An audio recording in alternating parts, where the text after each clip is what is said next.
Finding those levels, too. Look at that four-punch combination. It's a masterclass right now from Shakur Stevenson. That's what you're seeing. A masterclass. And Shakur meeting them with straight left hand. Oh, there's a knockdown scored with the left hand.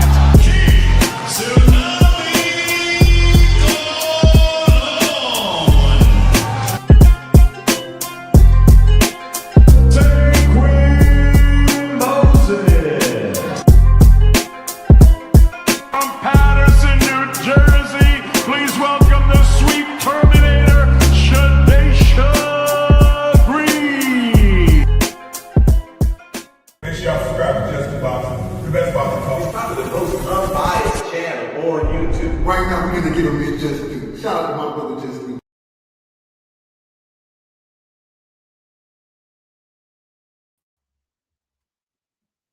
What's good? What's good? Salute to the family. How y'all feeling? We back. We on time and we gonna build, man. We gotta talk about it. It's a conversation that we can't get away from. And it's just funny. It's really funny to me because we watching these Haney hoes crash out in real time. They talking about crashing out, man. This whole fan base been on pins and needles, bro. What Jordan, full court press, full court track, what you call it? Shout out to my dog, man. Full court track, full court press, man. This is a really good teachable moment, man. In a lot of ways, you can learn a lot from this situation right here, man. On both sides, man, you can learn a lot. You really paying attention, you really could learn some things, man. You seeing what's really going on in real time, bro. The fact of the matter is, the Haney whole media machine is out of control. They running rampant through the streets, you know, through the social media streets, man. They doing everything they can to distract from the fact that we potentially could be closer to the fight that you weirdos said y'all wanted for the longest. That's what y'all said. Y'all said this dude was bigger, stronger, faster, better, higher IQ, better competition. He more accomplished. You know, he was undisputed. Shakur was never undisputed. Ain't that what y'all said? Right? I said he's scary. He's a runner. He don't punch hard. He's small. Right?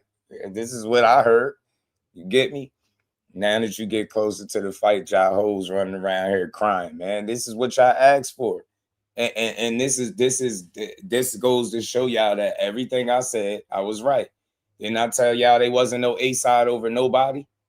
Huh? And I say this is not no slight. We talking real boxing. Didn't I tell you wasn't no A-side, all that shit they was talking about? Oh, we the A-side over this one. Oh, we was undisputed at 135.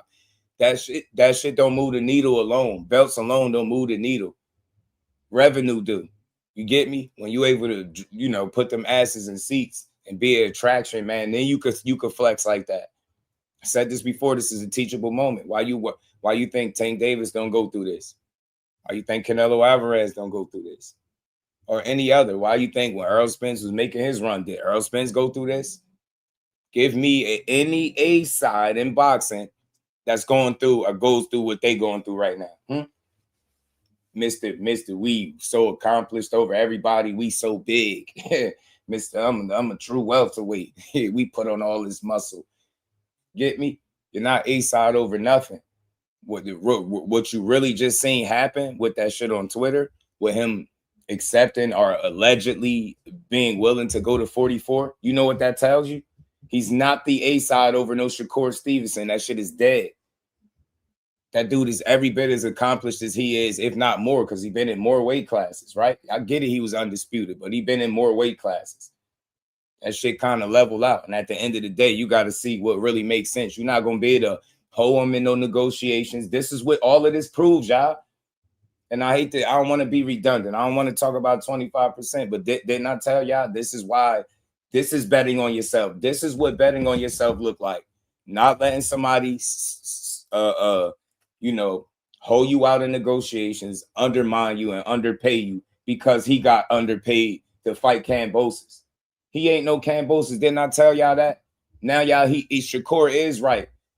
Like to a degree. Y'all do need him now. That's why y'all putting this is the headline. Say what y'all want, but the main reason that people talking about you right now is because you said, yeah, the 44 on Twitter. And we all know, man, negotiations don't happen on Twitter, not on social media, bro. So we're gonna see how serious they is. Y'all did all of this crying. Y'all cried about Keyshawn clout chasing, even though y'all put his name on the WB on the hit list first, right? And then they granted your wish, and then you added a stipulation. Oh, we need both of y'all. And now y'all been arguing for months that your fighter can't make nothing outside of 47, and he gonna act like as if he agreed to it on Twitter. Now here y'all go crying again. Nah, bro. I told y'all this is what it was. Don't tell me. And look, somebody sent me this video and I'm going to play it. I don't care. I got to play it. Shout out to Blue, but I got to play it because, again, I call this shit down the middle. If they met at 44, they both would be giving up something. It's not just Devin making a sacrifice. It's both of them. Because I told you, I was fair enough to say Shakur don't have the leverage to force Devin Haney to do anything the same way Devin Haney don't have the leverage to force Shakur. I told y'all. But if anything, if this shit was going to happen, the most logical way is 44. Devin Haney is accepting it, tells us exactly what I've been saying. You not know A side over this dude. Stop pretending. Nobody cares about your undisputed run at 35 when it comes to this particular fight right now. It don't have no bearing on who going to get paid what. That's what y'all don't get. Y'all keep bringing that shit up. It don't matter. You think he gonna be able to say, yeah, man, because I was undisputed at 135. That shit don't matter. That shit do not matter. You gonna get paid how you weigh, man. You get me? But you're not gonna be able to dictate terms and conditions. That's what it is. And that's why y'all mad. Shut up about him only having to make sacrifices. Y'all claim he the greatest thing since Floyd, right? Yeah. I seen the title. I seen the dude thumbnail. I seen him say, you know, Shakur is like, you know, he ain't like Ward and Floyd and Bud, Devin Haney is. Well, if that's the case, then be great and go get that shit. You get what I'm saying? You said you wanted it, now go get it. You've been opening your mouth about it being the biggest fight, not Shakur. Get out of here, man. I'm not about to flip it. Nah, y'all so big, so tough, so strong, right? He can't be beat. Yeah, man. Shakur, man, the great big man beats the great little man. Yeah, what happened to that? Huh? Y'all telling me a couple pounds gonna make y'all man weak as hell? He ain't gonna be able to fight no more? Nah, y'all backpedaling and y'all nervous, man. I'm telling y'all, because y'all know what talent exists on the other side of him if he step in the ring with this dude. And we not about to let the world forget. Now, Keyshawn is in y'all division, and he's the WBO mandatory. You're not about to get out of that, too. Mr. I want a package deal. Now you about to get everything you asked for. Now we about to see just how, if this really the Devin Haney era. We about to see that. Shout out to my bro Marcus. What's good, homie? My George, Unc Dre. Shout out to Unc Jordan, my dog, COE in the building. Don't work too hard on him, my guy. Hour to go. Shout out to you. Shakur just tweeted. Yeah, I think I got his tweet. I think so. Cal Cooler, blessings, family. OP, my dog. What's good with it, family? How you feeling, bro? About that, I'm going wild again like yesterday. You know we on the ass. OP, I got to, but you know it's Zay, what's good, fam? ASAP in the building. What's good, my bro? Know what I'm saying? Yeah, they crying, man. All that damn whining and complaining. Oh my gosh, Shakur's not this. Shakur's not that. If he not like something not adding up, he said, leave little Debbie alone. A ninja got a dream, don't he? Wait, that's why he called himself Dream. Shout out to my dog, man. Always supporting the grind early in the super chat. He said 4-weight champion, 2 times lineal champion. Plus, he just sold out Madison Square Garden, did a lot of pay-per-view buys, but also that kills the narrative. That's all facts, Marcus. Shout out to my bro. I appreciate you always showing love, man. Howard, what's good, fam? Let me tell you something. That stock market fluctuates, and unfortunately, nobody cares about your past. If you've been valuable, your value been low the last couple fights. You feel me?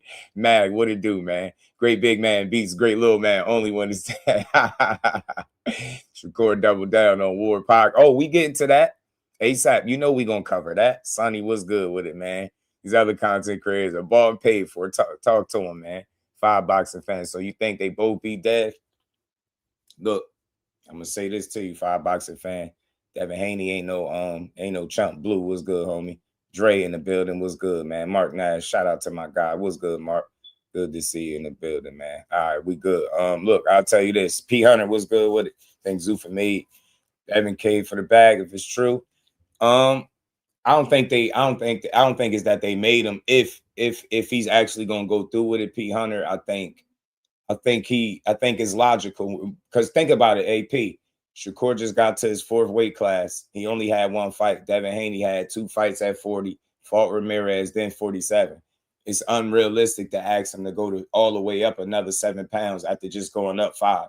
You get what I'm saying? And with Devin Haney fighting at 44, only a couple fights ago, if you really want this fight, and if you're really trying to make the money that they're saying you stand to make, I think the only way that you can do it is be logical and realistic with how you can make this fight if you're trying to make it sooner than later. You get what I'm saying? So I don't think that they forced, but I think if they telling them, the conversation might be, look, you know who you got to fight if you want to make this kind of money. Remember, they said 100 M's or more, worth over 100 M's, they new deal. So that's what I think. You know what I'm saying? And shout out to 5 boxing fans. So look, this is what I think.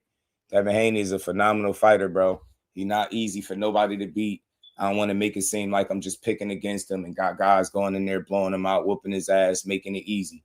But what I am saying is this: for me, the guy that I've seen the last couple times, I've seen a better version of him for me. You know what I'm saying? Even some of his fans admitted that. So I feel like, Devin Haney could win either of these fights, right? Just to be fair. He's a boxer. He's on that level. He's an elite level talent for a reason. You know what I mean? Anybody could win on the night. And make no difference with him, right? Definitely him, right? He's accomplished for a reason. He's where he is for a reason. Let's be very clear.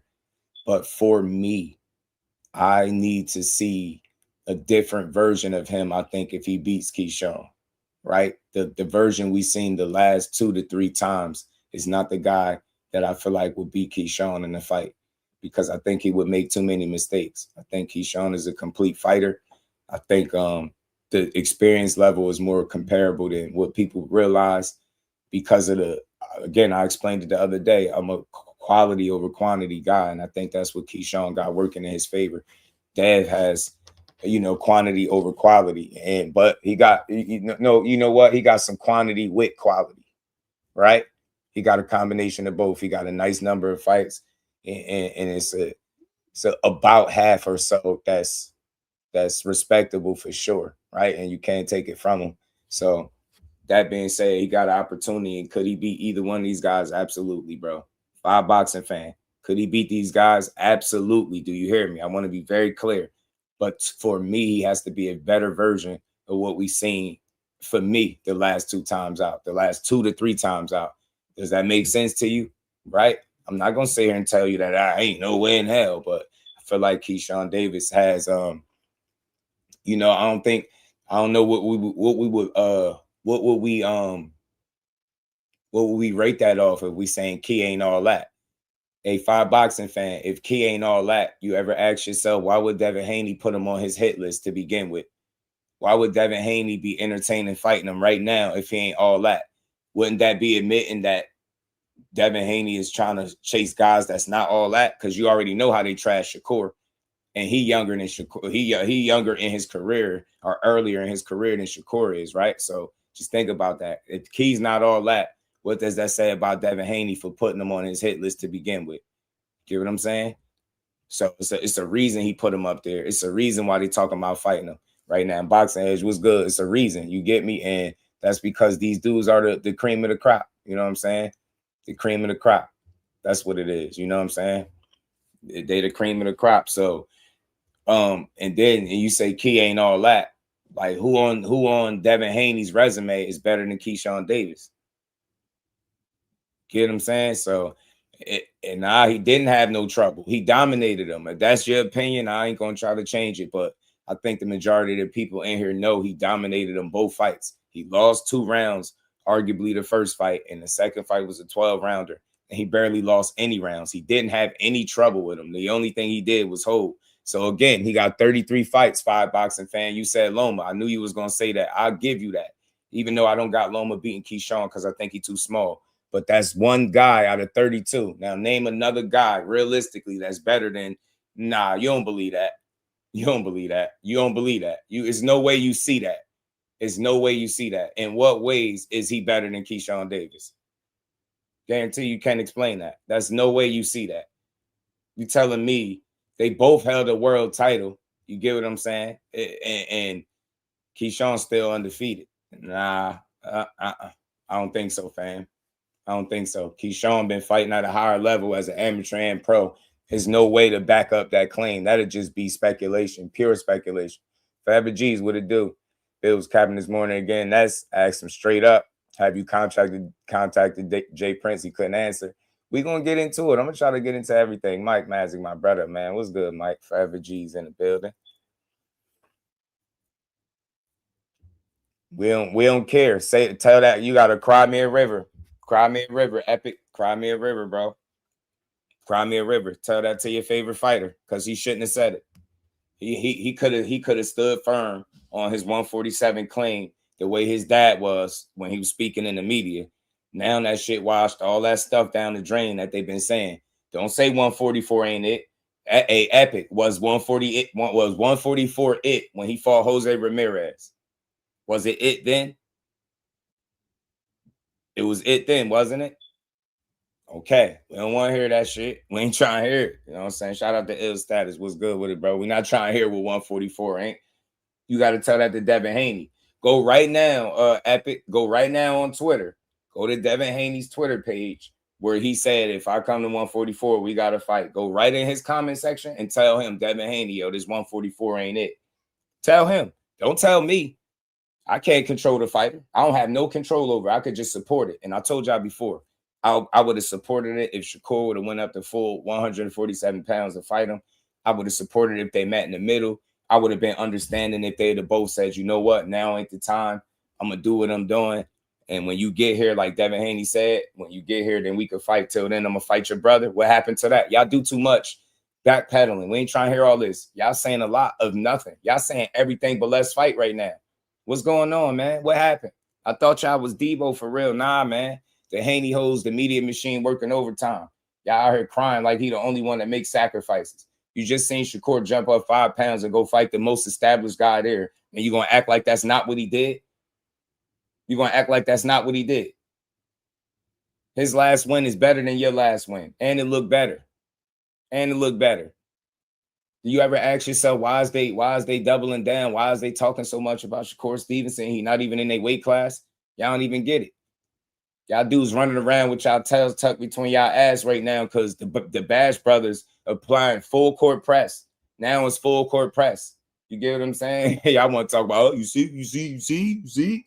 Yeah, I seen Shakur say, I'll fight him with your blessing to Keyshawn. But then look at his next post. He rage baiting y'all. It don't work like that. That's not going to be 100% up to him. Hey, man, y'all, you notice when Shakur talk, everything he say hold weight, and they want to hone in and focus on everything he said.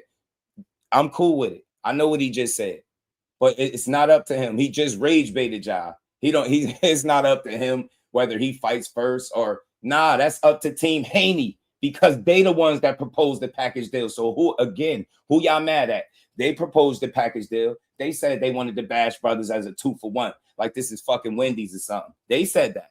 They did it. They treating this shit like a WWE tag team. They did it. And then Devin Haney shot all of y'all in y'all asses when he said, so if I come to 144, something that my fans been arguing for months that I can't do, we got to fight. And now y'all want to get online and cry about how he the only one making sacrifices. Man, shut the hell up. That's what you got to do when you want to make the biggest fight in the world. You meet him in the middle or you shut up. Was cool with that. Yeah. Let's talk about this real quick because we heard Shakur Stevenson say he'll go to 147 pounds for the Conor bend, the rehydration. I get it. You want to say he's hypocritical and he contradicted himself? I'm gonna acknowledge that and say no problem. I have no argument there. I'm not on his defense team. Cool, but he never specified when. Tell me I'm lying. Anybody in here, correct me if I'm wrong. He never specified when he would go up to 47 pounds. He said, yeah, I'll fight Conor Ben here. And then when they implemented Devin Haney, he said with the same stipulations. And it was like, nah. Okay, cool. Since then, he stated time and time again that he's not going up to 54 right now. and pardon me, 47 right now, and people still trying to force the conversation. And then it get to the point where now, because you can't make him budge, because there's no way you should expect him to jump right from 140, putting on 5 pounds, and then put on another 7 pounds. You get what I'm saying?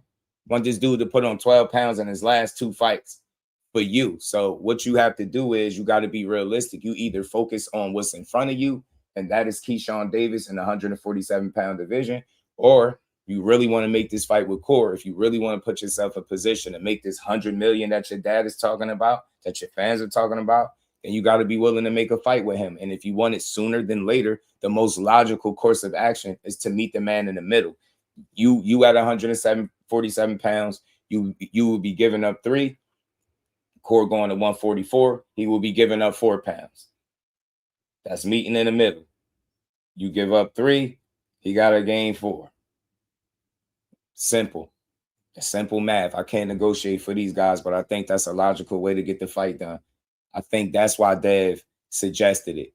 You get what I'm saying? Because at the end of the day, if you can actually do it, then it was never crazy when Shakur suggested it in the first place, right? If what he was suggesting was so out of line and out of reach, then if there's no way you get online and say, yo, if I do this, like, you acknowledging that you can do it, right? So that's where it's at. And family, tell me if I'm wrong. Is it Devin Haney that's been saying this the biggest fight? Is it Devin Haney's side that been announcing negotiations? Is it Devin Haney's side that keep going on interviews talking about this fight? Is it Devin Haney's side that keep tweeting about this fight? That's so to me, it's not like it's Shakur constantly calling him out, calling a 47-pounder out and saying, yo, you got to come to 44. He's saying, yo, if you want this fight now, that's what you got to do, because I'm not coming up. And you said you wasn't coming down. He left it alone. Y'all kept pushing this shit. So the fact that y'all kept pushing it tells me what? Y'all need him now to make a fight. And he need a great dance partner too. So it's a two-way street. Y'all could both use each other for different reasons. Y'all both, you know what I'm saying? Y'all both could get ahead. I'm not a narrative-driven person. I think Devin Haney is being very logical if he's willing to come to 44. We ain't got to push no narratives on these dudes. These are the cream of the crop, Keyshawn Davis included. This is what y'all said y'all wanted. When you want fights, you got to do certain things to make the fights, right? So again, when you're not signed to a promoter, when you are a promotional free agent, you're gonna have to make sacrifices, because you can't expect these guys, that you don't work with to throw you a bone. So again, you're gonna have to make sacrifices to make these fights with guys that have more stable situations than what you have, right? So it's just what it is, bro. It's about making fights and doing what you need to do to make them. And I respect both of these dudes, man. Told y'all, man, it's not a big deal. You don't gotta make this shit toxic. Why are we trying to do all this negotiating for them?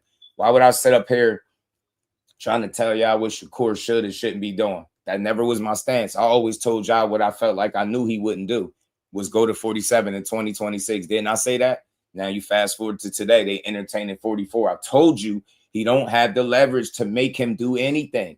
Y'all say he boxed Shakur in the corner and he backed him in. And then y'all immediately got online and started complaining and crying. That's all y'all do, man. Y'all don't want this fight. I thought y'all wanted the fight. Get what I'm saying? WBL belt be on the line for this fight because of the catch weight. I wonder, man. That's a good question, because 44 could still be considered welterweight, P Hunter. So that's a good question.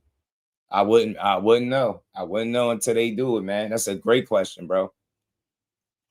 Go free agents until the announcement.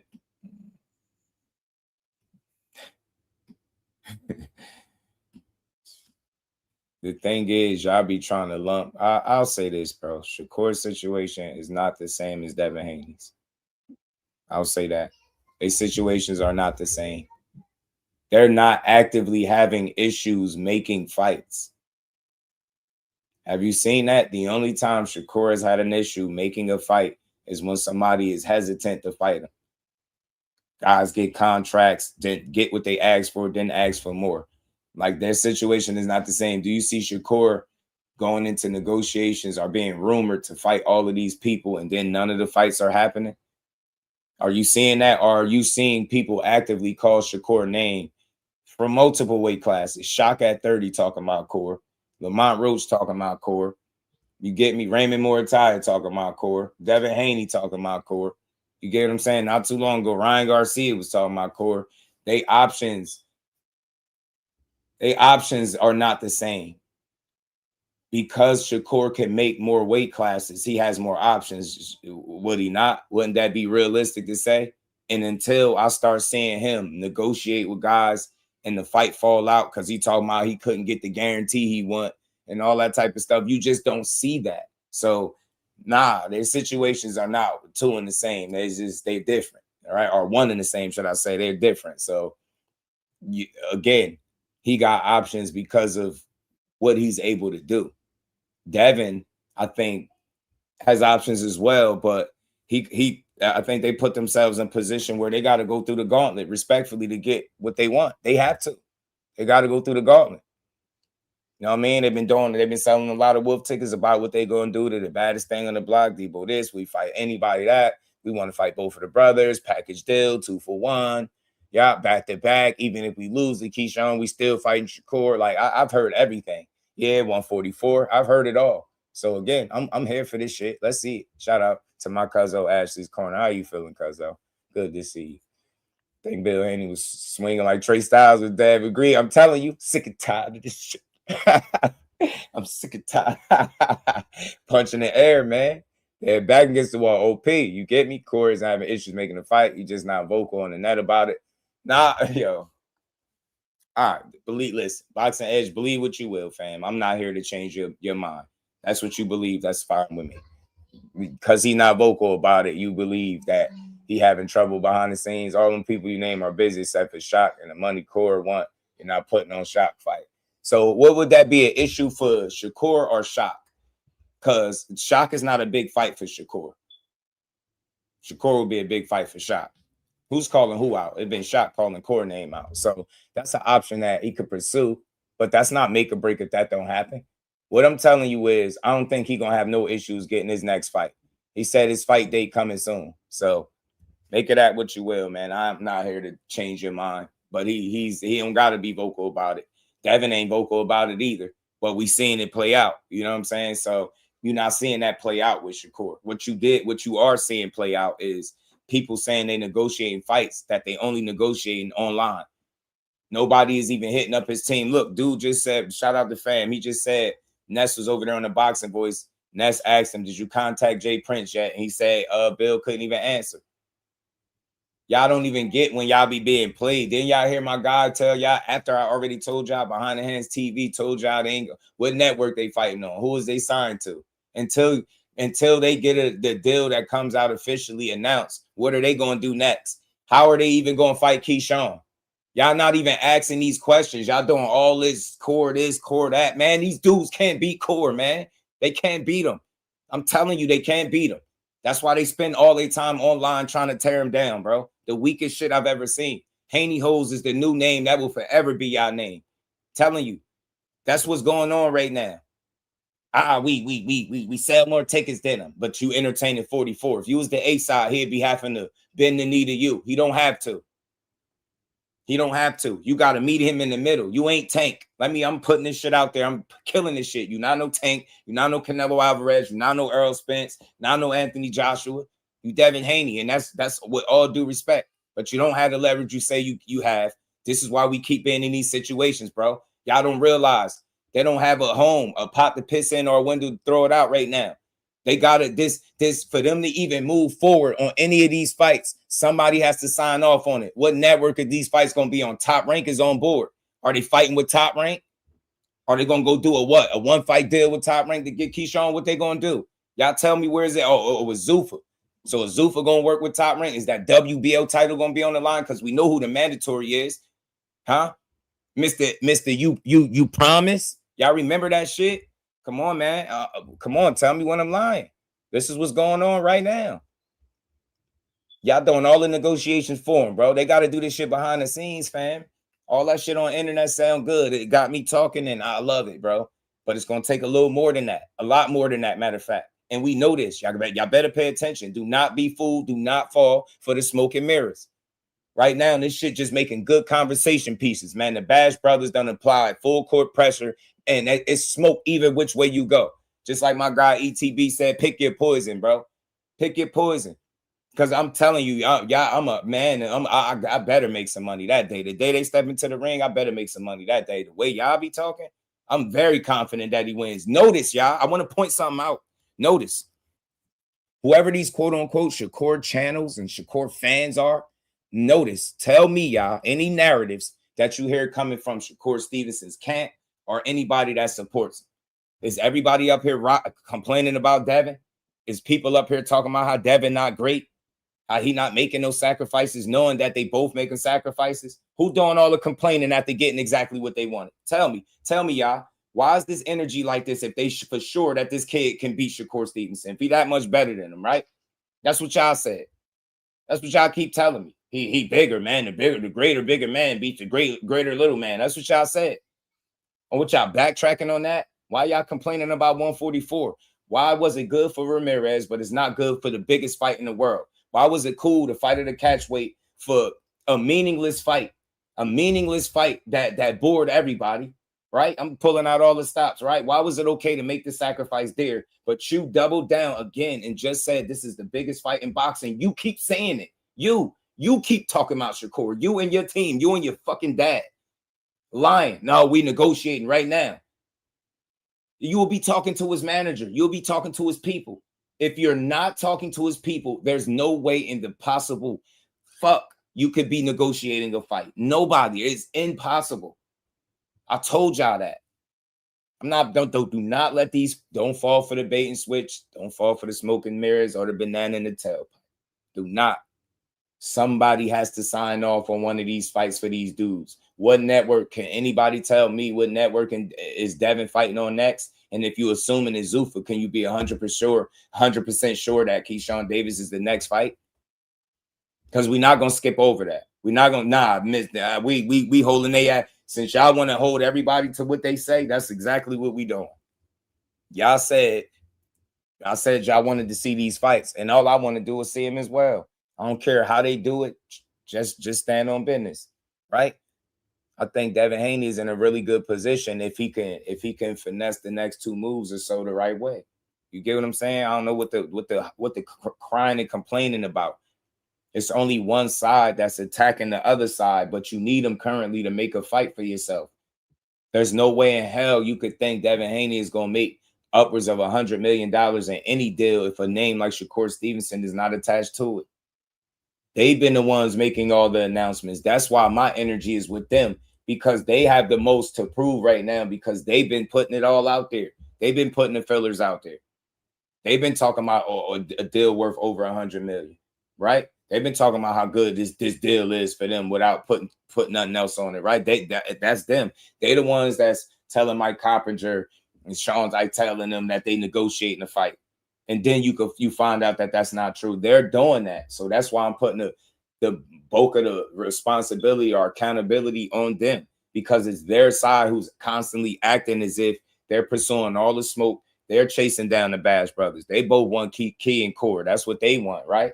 So again, how are y'all going to go about it? Because you were very specific when you was talking to Keyshawn that you needed a package deal. Him first and then the brother after that. That's what you said. Devin Haney just said on Twitter, okay, Shakur, and until you get, whenever you ready to come to my weight class, let's do it. You know what I mean? Till then, I'm willing to fight your brother Keyshawn. Then, since then, he says, so if I come to 44, we got to fight. So I don't know at this point. I don't know if he's trying to skip over Keyshawn and just make the fight with Shakur or what. But we got to wait and see that, because they need to be able to substantiate some of these rumors or fillers that they put out here telling people that they got deals on the table that obviously got to lead to big, meaningful fights. And again, I will reiterate that Top Rank said they are all on board with Keyshawn Davis and Devin Haney. So there is no reason why this fight shouldn't happen. I'm going to play the other clip from Keyshawn. He went online again talking about this situation. And we just going to have some fun with it, man. I like both sides. I'm rocking with Team Haney. I just want them to do it the right way. B-side Haney, I'm telling you. perpetuated simply a non-standard weight limit negotiated between two fighters outside of the traditional weight classes. Thousands of professional boxers have participated in catch weight fights. Man, you couldn't be more right. You couldn't be more right. Shout out to Cut, man. The brother picture is you. That brother.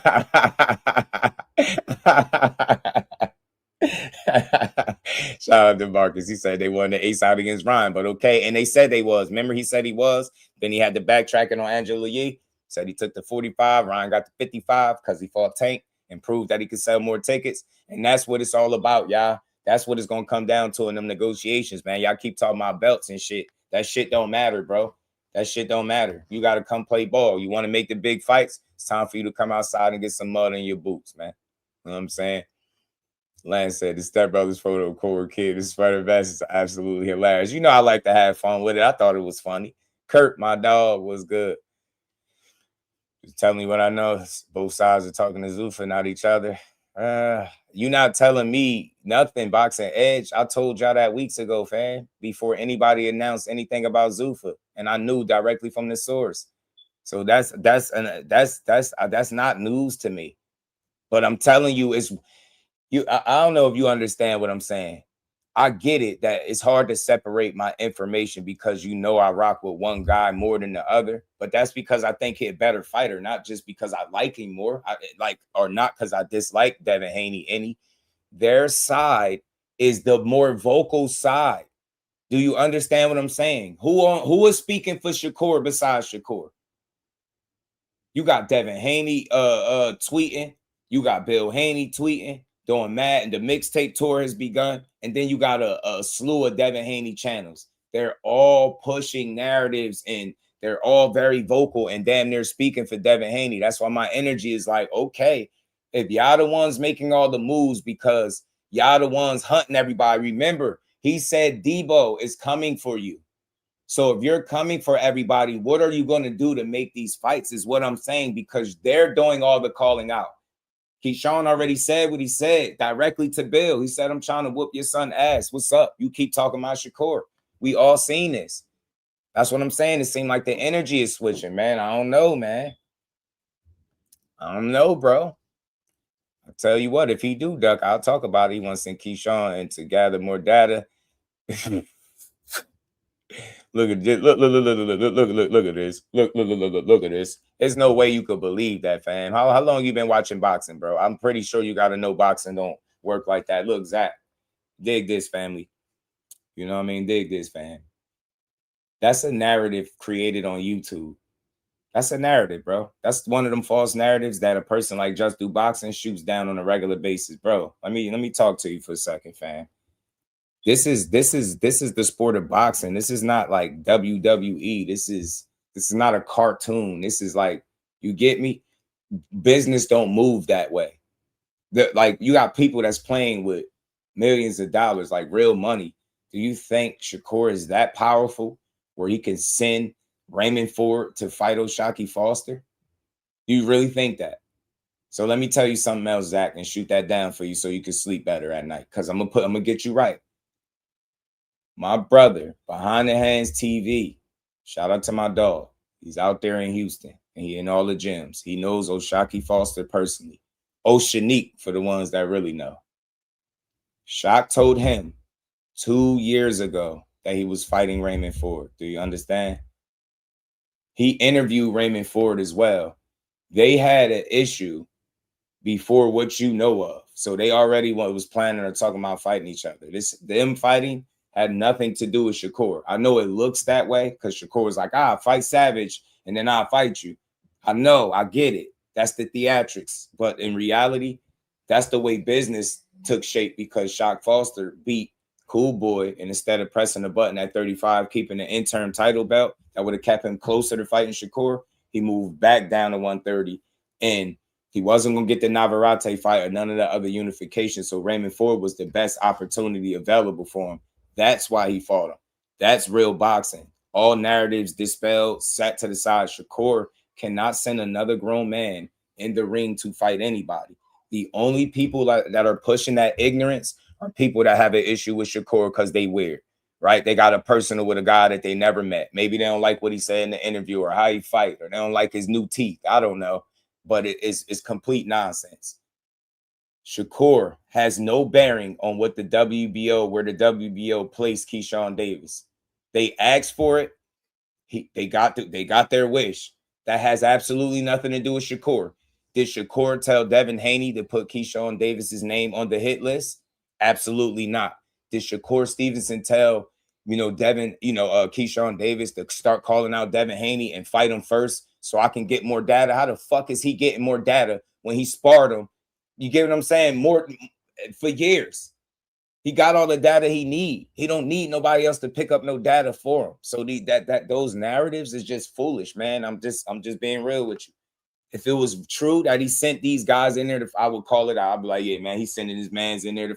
No, that's the only place you will hear that is on social media and YouTube. Nowhere else. You won't hear it in no boxing circle. You won't hear it amongst the business of boxing. Nobody is going to tell you, yeah, Shakur Center. That's stupid. Boxing don't go that way. Ray Ford been wanting to smoke with Shock, and Shock was been planning to fight him, like I told you, a couple years before they actually fought. You know what I'm saying? So I hope that makes things a lot clearer for you. Rico, what's good, fam? Shout out to my dog, man. So yeah, the higher ups was at the office early this morning talking about it, and they shot it straight down. Jay Prince there also. The problem really was that Devin don't move the needle like that. I told people that.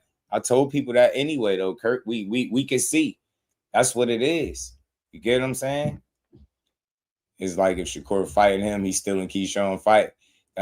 Respectfully, that's another narrative. They said the same thing when Shakur fought T.O. They said Shakur was still in T.O. from Keyshawn, but anybody that thinks that way, I don't like to argue. I just like to talk sensible. Anybody that believes that Keyshawn's fight was supposed to be T.O., I'll ask them, have you ever heard Bob Arum talking about making a fight between T.O. and Keyshawn? No, it wasn't on the table for him. You get what I'm saying? You heard him talking about fighting T.O., but T.O. was telling him, don't even call me out. Like, he ain't want nothing to do with Keyshawn. I was surprised when he said, yeah, the course. So that was another narrative, man. You can't steal somebody else's fight. Shakur got to be one of the most powerful B-side, non-ticket sellers, soft, scary, no defense, straight jump back, having as boxers ever. Like, man, that dude got to have a lot of power, bro. He got to have a lot of power. And then, shit, and he was able to poison Kid Austin, too, and get away with it. Shit, Core got to be the most powerful boxing villain there ever was, bro. Got to be.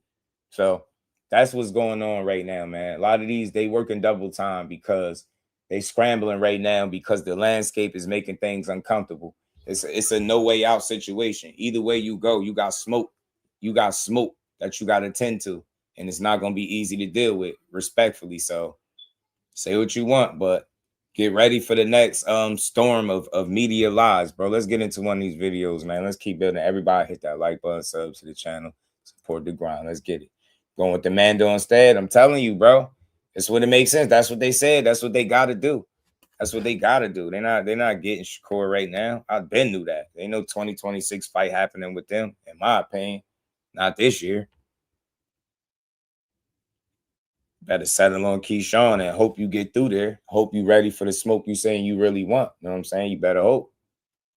You better hope, G. Come on, man.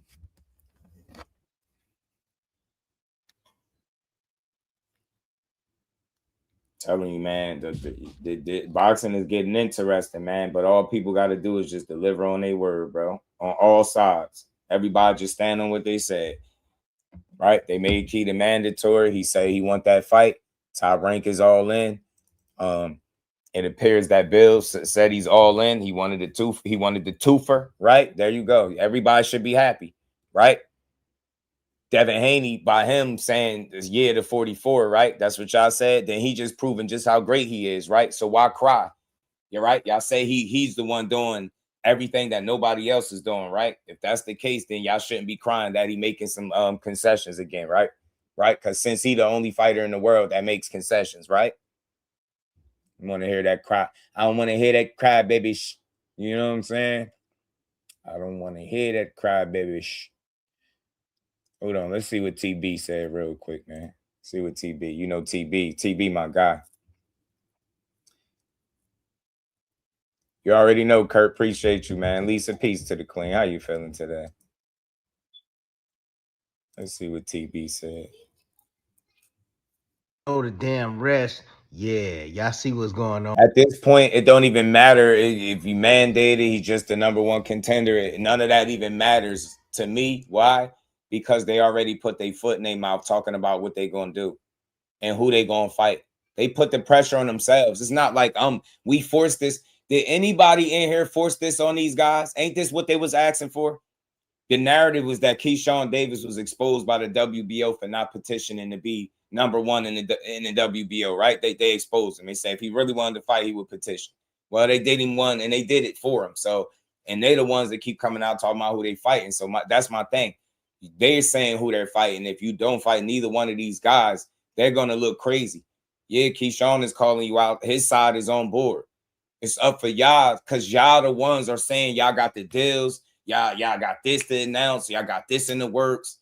This is who you're gonna fight, right? Y'all the ones doing the mixtape circuit. It's not Shakur and Keyshawn doing that. That's Bill and that's the Haney hoes. They're the ones doing it, bro. They act like we forced this shit on them. Like they literally. I have never seen, like, I don't even know if this karma, this y'all own karma, whether y'all looking at that is good or bad. Y'all done talked all of this shit about how y'all want everybody. DEEBO's coming for you. Let's go, Keyshawn. And the WBO say, all right, boom. Here you go. If you really want to fight him, there it is. Whoop, there it is. And you know what they do? Get the crying, adding Shakur to a package deal and everything else. Now they want to talk about 44 and who making sacrifices. Shut up and fight your mandatory. Shut up. Shut up and fight the #1 for the WBO. Desperation starting to set in for Devin Haney. He's starting to budge. It sounds like on IG, Twitter, whatever the hell they going back and forth on. That's all they do is a whole lot of talking. Yeah, pick up the phone call, bro. Pick up. Hello, hey. Let's make this happen, dog. Pick up the damn phone. Get off the damn Twitter and all that shit. Nobody care about that. Shit.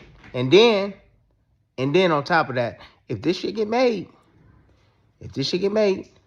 Keyshawn, I told you. I told you.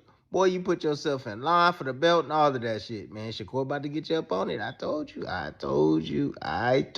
you, boy. Second fiddle always to Shakur Stevenson. Yes.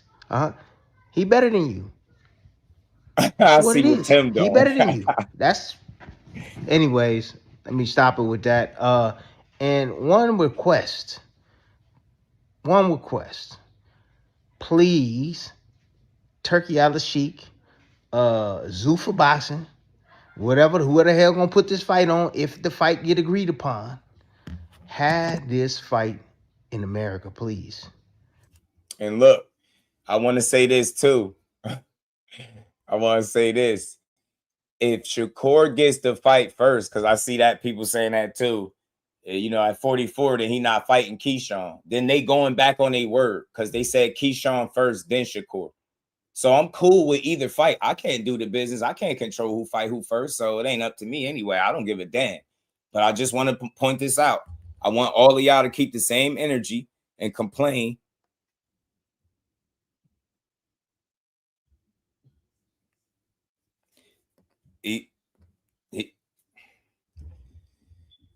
Shout out to my dog, Everything Boxing. T-Wood was good with it. 10-1 Shakur versus Keyshawn. Bad as hell. You see what he be trying to do? I just want to point that out. Dean was good with it. I just want to point that out. I don't care what fight happened first. I can't control the business of boxing. I'm just here to support it. I told you I was cool with whoever fought whoever. But at the end of the day, they put out so much propaganda. They put the pressure on themselves to have to overperform now. Because to me, fighting Shakur Stevenson or Keyshawn Davis and Shakur Stevenson back-to-back, you're going to have to overperform. You're going to have to outdo the shit you've been doing in your last couple of fights. I'm going to stand firm on that. That's what I believe. But y'all put all the pressure on yourselves. Y'all said who y'all was fighting first. Now all of a sudden 44 is the thing. I don't want to hear that shit, man. Too much crying and complaining. Now y'all willing to meet in the middle. You come down 3, he go up 4. Sound fair to me. Make the fight. And Devin Haney, I'm going to pull up. Shout out to Jordan. I'm going to pull up the little post where Andre Ward was talking about it. And, Devin Haney in the comments talking about 144 is it. Everything Boxing was good, Key. How you feeling, bro? Teach was good with it. He trying to end their friendship, right? He want them to beef. We don't want no offense against Saudi Arabia, no offense against them, but have Men Shakur dog. and Haney in America. Please have it in America, man. Shit, it I gotta think be that's a here. no-brainer. Anyways, Tim Desert Storm Bradley. Hey, got the show tomorrow. We gonna talk about it. Anyways, Tim Desert Storm Bradley. You already know the damn rest, and I'm out. You already know the damn rest. That shit always funny to me, bro. You already know the damn rest. Yeah, man. They remember he said he could fight Fundora and Spence, Boots. Yeah, I remember. That's what I'm saying, Howard. It's cool for him to fight a faded champion at 44, but not you know, a damn Hall of Famer, a future Hall of Famer at this point. You get what I'm saying? At 44. There's fans doing a lot of complaining and whining. They sick as hell. I'm like, man, Devin, oh my God, not my Debbie. Not my Deb. Back-to-back Madison Square Garden sellouts would be crazy. I ain't gonna lie to you, it would. That should be wild. Back-to-back sellouts. If you key, do you not be mad because what if Haney lose? The bag won't be the same. I get it. Dank was good. But I mean, you might could be mad. I'm gonna pull up Key last, his most recent response. You could be mad, you could be disappointed. You know what I'm saying? You could be disappointed. You know what I'm saying? Because you wanted to fight. But that wouldn't be Shakur's fault, though. You get me? That wouldn't be his fault. You get me? That'd be the fault of Team Haney. Because they was telling him they was gonna fight him. Shakur can't control if, and that's what people need to understand about business. Shout out to Dank. Shakur can't control if you get what I'm saying, if Devin Haney actually decides to fight one or the other first. He has no control over that. That's what I'm saying. That's totally up to them. They will be going back on what they said. That's really what I'm getting at. They could try to throw it on the business and say, it's Zuffa pushing it and Zuffa really wanted it. I don't give a damn. Y'all just went on the fucking media circuit acting like you was going to fight one back to back. And I told y'all before, that sounds super ambitious. I don't want to be the one to say he won't do it, but I just want to see it. And already the conversation is shifting to the 144, and it sounded like it won't happen. Get me? If y'all could see this, I don't know if y'all could see this, but this was Najee responding to a short of on Andre Ward's, I think his IG or Twitter, either or. But he's saying Devin Haney agrees to 144-pound fight with Shakur, and Andre Ward comments, the fight is going down, biggest fight in boxing right now. You see Devin put 144 check in the comments. Either way you go, the alley is dark, bro. It's not no easy fight either way. I don't give a damn what nobody say. You could say you got Devin beating them both, one or the other. I don't give a damn. It's all good. I just want to see the fight. Y'all put yourself in these conversations, now deliver. I'm not about to cry which direction you go, but I'm going to just call a spade a spade. You don't fight Keyshawn and you fight Shakur. Why would I cry about that? But I will just point out the fact that you claimed you was fighting one and then the other. Package deal stuff. Now you sounding like, oh, that might not be it. All right. It is what it is. You fight one, it ain't gonna be no other. I'm telling you that it's crazy. And I can see that too. Yeah, he gets no credit. But Devin just suggested it, goofy man.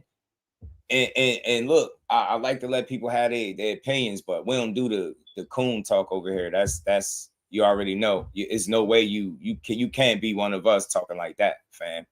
You can't be calling nobody a coon for doing business. I'm gonna try to keep it respectful today, but just talk boxing, fam. Keep it boxing. Devin Haney suggested it. Why won't you be mad at him, fam? He suggested it. Here. He could have stood firm on his 147 perch because he's the A side. Remember, he's the A side. You get what I'm saying? So cry me a river, man. But make sure you crying on the right shoulders, man. Go cry in Devin Haney comments. Go tell Devin Haney right now on that post right there on Andre Ward's IG. Go tell him, hey man, why you accept this, man? Shakur ain't getting no credit. Tell him that. Don't tell me. Tell him he ain't getting no credit. I don't give a damn. The thing is, bro, this is what y'all fans, some of y'all fans don't get. Do you think Shakur can cash your credit in? Like your credit, do you think that like he can eat, feed his family based on the credit you give him for anything?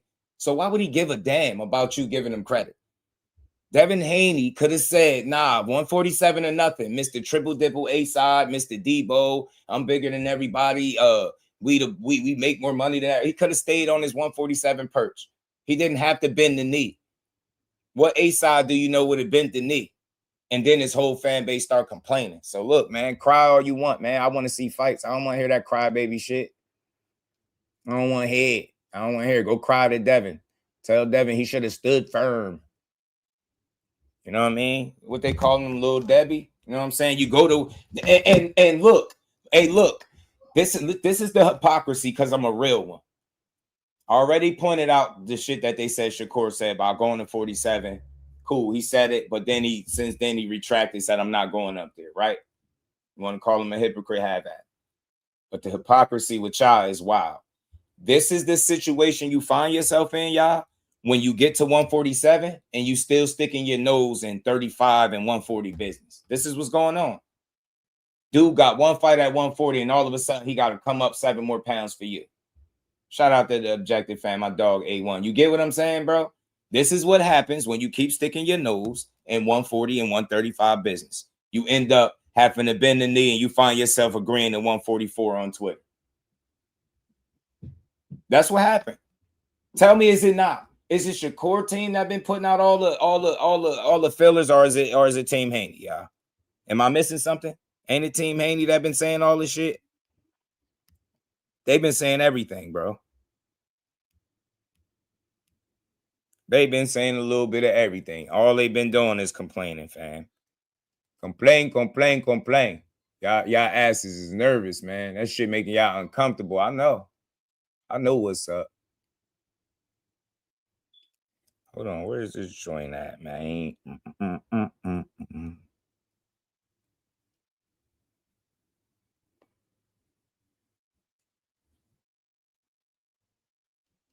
He said, I got you, Jordan. I got a little clip of it that you had sent me. Boom, boom, boom, boom, boom. Let me get this up. Okay, they backtracking. They don't want to see Haney at 44. You shouldn't be walking around 200 pounds. Facts. Why he don't want to fight at? Yeah, the man, though. That's what I'm saying. Like, he got options, right? Y'all said he had options. Where does 144? Nobody put a gun to his head and say, yo, Devin, 144 or your ass. You know what I'm saying? Nobody said that. Nobody said that to him. Nobody forced his hand. Nobody forced his hand. He decided to say he wanted to just go up. He just and again, nobody told him to go in them comments and say that. Nobody told him to do that. Yeah, that's the one I got too. Shout out to Blue. You know what I mean? I try my best not to make things personal, but I'll just go off of what he was saying, what I hear and what I don't see it that way. The fight. Shakur says yes. Shakur gives you this whole. Hold on.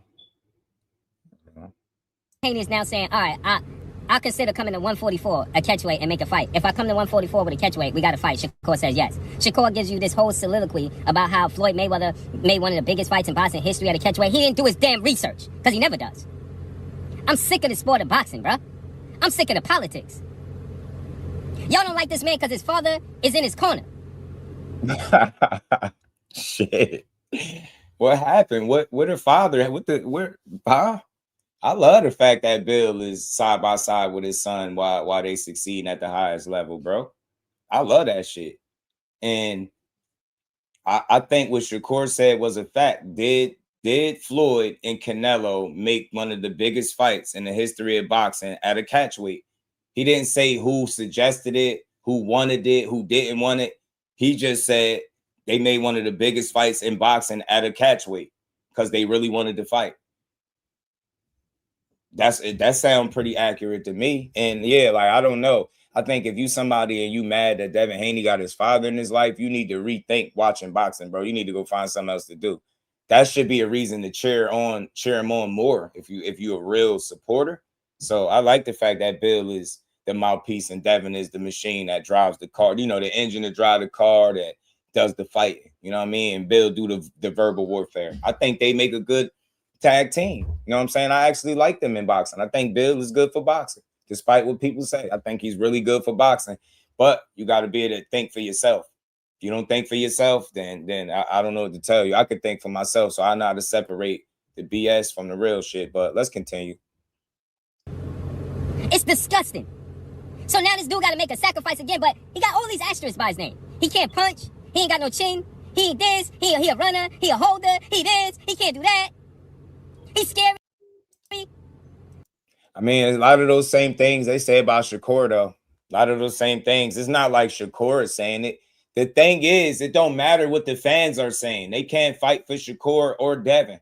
So if they running around, look, if you still running around boxing respectfully, you still running around talking about Devin is chinny, I think that's corny. If you still running around talking about he pillow-fisted and all that, I think that's corny. He do clinch. He do hold. That's a fact. You've seen it in his most recent fight with Brian Norman. That's no knock. It's part of the sport. That's part of his game. And I feel like his clinch is strong because his inside game ain't the strongest. That's just my opinion. But yeah, all those same narratives just about that's out there with Devin been out there for Shakur. They both pure boxers with similar styles, just different level of talent to me when it's all said and done. But I could be wrong. But again, let's keep going. But for every damn big fight for his career, he got to be the one to make a sacrifice. And you cowards as fans on here always talking about, oh, well, Devin should do this. If he want to fight Tank, he need to go to PBC. If he want to fight this, if he want to fight Ryan, who cares about PEDs in a rematch? It's nasty. Now he got to do a catchweight to fight Shakur Stevenson at 144. Shakur talking about the biggest fight in boxing. Floyd didn't want to do no 152-pound catchweight with Canelo Alvarez. Do your homework, bruh. Canelo Alvarez jumped out the window because Canelo Alvarez thought Floyd was ducking him. And Canelo Alvarez was the one that said, I'll fight you I'll come to 152 if you're scared to come to 54. And Floyd just held him accountable and said, okay, we'll do it. If I'm hearing that right, Devin Haney just did what Canelo just did to Floyd.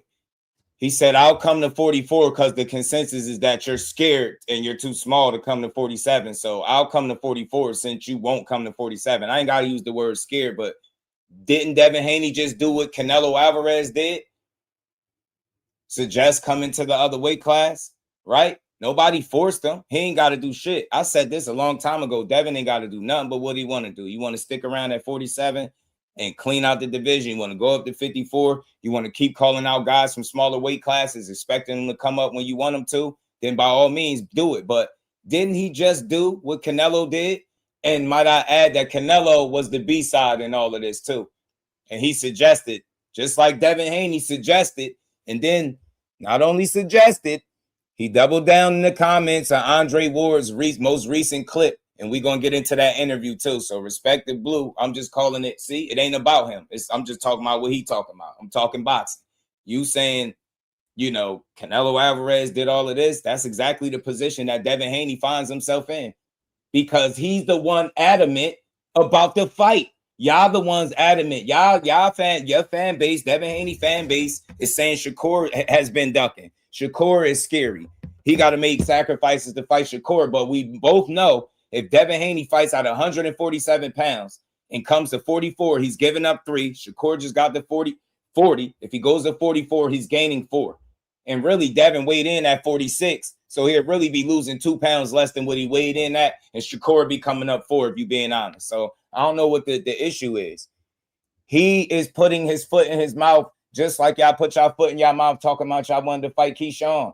He was on y'all hit list. You promise? Dante was good with it, bro. So that's all. Nobody put a gun to his head and said what he got to do. Right? That's a grown. He triple dipple A-side. He ain't got to do nothing. This the independent contractor. This the $100 million man or more, right? He ain't got to do shit for nobody. But it just goes to show you that if you want to make the biggest fight, you meet him in the middle or shut the hell up about his name. Leave him alone. Stop talking about him. Just like people who are trying to hold you accountable for saying you'll go. Because you basically try to bully a guy to a weight class before he was ready to go. And you're in no position to do that. You don't have that leverage to do so. Right? That's why I said it, man. Shakur ain't treated like, yo, you got to come to here. You ain't got to do shit. He suggested it. You threw it back out there. They left it alone. Bill Haney said you're not going below 47. That's what he said. Gilly and Wallow. He said this. Then all of a sudden, it's like Devin Haney goes on the opposite side of what y'all said. Man, y'all sound like y'all should be mad at Devin. How you can't be mad at the fans. We have no control over anything. Nothing. We could just talk and say what we want, give our opinions, but we can't do nothing about this shit. We can't do nothing about this. We can't do nothing about it. We just got to sit back and watch it. Y'all literally getting what y'all want, and it seemed like y'all didn't really want it. That's what it seemed like, because y'all wouldn't be still complaining about what weight it's at. Y'all stop trying to negotiate for Devin and let him speak for himself. That's what the problem is. That's why people said they'd rather hear from Devin than Bill or any of the Haney hoes. Respectfully, that's why.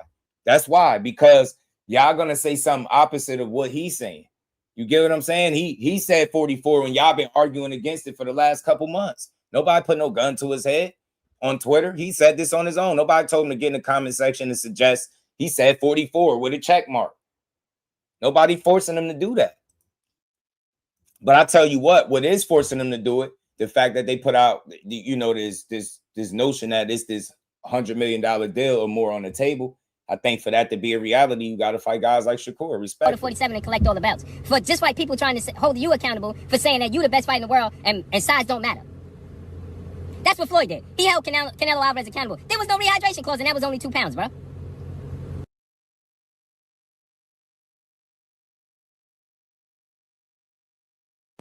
I don't know. I don't think that was the whole video, but that was the clip of it that, you know, was sent to me. Shout out to Blue, man. It's all good, but I think the frustration is really with Devin. Devin is the one that you know, he said he'll fight at 44. He threw that out there. You know what I'm saying? Y'all gotta be mad at him. Y'all mad at the wrong people, for real, for real. Shout out to my dog, man. Hold on. Appreciate you, Marcus, man. Back in that super chat. He said this ninja crashing out, ain't he? Just do he pissed. He was pissed at the fans. Coward ass fans. The fans, I get it, bro. Like, but at the end of the day, we're not the ones that's doing the fighting. Nobody can force Devin Haney to do anything. He is own boss. He is own man. They independent contractors, right? They not signed to nobody. So you would think that's one of the reasons why he would have to make sacrifices on top of that too. You're not in a position to just sit there and call fights.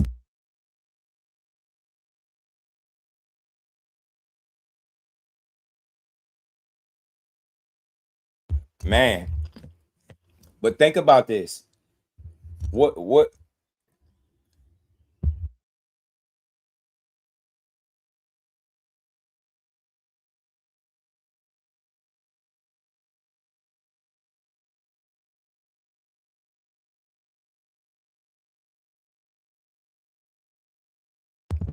something got in my throat, man. My bad, y'all. Say he was mad on the lie. Shout out to Blue. It's all good. I get it. I just think the anger, I get it. The fans be crazy sometimes. I get it. On both sides. I think every fighter got his crazy fans. But again, for my money, only one side is doing a bunch of like fake bossing up on people, and then when it's time to come to that table, you gotta be more realistic. And y'all not comfortable with the reality of things. The reality is, if you want to make a fight with Shakur Stevenson, he has done more than enough to earn the respect to say, yo, if you want me to fight right now, being that I ain't in your weight class, and I know I can make 2 weight classes that you can no longer make. If you want me to then go up even more because you want to make a fight with me, you got to meet me in the middle. Anybody saying that that's unrealistic is just being a Haney fan. That's meeting in the middle. I've also not been objective to Shakur going fully to 147. The only thing I said is he ain't doing it. I can't force him to do it. So I can only support it either way. If he was to go all the way up, I'm cool, which I didn't think he was going to do, not in 2026. But it's one side that keeps sending messages out through Mike Coppinger, Sean Zeitel, Radio Raheem, everybody you could think of, Chris Mannix, right? That's y'all keep talking about what y'all going to do. That's y'all side that keep talking about the fight is being negotiated. So, hey, man, stand on business, man. All that crybaby shit is done, man. Y'all got to stop crying, bro. Y'all got to stop crying. You got exactly what you was looking for. Now y'all running around here whining. It ain't Shakur's fault. I don't want to keep hearing about 47. He ain't got to go to 47 because your favorite fighter could be fighting at 54 right now. They don't. They don't bring the revenue that they think they do. T. Will, I'm not saying he don't sell no tickets. That's not my argument. I never try to play him like that. But the fact of the matter is, he's just not the biggest ticket seller, the biggest draw. So therefore, he ain't bringing in the most revenue, obviously. So you can't bark orders at guys at smaller weight classes, guys that just as much established but been in more weight classes, right? Think about it. It's completely cool for Shakur to go from 135 to 140, 140 straight to 147 to appease him. But it's completely out the realm of possibility, and it's completely unreasonable to ask him to meet him in the middle. They crazy, bro. Dante, what's good, bro? Yeah. Keyshawn became the mandatory now. They saying everything but let's fight. They ain't said let's fight in a minute, bro. They ain't said let's fight in a minute, bro. They saying everything else. They ain't said let's fight yet, bro. They ain't said it yet, fam. They ain't said it yet. James, what's good, homie?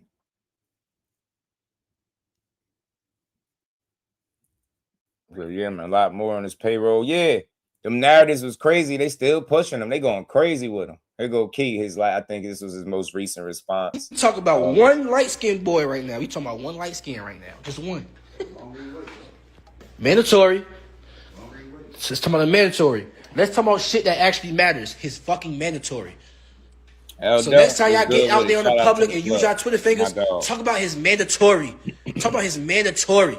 Don't talk about no other fighters. Other fighters don't matter. That shit doesn't matter. That's why a lot of stuff nowadays is bad for boxing, because stuff happened that should never even fucking happen. I ain't gonna lie, like, I could understand his stance. Y'all asked for something to be done. It got done. And then y'all shift all the focus over to Shakur. It seems very, like, convenient. Do you get what I'm saying? Think about it, bro. People being faked out in real time. They doing all these videos and crying about the 144. Bro, y'all said Keyshawn was first. I'm holding y'all to y'all word. That's what y'all said. And that's what Keyshawn is saying. This is why shit be bad for boxing. A lot of shit, it shouldn't even be to this point. It shouldn't even be to this point, but because y'all so much in a rush to dominate the headlines and the narratives in the media, that y'all got to bite off more than y'all can chew by trying to fight two people at the same time. That's really what's going on. Call it what it is, y'all. Y'all like to call shit out. Well, call this what it is. They trying to fight two people at the same time, knowing it don't go like that. It's one fight at a time, bro. You went to saying two guys on the same con. Y'all not even getting it. Y'all missing it. Y'all being duped right now because y'all listening to the words instead of paying attention to the actions. Why is all this talk about 44 and Shakur right now when the talk should have been y'all fighting Keyshawn? That's what you said. Let's do it, Keyshawn. That's what you said. Y'all said him first. You shouldn't even be trying to negotiate, especially not publicly on Twitter. No fight with no Shakur Stevenson. Just focus on one fight at a time. I don't have a problem with y'all saying you want to fight both, but you don't got to try to get the business squared away publicly so you can control the way people think, manipulate the public. Or look, y'all, we try and fight them both, right? You only can fight one at a time. And without a network or official announcement, I can't say for sure which one of these dudes you fighting. That's another thing to pay attention to. So y'all, we skipping steps. They negotiating all these fights with no deal. With no official announcement is what I'm saying. I ain't gonna say they don't have a deal with no official announcement. How could they be negotiating two fights with no official announcement as to where they gonna be fighting at? Tell me if I'm tripping. Damon was good. A-side can do whatever they want. Shakur is the bigger fight. That's the thing, though. A-side over who? Because him coming to 44 with Shakur don't show him that he being the A-side. He did, because if you go by technically, ain't that what Floyd did? I mean, Canelo did to Floyd, right? Came to him, right? You know what I'm saying?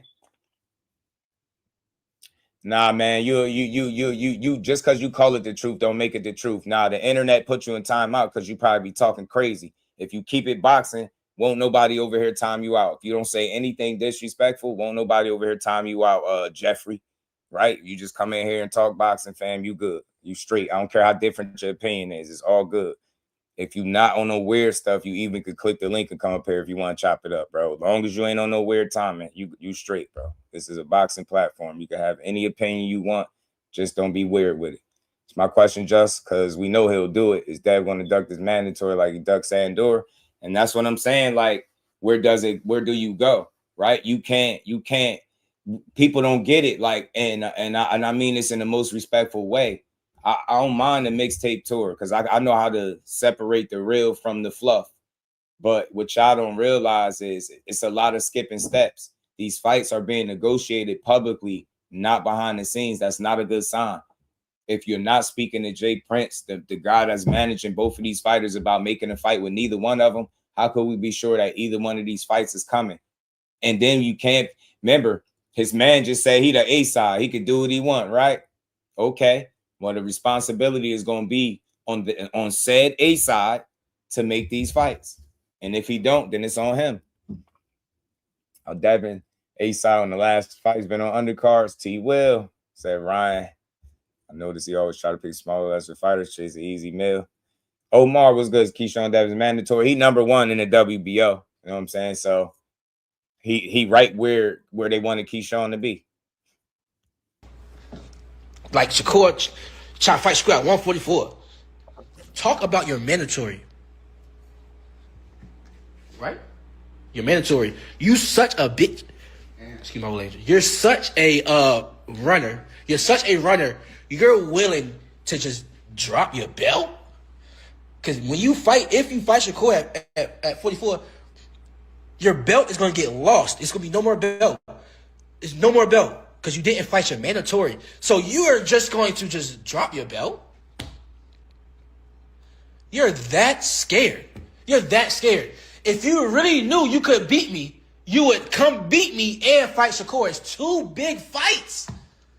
And you're never going to beat me. If it was another guy named Keyshawn and you beat that Keyshawn, that would be a big fight for you. You and Shakur is going to be an even bigger fight. Cornelius was if you really player. knew you could beat me, you would just fucking beat me just like you did everybody else. You'll just go in there and just make the fight happen, Dev.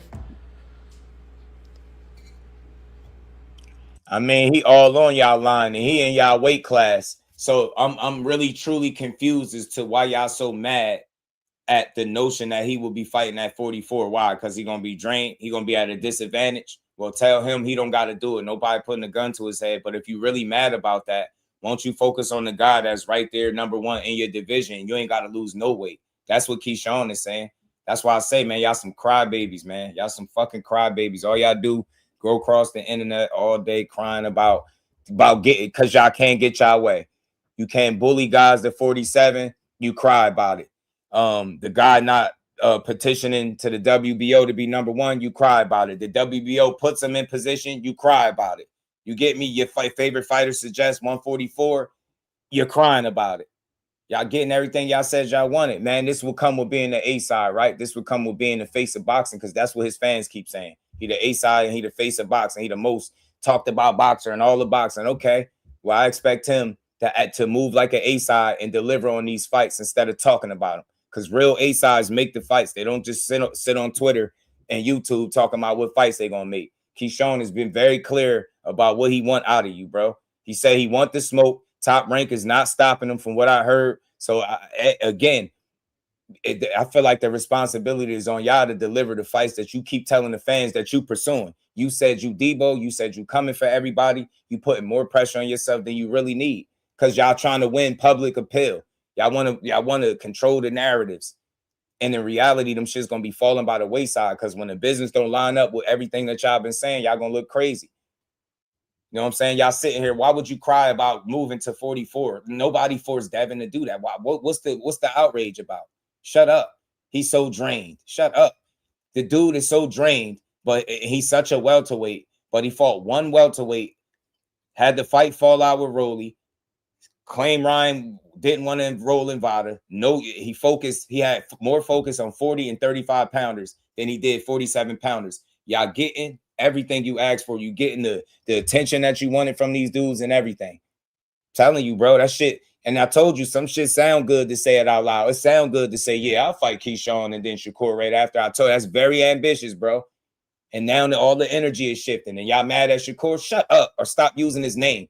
Because y'all the ones keep talking about all this negotiating shit without even talking to Jay Prince. Shakur been telling, and as much as y'all want to point out his hypocrisy and him lying, he been adamant about how they ain't been negotiating shit because they ain't been speaking to his people. John want to believe that.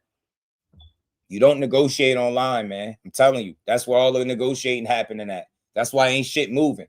Until they make an announcement about where they're going to be at, you could forget about them fighting anybody for that matter. They're skipping steps, bro. You can't put no fight together without the network and nobody signing. Where you at? What network you fight? You fighting on Top Rank? Come on, man. You got to make it make sense, bro. So what you did was put yourself in a position where you called out two of the best talents, I think, in boxing. And now the public is going to ask for you to deliver and fight them.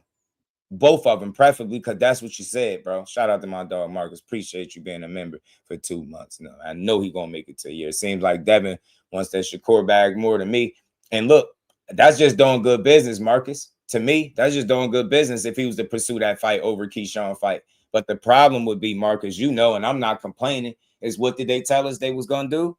How did they tell us they was going to do it? Now they shifting the focus. You get me? Seem real convenient. It's crazy to me. What changed? You get what I'm saying? What changed? How did Shakur become the target focus if your main thing is staying at 47? There you go. You got the amazing right there in front of you, bro. You know what I'm saying? You got Keyshawn right there. It's a good fight. It's a good fight either way. Right? You and Brian Loman, that fight, that shit just it happened, right? You and Lomachenko, that little guy from 126. You and Lomachenko, that fight just happened, right? You and Ryan, that fight just happened. It just happened, right? It won't too much back and forth. Think about his opponents. It just happened. It wasn't too much back and forth. Bro, I can keep breaking this shit down. Y'all just gotta know he don't want to fight me, okay? I think he's scared. It could be not facts, but I think he's scared, okay? Because of the years that I've been knowing him and how he act around me. Not because of this situation that y'all see. No. Because of the years how he act when it comes to him being around me. This nigga really told me one time when we was in New York. This man really stuck his hand out. I was like, yo, we cool, right, Keyshawn? We cool. Last time I seen you, we was cool. We was cool. So we cool now? I was laughing. I'm like, well, yeah, we cool, bro. I shake his hand. I just get up. Hold on. Nah, DEEBO. Nah. Hey, Haney hoes. Hey, nah, DEEBO. Say it ain't so. Nah, he wasn't trying to be cool. He wasn't on friendly time, was he? Because I know. Nah, I thought it wasn't no friends in boxing. Why he worry about if he cool with Keyshawn? No wonder they shifted the focus to Shakur. He was trying to be cool with bruh. I see what's going on. Nah, I'm just having fun with it though, y'all. I'm just having fun with it. Let me be real for a second. I don't care what fight come next. I just want to see a good fight, right? But don't tell me DEEBO was out there trying to make friends and shit, though. You know what I'm saying? Not because he got the toughest fan base in the world. They don't got no friends. They don't want to shake no hands, right? Not DEEBO. He ain't want to be cool. Not with Keyshawn. Huh? Is that why they ain't talking about fighting him right now? What happened to you promise? You promise? You promise? That's what Bill said. Shout out to my dog, Marcus. I appreciate the love, homie. Say, we know Shakur is the oddest name in boxing. Just do. I'm telling you, he definitely one of them. He definitely one of them. 100%, he definitely one of them. Shout out to Big Dog. Really appreciate the love. My guy said, just do. Haney is a big mad there. Trap. Yeah. Full court press by the Bash brothers. I told you it was coming. Platt Boy, my dog, said, imagine Bud calling out Boots. And he asked Devin for a fight. That's what's going on. Telling you, bro, that shit is crazy. It's really not DEEBO, man. Shout out to Black. What's good, homie? Andrew in the building. Let's keep going. Everybody at that like being around me. This nigga really told me one time we was in New York. Until Key disappeared. This man really stuck his hand out. I was like, yo, we cool, right, Keyshawn? We cool. Last time I seen you, we was cool. We was cool. So we cool now? Damn, I'm laughing. I'm like, DEEBO. Well, yeah, we cool, bro. I shake his hand. I just get up out of there. You was a hoe. Oh, y'all want to fight him? We talking about light skin. Man, nah. We cool, right? Because last time I seen you, we was cool. We cool now, right? Nah, y'all gotta want to fight him after this, bro. I'm laughing. I'm like, well, yeah, we cool, bro. I shake his hand. I just get up out of there. You was a hoe. We talking about light skin. Keyshawn, you cool, right? Because last time I see you was cool. Nah, Cool now, right? Going nuts like that. Another nigga walk up on me that same fight. Because this was after June. This was after I retired from boxing. Technique was good. Okay, you good? You good? Y'all ain't on nothing. Y'all be good? Yeah, you good? Like niggas just think I'm crazy. Niggas just think I'm on that 24/7. You know what I'm saying? I'm good. Yo, you already know Rob, my dog, man. Bro, I am not lying. I would not get up here and make up a whole goddamn story of him wanting to shake my hand. Y'all niggas is crazy. Nigga talking that sound like him too. It's him. I'm like, it's him, nigga. Like, the fuck? It's him, nigga. Yo, y'all it's nobody else but him. I promise you. See, the problem is y'all was playing crazy. Y'all ain't know Keith throwed off for real. Y'all got the right one to go back and forth with you. He'll go back and forth with Bill, Devin, the Billettes, right? The Haney hoes. Look, y'all got the right one. Y'all got the throwed off brother. Y'all got the one that don't care, the crash out. He'll crash out. He said, "Hey, ho." Damn. Goodness, bro. He said, "Just if you don't clip that and use it when the troll or Haney thing." Oh, yeah. I got you. I ain't gonna delete this. I gotta clip it. I'm gonna clip it after the joint. Clip that. Look at Tulsa. Hey, you do you want to fight Shakur? Who? No, I'm not. Keyshawn? Y'all niggas is crazy. Fight the winner. Everybody smash the like button, y'all. You know what these is? Hold on. Niggas say, bro, we was cool last time I seen you, bro. We cool, we still cool. I can't believe. I'm not gonna sit here and lie and say I couldn't believe he said that. I'm not even sit here and lie and say that. In front of all the people that was just around at that fight, I'm like, Blaze, what it do? He funny as hell, man. Damn, yo. You was trying to make friends with the business, man? Say it ain't so. Not DEEBO. DEEBO ain't got no friends. You ain't try to snatch his chain, DEEBO? What happened? I thought he was DEEBO. You ain't try to snatch a chain from him or nothing, bro. Man, y'all about to let DEEBO, y'all about to let Key bully y'all. Y'all about to let Key bully y'all. You sure we cool, Key? Still cool, Key? We was cool last time I seen you. Cool. Damn, not DEEBO. Crazy work, y'all. Bum. Damn, man. He on your helmet, G.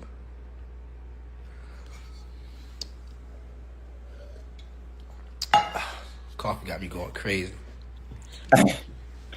He hyped up off caffeine, going off on Haney and the fans. Man, what y'all got to say, man? Y'all gotta know y'all got 24 hours, man. Hold on, he did this yesterday. Y'all on the clock, man. Y'all on the clock. Y'all got a couple more hours, bro. Y'all gotta respond, bro. I'm fucked up. On live, don't care. Trenches. Look at him. But you FaceTime nigga, he probably got a nice little edge up. You probably still see his edge up line. Nice little beard, edged up. You know what I'm saying? His bitch ass probably got his fingernails did and all that shit. Let him get on live right now. You let me get on live. Look. Bob Desire was good. Don't let I put my feet on this motherfucker next. Oh, you gonna say? Man, this sound like pressure to me. Nah, bro. Hell no. Ain't no way y'all about to get quiet. Ain't no way. Hey, man, I'm gonna be 100. I don't push no narratives, bro. I'm gonna keep it a buck with y'all, man. Yo, man. I feel like if y'all shifted all the focus to Shakur after being on, because think about it, Bill, you wasn't on FaceTime with Shakur. You was on FaceTime with Keyshawn Davis. Man, it seemed like y'all shifted all the energy to Shakur and y'all got quiet on the Keyshawn fight. And now the fans are saying Dad bought the bag with Shakur and not Keyshawn. But that's not what they've been saying for the last couple of days, bro. Nah, y'all wanted the package deal. Go in there and fight them boys then. Know what I'm saying? Shout out to Big Dog Willie. I appreciate the love, fam. He said, Court, Keyshawn, Ryan, and Rolly. Only DEEBO can take on all comers. Devin is DEEBO. Where's that energy? Haney hoes, where's all that energy just do, man? I don't know, man. What's up? I'm trying to hear something, DEEBO fans. Y'all quiet as hell on that Keyshawn smoke. Keyshawn bullying y'all at this point. He bullying y'all. Is this cyber bullying at this point? Nah, because y'all got to respond. Y'all can't ignore. He did 2 videos. He said, y'all, man, y'all trying to lose weight and all this stuff, man, when y'all could just fight him. Now, what's happening? Where y'all at? What's going on? Are y'all MIA? Nah, bro. The Bash Brothers put full court press on these dudes. They quiet as hell. This shit create them narratives running out. Y'all running out of steam. That media machine on pins and needles, bro. That shit on fumes. That shit running on fumes right now. Key just took the air out y'all cells, man. Oh, yeah, he's winning. Look, he on y'all helmet, too. He don't even care. Nigga, y'all know who my ancestors is? Nigga, hear it, nigga. Tubman. Bro up there talking about his ancestors. Bro said, do y'all know who my ancestors is? Oh, man, Keyshawn or Reef, what's good, bro? They ass. Cyberbullying.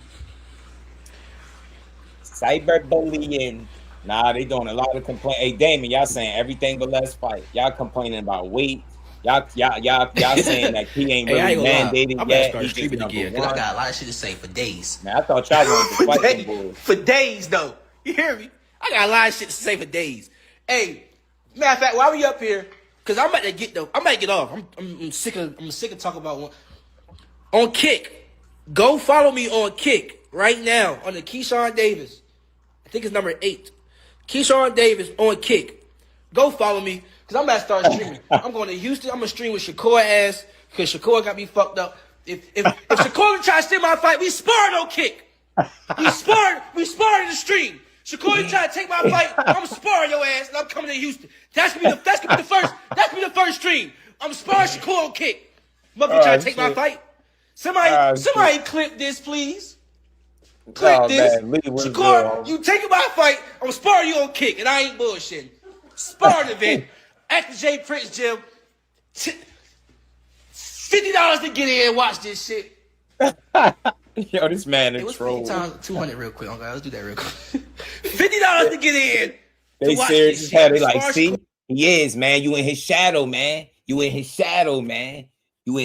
You gotta, Key, you gotta start getting these fights, or you gonna always be in his shadow. Shut that corny shit up, man. Y'all trying to be divisive. He not in Shakur's shadow. He got 15 fights. They had 2 totally different points in their career. Shakur already in his 4th division. Dude's trying to force him to his 5th. He not in his shadow. He his own man. The fact of the matter is, he part of the cream of the crop. Keyshawn is, right? He worked himself in that position. I mean, he obviously good enough for Devin Haney to entertain him enough to put him on the hit list, talking about let's do it, Keyshawn.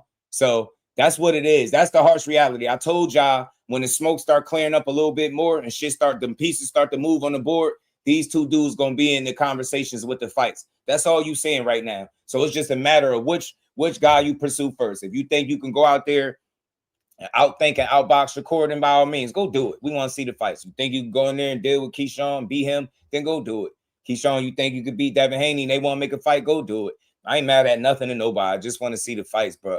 All them narratives is starting to die, man. Y'all looking crazy in the face, bro. Y'all saying everything but let's fight. Y'all making excuses about weight. It was cool for Ramirez, but Shakur got to jump from 135 to 140, then from 140 straight to 147. But y'all could literally fight a million fights at 135, be drained to the point where you move up, be drained at 40, but still fight 40 twice, fight Ramirez, then go to 47. Come on, man. Y'all don't practice what y'all preach, bro. The bar is clearly set higher for Shakur, and this is exactly why. That's another reason why 100% why I say I got him beating them if they fight, because y'all set the bar higher for Shakur. What's good for the goose is not good for the gander when it comes to the Haney hoes. Shakur got to jump from 40 at the one fight straight to 47 because y'all need ops and be in his 5th weight class. Devin Haney could gradually move up, fight Brian Norman, and then continuously call out smaller guys and complain that one of the smaller guys is telling you to meet him in the middle. Y'all crybabies. Y'all some of the biggest crybabies in boxing, and y'all favorite fighter got more heart than y'all got. Your favorite fighter believe in himself more than y'all believe in him. Ever since that 144 shit got said, y'all been panicking with videos ever since, crying about who making sacrifices, who asked for what. Nobody put no pistol to Devin Haney head. You get what I'm saying? You want to make the biggest fight in boxing, as you stated on 2 separate occasions, more recently the other day on Twitter, you said it again, then meet his ass in the middle, or stop using his name. Stop telling Mike Coppinger that you're negotiating. Stop letting Sean Zeitel believe that you're negotiating, and fight the dude that's at 147 that you claim you could beat, That's too inexperienced for you. Fight him and shut the hell up about what Shakur got going on. Weird ass dudes. I ain't never seen no fan base think that it's only one way. Better yet, hey, y'all, Devin ain't got to go down. He don't even got to fight neither one of them. Won't he just forfeit his whole run at 47, right? Mister, I ain't fighting that weight classes no more, right? Won't you go your ass up to 54 like your dad said, fight Boots and Xander Zayas winner, right? You already talking about fighting Fundora, Spence, Boots, Zayas. Won't you go up there then? Won't you go up there and you're being your 4th weight class and fight up there? You big anyway, right? Since you complaining that smaller guys want you to meet them in the middle instead of obliging you where you feel like you comfortable. I'm talking real shit. Tell me when I'm lying. The most fair way to make a Shakur Stevenson fight that it seems like y'all obviously need right now is to meet him in the middle because you don't have the leverage to force him to do nothing else. Now go get on the phone with Jay Prince, the big homie that's Bill Haney called him, the big homie, and go make a fight for real and stay the hell off Twitter trying to one-up this man. Because y'all got a whole media machine and like 6-7 channels all pushing y'all propaganda. We ain't no fools over here. We know what's going on. We know what's really going on over here. Y'all don't have the leverage that you say you do, at least not right now. Until you make an official announcement as to where you signed at and where you're going to be fighting at, all these fights that they negotiating on Twitter is in vain, bro. Do not fall for the banana in the tailpipe. They went from package deal to now 144 to now Keyshawn ain't been mandated. He just number 1. Shut up. He's there. He's there. And the fact that you calling him a coon is nasty work, bro. That like I told you before I don't rock with that word, bro. You notice how I don't got none of that energy for Haney. I don't call that man no coon. I'm just calling out the way they're negotiating fights on Twitter and then the way y'all fans responding to it. Y'all sound like y'all don't want to fight neither one of these dudes now. Because you don't want to go to 44 and you clearly ignoring the guy that's adamantly calling you out. You know what I'm saying? And he told the whole world that you wanted to be friends with him, which is scary ass. He said your man's a hoe. And y'all arguing that Shakur. Shout out to Big Dog Willie. He said they have Ryan for the bigger bag, but they rather take the surgical ass whooping by Core so they can save face and not get beat up physically by Key. Telling you, shout out to Big Dog Willie again, man, in the super chat. Appreciate the love, family. Telling you, man, when they say Shakur Duck and Dev, that's my bad. I just tapped in. Said why they saying Shakur Duck and Dev? Fonz B, they've been pushing that son of God, my dog. What's good with it, Brody? They've been saying Shakur been ducking Devin since 135, bro. The fact of the matter is he ain't never ducked him. They can't really back up that claim. This is why they still actively trying. Think about something, right? What's the logic in this, bro, Fonz? If a guy is truly ducking you, why would you be actively trying to make a fight with him? If he been ducking you for years, why would and when he ducked you at 135 initially when y'all was in the same weight class, why would he look to fight you now with you being essentially a weight class or 2 above him? Right? Why would he want to fight you now? What would change? That's how you know they full of shit. If he was truly ducking him, then they wouldn't be still trying to negotiate with him. You can't DEEBO him. Don't tell me that's what you're doing. You trying to make a fight with him because you know he never ducked you. Just like I said, Devin Haney never ducked him, but he negotiated in bad faith. He made a fishy offer, man. It was no substance to it. The way they go about trying to make a fight with Shakur is a way that they don't ever try to go about making a fight with anybody else. That's a red flag to me. Get what I'm saying? Yeah, hey, Blaze, he boxed in, bro. Sent you a video. Bill saying Devin was drained during the Norman fight. Oh, no, don't say that. Don't tell me that. Hold on, bro. I got you. Well, you send it on IG or Twitter? IG, hold on. Let me see. Y'all hit that like button, man. We got over 80 people in the building. We ain't nowhere near done. Hold on. Let me finish playing this because Key still got something to say. Kick because you trying to take my fight, bro. Aviator Cross was good. 10,000. 10,000? 50 times 200. Nah, we gotta do 100.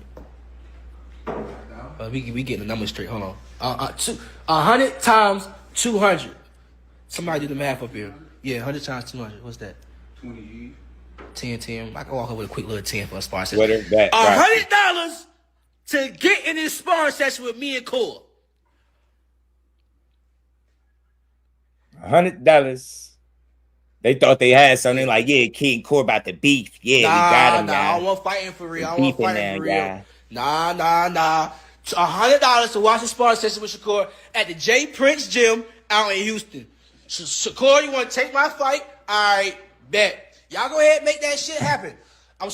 We spurred on kick. I said these dudes P sitting down for sure. That's crazy. We spurred on kick, nigga.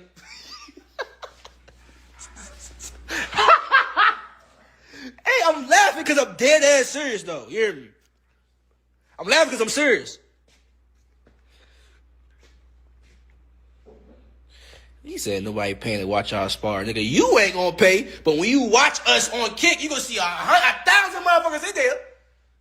You ain't gonna pay, but I bet somebody else gonna pay. Shit. Don't talk for everybody else, sir.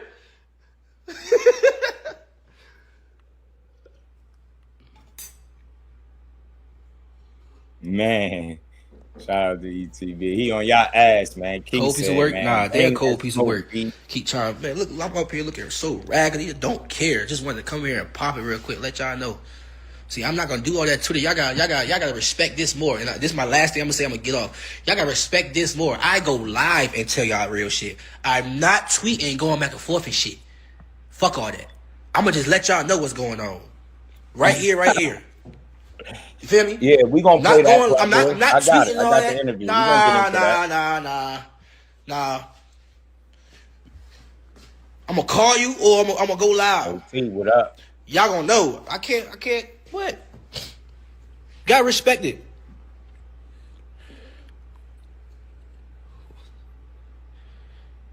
I'm gonna just act like I didn't see that comment. He applying. Yeah, pressure, y'all gotta bro. respect it though.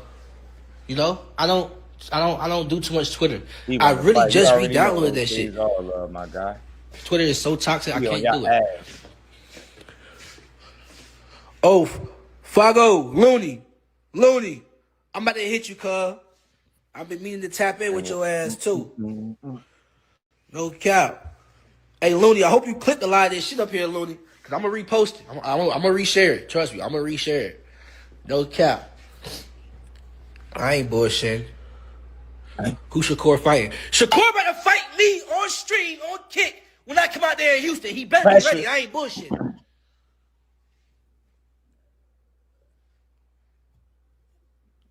Come on, who Shakur fighting? He fighting me, nigga. They down bad, boy. They working overtime.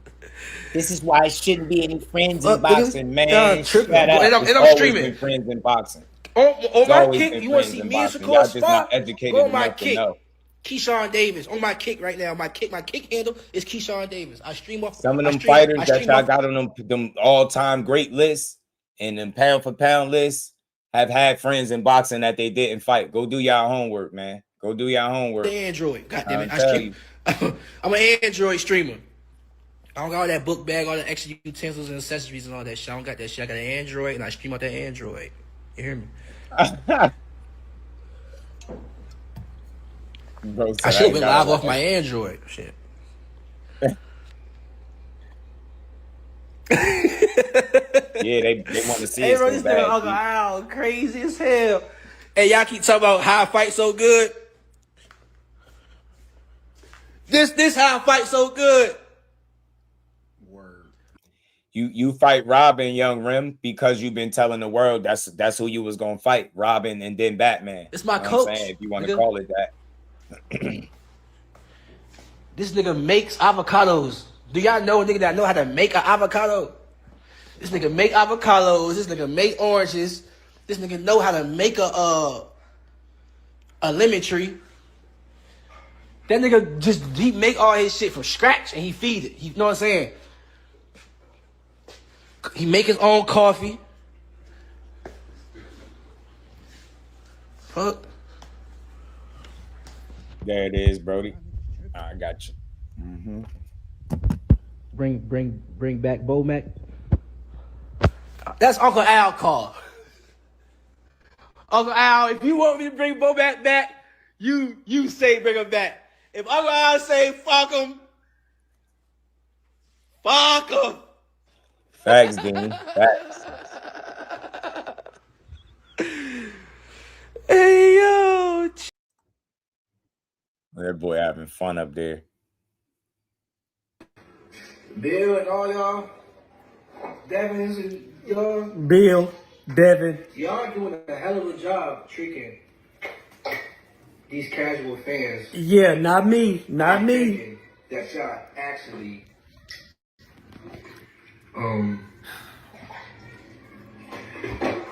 is whatever y'all is. Like, y'all need to stop doing that. Listen, man. Just say I rewound this video because I just can't get over how hard this man is going in on Devin Haney and the Haney fan base. Listen. Tell him, Dre. The way this man talking about you right now is greasy, bruh. There's no way in hell, especially after expressing the fact that you are willing to fight Shakur's brother right now. There's no excuse. If you're not stepping in the ring with this man, you must be scared. I ain't never heard a nigga get caught out this tough, man. This tough. This nigga is going in right now. Look at his face. He is perplexed as I am. Devin, make this fight happen right here, man. Y'all already know how I feel about this fight. I've been saying this. We both ranting right now, man, because this fight needs to happen. Devin said it. I know. Relax, champ. Let me get him. Hey, Devin did say it. That's all we want them to do. Just do some of what y'all said y'all was going to do. Y'all tuck and tail, man. Dracy will say he's scared of Keyshawn. Nah, I know one thing. They know that's a risky fight. Shout out to my brother Mike Kirk. How you feeling, bro? They want to know who Shakur going to fight next. Bad. Don't worry about champ. From 35 to 47, man. Got options on options. Dev stuck like Chuck. I told them they situations ain't the same. Business was good with it. Nah, I don't think Devin is scared. Make sure when y'all say those things, y'all know who said it. I don't think he's scared, but I think he know that both of those fights are challenging. I think Bill knows it too. I don't think Devin's scared of nobody. I think they're going bro, listen to me. I don't know what Devin, they're going to do. You have no excuse, bro. He said, look at Keyshawn. Whatever you want to say, put it out there. Give us your intellectual response as to why you don't want to face this man right now. And I don't want to hear that he ain't ready. You know, he only got 15 fights. He ain't on my level. Prove it. Mm-hmm. How? Make this fight happen. And I'm out this mother. Oh, man. They on y'all ass, man. Key on y'all helmet. Key is on y'all helmet. And this the other clip somebody sent me. It was with Champ side. Let me see what was going on. Let's hit. I don't agree with that. Man, listen. What I'm telling the people is the difference between he came in at 146 something for that fight. He'll come in. How much more drained is that? What is that? Y'all count up the pounds, man. Come on. Drained. Hold on. What's that? What's happening? Is he drained? How he drained at 46? He drained at 46. Something for that fight. He'll come in. How much more drained is that? What is that? Y'all count up. I just want to make sure I'm hearing the right shit. That's all, y'all. Hold on. Man, listen. What I'm telling the people is the difference between he came in at 146 something for that fight. He'll come in. How much more drained is that? What is that? Y'all count up the pounds, man. Come on. Sound like we ready to go then. I mean, yeah. So never came in. He's never been 47 pounds anyway, though. So you know what I'm saying? So for all y'all that was stressing yesterday about Devin cutting 2 more pounds, that don't sound like it's much of an issue at all then. Okay. So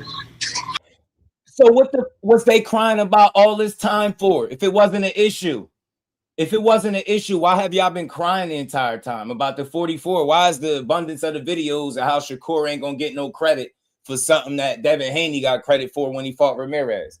Make it make sense. Y'all, wow, bro. So now it's not a problem.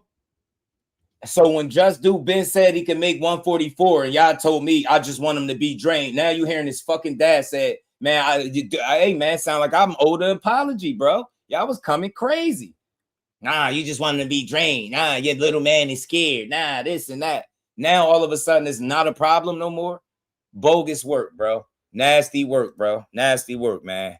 Nasty work, man. Y'all out of control, G. Man, y'all don't know what you, man. Y'all all over the place, bro. Y'all argue for months that he can't make 144 pounds no more. For months, literally, no exaggeration. B. Hayes was good with it. For months, they argued. Wow, now today it's not a problem.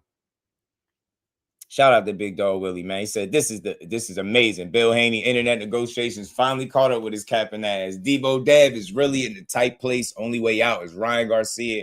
And does DEEBO Dab want that fight? It's not good. Yeah, you got to pick your poison. It's a dark alley every which way you turn. It's a lucrative fight. I think it's money to be made. I think it's more legacy for him to achieve and things of that nature. So hopefully he make one of the fights, man. I don't think Devin is scared, but the way they've over negotiated. I think they overplayed their hand just a bit, trying to say everybody you gonna fight. Now you having to walk back the very same shit you said he wasn't gonna do. He was just on the phone with Jay Prince saying, yo, Devin, I won't negotiate against Devin, and we fight at 147 pounds and nothing else. Now 144 is not a problem. I've been knew it. I've been said that. I saw it sound like I was right then. Sound like I knew what I was talking about. Devin Haney fans, I got score again. I'm more of a supporter of Devin than y'all because I was right. He can make 140. Feel me, Mike? He can make 140. 2 more pounds and don't sound like it's much of an issue at all then. Okay. So I don't know. I think the thing is that for me and everybody else, they're 100% right. We worked. He's the champion. We worked at 147. It should be there. That's fair. This other shit is bullshit. But whatever. DEEBO done said he gonna do it. It's not something that I would. No. I would say it's wrong. And it's unfair. Me. No, it ain't. Get that crybaby shit out of here, bro. Respectfully, man. I don't want to hear that bullshit. I don't want to hear that. Shout out to Big Dog Willie. Appreciate the love. Nah, it's not unfair. It's not unfair. It's not unfair at all. How the fuck is it fair for Shakur to jump 5 pounds after his last fight and then jump an additional 7 pounds? That's 12 pounds to fight Devin, but Devin can't even lose 2 pounds because he weighed in at 146. He can't lose 2 more pounds while Shakur gained 4 and meet him in the middle. What the do you mean it's not fair? It is fair. So you think it's fair to ask Shakur to jump straight from 40 to 47 after one fight and Devin didn't do it, and him being his 5th weight class versus Devin being in his 3rd? Ain't shit fair about nothing. It ain't about fair is what makes sense. Fair. Fair would be going to 47, fighting Brian Norman, and focusing on everything at 147 or up, if that's what you're doing. That's what fair. Fair is being realistic and understanding that, yo, you know what? This dude could really make 2 weight classes that I can't no more. So you know what? I'm going to wait till he either get here and then I'll fight him. And until then, I'll focus on what's in front of me. That's what, since we talking about fair, get the fuck out of here, man. And it don't got shit to do with being no fan. You're not going to tell me one guy got to do something that your son didn't even do. And you got the nerve to be screaming fair because he don't want to lose 2 more pounds to make the biggest fight in boxing, according to him. Get out of here, man. That shit is more than fair, man. That scary ass talk out of here. You wouldn't do it. Well, good thing for you. You don't do the fighting. Devin do. Shout out to Devin once again. And if he stand on that 144, he got my respect. Win, lose, or draw. I don't give a damn what happened. Got my respect. You fight Keyshawn Davis. You're going to be one of my favorite fighters for sure, for sure. Trust me.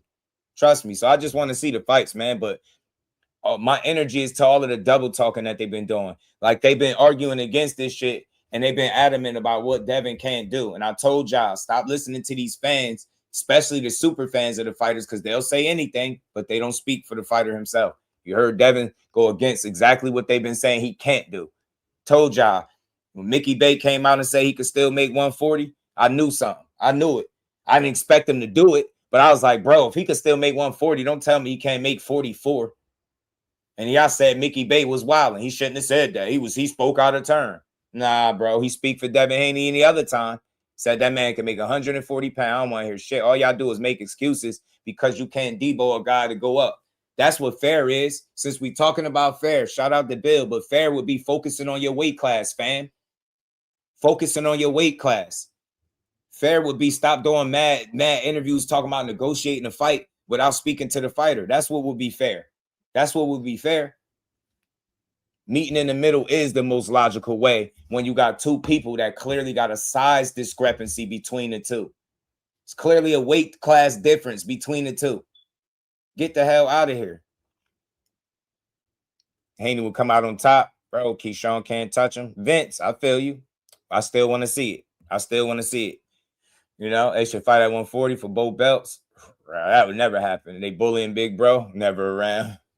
Nah, ain't no bully going on. They more than Ryan touched them. Yeah, ain't no bullying going on. It's just a matter of standing on business. What I said before is a lot of times when you try to jump out in front of every narrative and you run that Chitlin media circuit, you say a lot. You tend to put a lot of different things out there, and me understanding that the business of boxing don't go according to what people say. It go according to what is being done.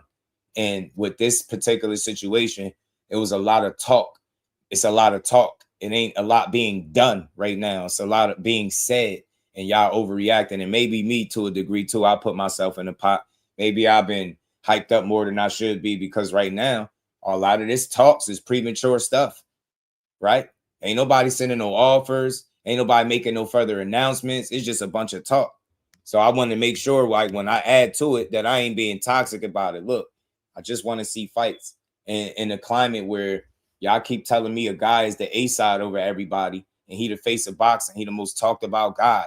He's the DEEBO. He wants to fight the best. He makes all the sacrifices. He's the one that's like Andre Ward, Floyd, and Bud Crawford. Shakur is not of that cloth. It's Devin Haney. So continue to prove it.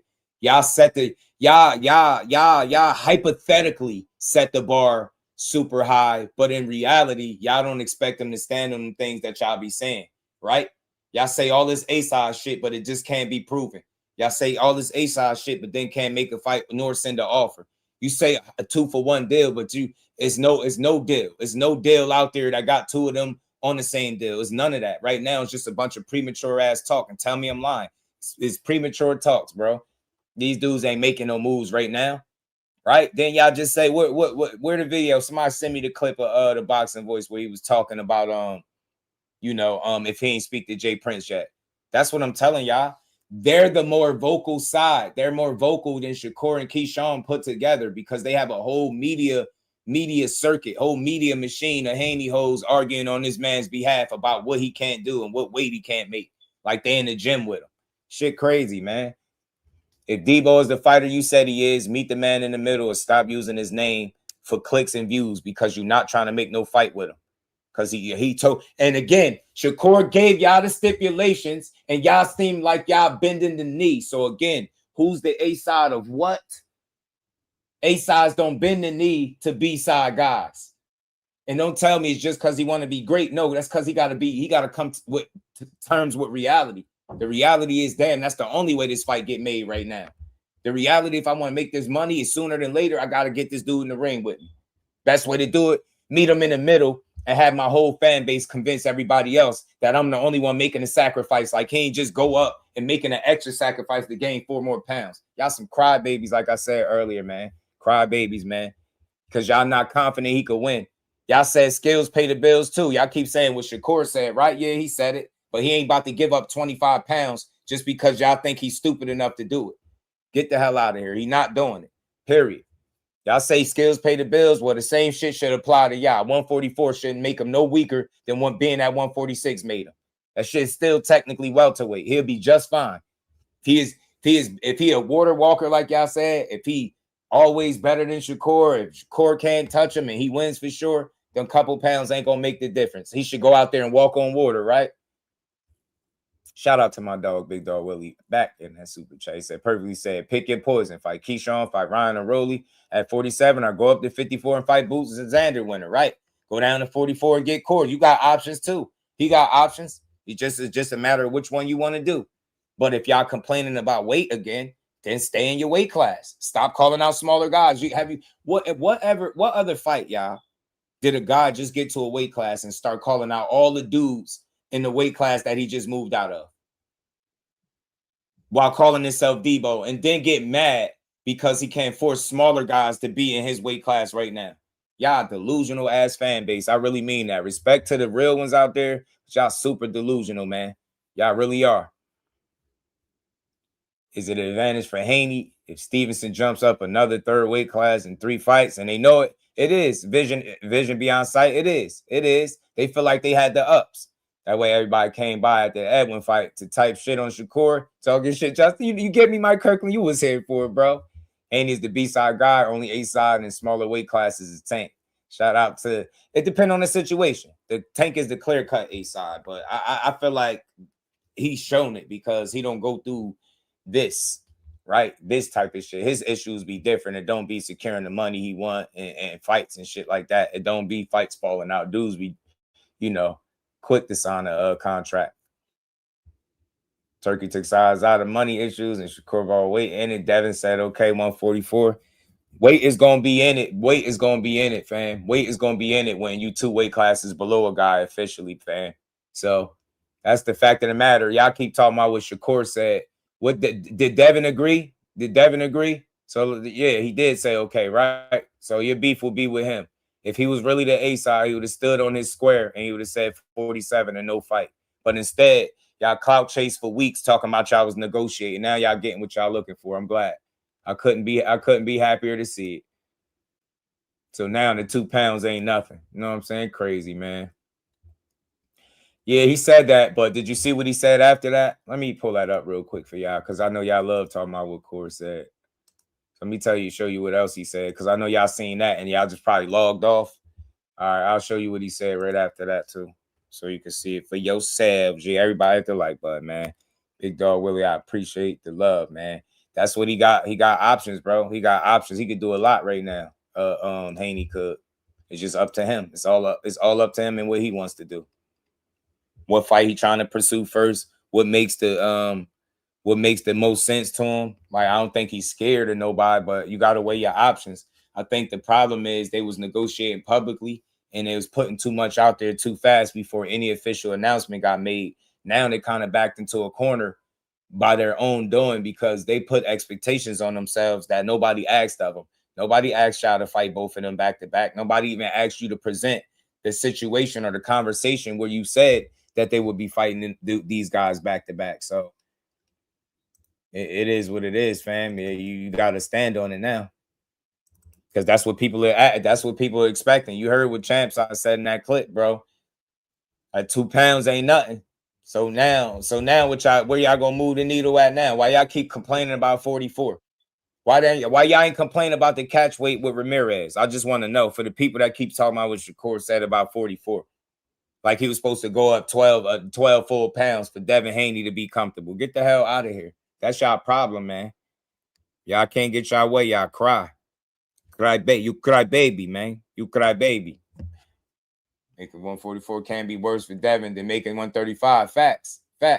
You guys are cry baby. If weight is an issue, why didn't Devin fight Ennis at 52? And why did he make a pit stop at 44 himself? Tunnel vision. Hit him with the facts. And if weight really the issue, tunnel vision, and they could be fighting at 54 right now, then won't they go up there and fight Boots as Anders Eyes winner? Or focus on 47? Then they problems will be solved. That's why this time I'm not letting up. Y'all have no leg to stand on. You can't be mad because a guy that's smaller than you, clearly you want him to do what you want him to do, and you can't do it. You just gotta adhere to what he said, or bite the bullet and don't fight. You know what I'm saying? Don't fight. You know what I'm saying? Just don't fight him, G. Hold on, is this it? I think this is it. This is why I wanted to pull up so y'all can see this. Because y'all think it's up to Shakur as to what fight happens first, but it ain't, bro. It ain't. Look, let me show y'all. This is what bro was talking about. Just so y'all know, I be on all this stuff. I seen it too, but I don't be going off this, man. Only gonna move off your blessings, brother. If not, go cook that ninja. Then he said, I gotta stop. And before that, he said he rage baited y'all. Like, you get what I'm saying? All that BS to the side. Let me stop rage baiting, y'all. All real negotiations happen offline. Fight date TBA soon. To be announced soon, bro. It's not 100% up to him. And look how easily people focus on what Shakur say because they don't know how to watch boxing without being emotional. It doesn't matter what he say. What about what Devin said? Didn't he say, let's go, Keyshawn? Why are we still talking about Shakur? Didn't he say, let's go, Keyshawn? Didn't he say that already? He said that already. Which comes first, 47 or 44? Didn't he say Keyshawn first? Ain't that what Bill said? Since we keep talking about what people said, did Bill say Keyshawn first? So focus on the guy in your weight class then. Shakur be all right. He ain't worried about him to get no fight. Y'all panicking over nothing because your favorite fighter is confused. Y'all went from telling me he was going to make the biggest rematch in boxing. He was going to fight Rolly. It was a little conversation about Lewis Crocker. Jack Catterall came into the conversation. And now Keyshawn and Shakur, y'all literally down bad. Y'all don't know what y'all really going to do, to be honest. Tell me, anybody that from the Haney fan base, y'all know 100% who he fighting next? Since we keep talking about what Shakur said and what Keyshawn saying and what this dude saying, who he gonna fight? He the ace out over Keyshawn. Is he gonna prove it and actually send him an offer to fight him? Let's see. We gonna see. Shout out to Mike Kirkland, my brother. Appreciate the love. He's I'm an old man who loves fighting, but they do have crybaby energy already for the fight. My opinion, they do. They crying already, Mike. They are. Kind of Hall of Fame career is that without facing a little adversity? 702. It's a good day to make a contract where the title is still in the line because technically they are over the 140-pound limit for Stevenson, and you could come in at welterweight at 145, 146, whatever. So what's up? Yeah, it ain't no excuse, bro. Ain't no excuse. Ain't no excuse. They got to fight. They got to fight. You gonna get you got exactly what you looking for, G. Let's keep going, man. I don't wanna got some more stuff I wanted to play, man. Boy, they've been doing some crying. Hold on, we're gonna keep pulling up this stuff. We gotta keep getting to it. They call Keyshawn trash, and they keep trying to ride that wave off the internet and dog out Stevenson about having friends, saying he's one of the best. Yeah, they weird, man. They don't know what leg they want to stand on right now.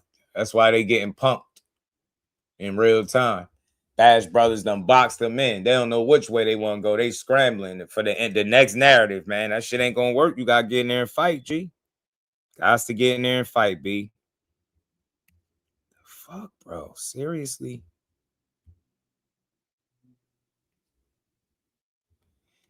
My bad. Nah, you're gonna get enough of calling people trash and then want respect for fighting these people. I'm telling you, that shit is ass backwards. This is pretty dumb. It's a pretty dumb way to promote yourself or promote what could be potentially your next fight or opponent off calling them trash. It's stupid. I said that before. They don't get it. They like to push that ignorant shit. They like to push that dumbass narratives. Yeah, he trash. And then turn around and fight him and be like, yeah, we gotta get credit for it. Silliness. Throwing away roadblocks. It also could be that Turkey Al-Sheet them don't want to pay for the Keyshawn fight, which I don't understand why they wouldn't. And I think that's where his money is coming from, right? Just for the Shakur fight. But if Shakur's not going to 147, bro, you can dead that shit, Bill. And just go ahead and get your boy in the fight this September under the Ryan undercard. I think Ryan versus Conor Ben's going to be a Netflix fight, right? Under the Ryan undercard to be nasty work, bro. Nah, you can't go from talking about unifications and A-side $100 million deals. I'm fighting the Bash Brothers to Ryan undercard. That ain't gonna sit well. That's been the rumors for a while. That's the perfect setup, Devin. Get back on the undercard with Ryan, and it's a Netflix, so you're gonna get paid a great amount of money. Bill, don't hold your son up, man. And we need Devin to talk more. All this Bill, like Keyshawn said, let him talk. Let him stand up for his damn self. Like, we know that's not Devin, right? But it's like it comes a point where you gotta voice your opinion because if people want to see Devin talk. Yeah, I agree with that call right there. I thought that was fair. People do want to hear Devin talk. You know, they do want to hear him talk because, again, the perfect reason for wanting to hear him talk is you seen when he finally spoke about 144. When he finally spoke about 144, he was, you know, when he finally spoke up on his own, he was speaking about 144.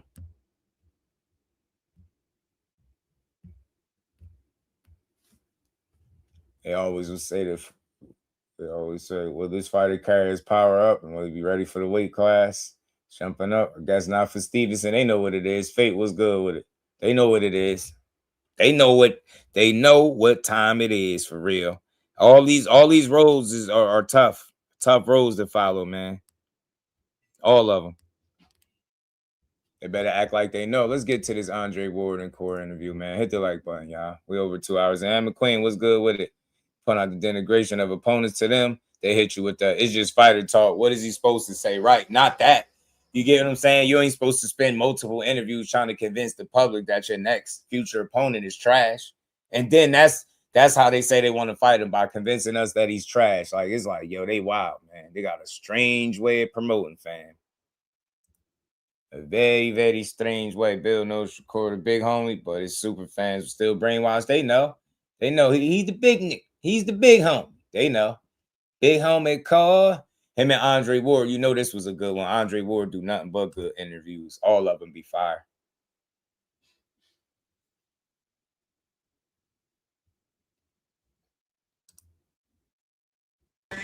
So they can face the scale and face each other. You got that wide stand, my boy. I got to deal with that first. I'm looking at the feet, but I got to deal with that first, because I know you're going to get your range fine, and I'm going to start feinting with me. Getting low, got you. See, I'm closing the distance right now. Yeah, I'm waiting. Reset. I'm waiting, man. Come on, feint. Okay, he ain't gonna bite. Oh, yeah. Catch and shoot. I got it down to a science, bro. Catch and shoot. I'll be closing that distance so close, though, bro. Look, you gonna lean. There too. Yeah, but you're not gonna understand what's happening, because you're gonna lean back. You think you measuring me. But I'm comfortable there too. But my feet unorthodox, so I'm not gonna do the normal.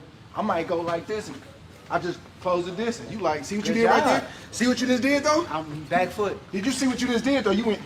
Push me, all right? Take a little But I know push. that's gonna be your move. Look, you either gonna go here, or you gonna stay here and just go here. Here is the best place to go right But there. I'm not gonna chase that though. Once I get out of range, what you gonna do? An average fight game, reset. Set it up. Look, an average fight game, Right he now. gonna chase you and try to be rah-rah. I'm gonna just reset. I got a question. Talk to me. Then y'all spar each other? Yeah. Like, trying to see y'all like y'all ain't Shout out to spar the each queen. other. I'm not going for that. And that's the thing that you actually be doing now, bro. I be seeing Keyshawn do that where they do this and try to get you. I'm not looking at that. I'm looking here, bro. Yeah. Close the distance that quick. Oh, leave that alone, man. He gonna close it for Can no I get reason. some more work? He gonna get there, run into it, feint. Talk to look, him, fall Jack. for the feint. I wasn't even ready, bro. I wasn't even ready, bro. Hey, I wasn't even ready, bro. Let me get in my legs and get ready. Yeah. Nope. I'm gonna control that, bro. If I control your lead hand, I control you. Nope. Stop. Bro, if you would have seen the narratives that came from this clip, from this little clip with them doing this, they was saying, Shakur, see, I told you could control his lead hand, you could control him. Told you, man, he trash on the back foot. Like, they got all of that from this clip. It was crazy. Hey. I don't go. Exactly, bro. I'm telling you. Jizzo. That stuff still work, brother. What's up? We back with another episode of the Art of War. We on the road. We in Houston, Texas, H-Town. My guest today is one of the... Ooh. That's gonna be one of the bloopers, bro. Today, my guest is one of the best fighters in the world. I want to welcome back to... Hey, man, y'all look at that 175-pounder, bro. The show, 4-division world champion. Yeah, that's right, 4-division world champion. That what they Current said. WBO super lightweight champion. I want to welcome to the show, not Lil Bro, but Baby Bro. You ain't Lil Bro no more. You don't sell out Madison Square Garden and then be called Lil Nothing, man. So I want to welcome to the show my brother, Shakur Stevenson. Man, it's good to have you, man, back on the show, bro. You know, brother, your star power just, you know what I'm saying? So when I can get you, it's a blessing, man. Man, anytime. You already know. Yeah. You a gold in my eyes, and I appreciate you for everything that you did for me coming up. So anytime we could sit down and chop it up and get the fans this type of blessing, I'm down with it. For sure. Man, last time we talked, you was a couple weeks out from the fight with Teofimo Lopez, January 31st. So he's a couple weeks before that. Man, the fight happened. Yeah, it's like saying if you would knock him out, you could win the fight. Yeah, I'm telling you, they be saying, it sound easy, Jordan. You get an announcement. Yeah, hopefully you get an announcement, because I told y'all it's been fun to talk about it, and I've shown respect to both sides. I just know I call it BS when I be calling it. They do a lot of shucking and jiving, a lot of over promoting, but a lot of public negotiating, but those moves aren't, that energy is not being reciprocated behind scenes, behind closed doors, right? And the reason why I'm able to come to that conclusion, because you should be able to undeniably say that, yo, I'm in conversations with Jay Prince about making X fight, this fight, or that fight. And you're not saying that. You going right to YouTube and social media and you doing all your negotiating and talking there. And then we ain't even getting real official announcements or nothing. So I'm gonna just sit tight. But all this crying, you might as well stop crying, bro. You getting what you asked for. Shout out to the Queen Live out there. Appreciate the love. Just to let these people know. No excuses afterwards. We don't want to hear he was drained. None of that. He said 44 willingly. Go make the fight. You know what I'm saying? Go get beat up like your daddy used to. You know what I mean? Shout out to Lala. I appreciate you, Queen. Appreciate you, man. Let's keep going. This is a good one. And you put on a great performance. You sold out the MSG, bro. Like, talk me through just the fight, everything leading up to it, and then that actual night. Man, there was so much going on. I ain't gonna lie. It was so much. That was probably like the biggest moment of my life. Like, I ain't never really have like that much butterflies during fight week. Like, it was so much. Like, it was a big adrenaline rush, and honestly, I enjoyed it. Like, I had the time of my life during that fight weekend. During the fight, I had an amazing night, and we went in there, we did what we were supposed to do, and shout out to Tio for even giving us that opportunity. So I'm happy things went the way it did. Man, do you think a lot of the stuff that Teofimo was doing before the fight, you think that's just because he knew I can't really deal with him punch for punch, so I gotta try to get him out his game? I thought so, but I think he got a bad habit of falling into like the social media way to where he doing things that's outside of his character for social media and likes and clicks, and there's a lot of people that do it that way, but for me, I really don't respect it. But yeah. I feel like that's like one of the new waves now. When cats know they can't deal with you, yeah, they going left. Yeah, it kind of threw me off because he went super left. Yeah. Like, it wasn't really it wasn't something that I was used to during like a press conference and a fight week type of vibe. I wasn't used to that. Yeah. So, it was different. I seen you was looking confused, like, bro, what you on right now, bro? We supposed to be trying to promote this fight, and you talking about some other stuff. Yeah, I mean, a lot of people, they just, once again, they motivated by likes and clicks. So he gonna say and do things for likes and clicks, and he a media type of person. So, but them same likes and clicks gonna turn on you when you put on the performance that he put on. For sure. It's a lot of fighters, not just young fighters, but fighters that look up to you, that take from your style and respect your fight game. Like, for a big event like that, like, did you know the fight was sold out? When did you know the fight was sold out? Oh yeah, I knew. I seen it all on like the TVs when I was in the locker room, man. I just seen the vibe in New York. Like, I knew everywhere I went, it was like the vibe and energy was different. Like, it was like, it's a real fight week. Like, you got to stand on everything you say, and Tio got to stand. Look at that light heavyweight on the screen, though. Y'all see that light heavyweight? See a fighter that truly believes in skills and will, just like Ward. Facts.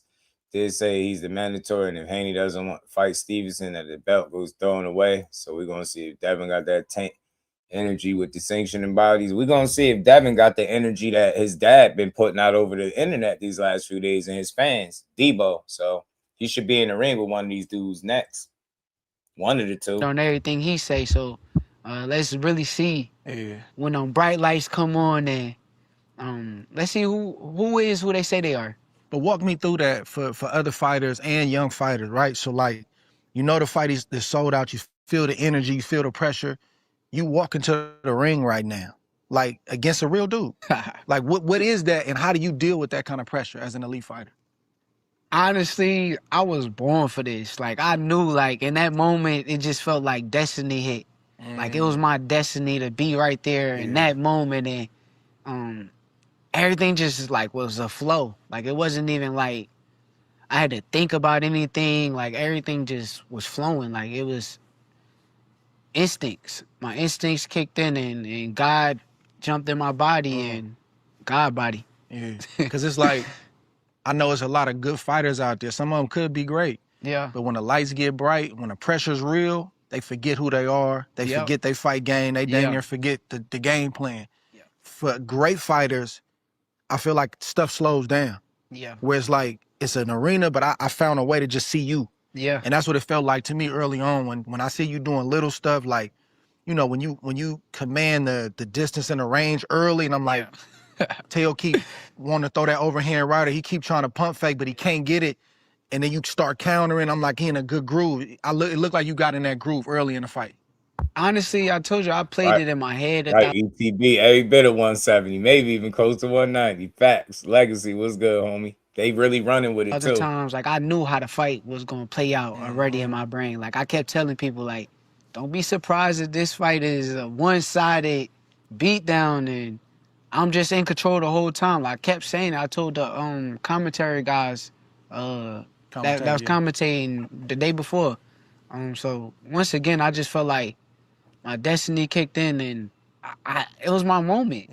Like it was nothing he could have did in that moment. Like even when I watched him on film, he did everything that I expected. Like I seen everything already before we fought a million times in training camp. And then when I got in the ring, it's like, oh, it's right in front of me. Here it go, boop, boop. I got you. You can't do nothing.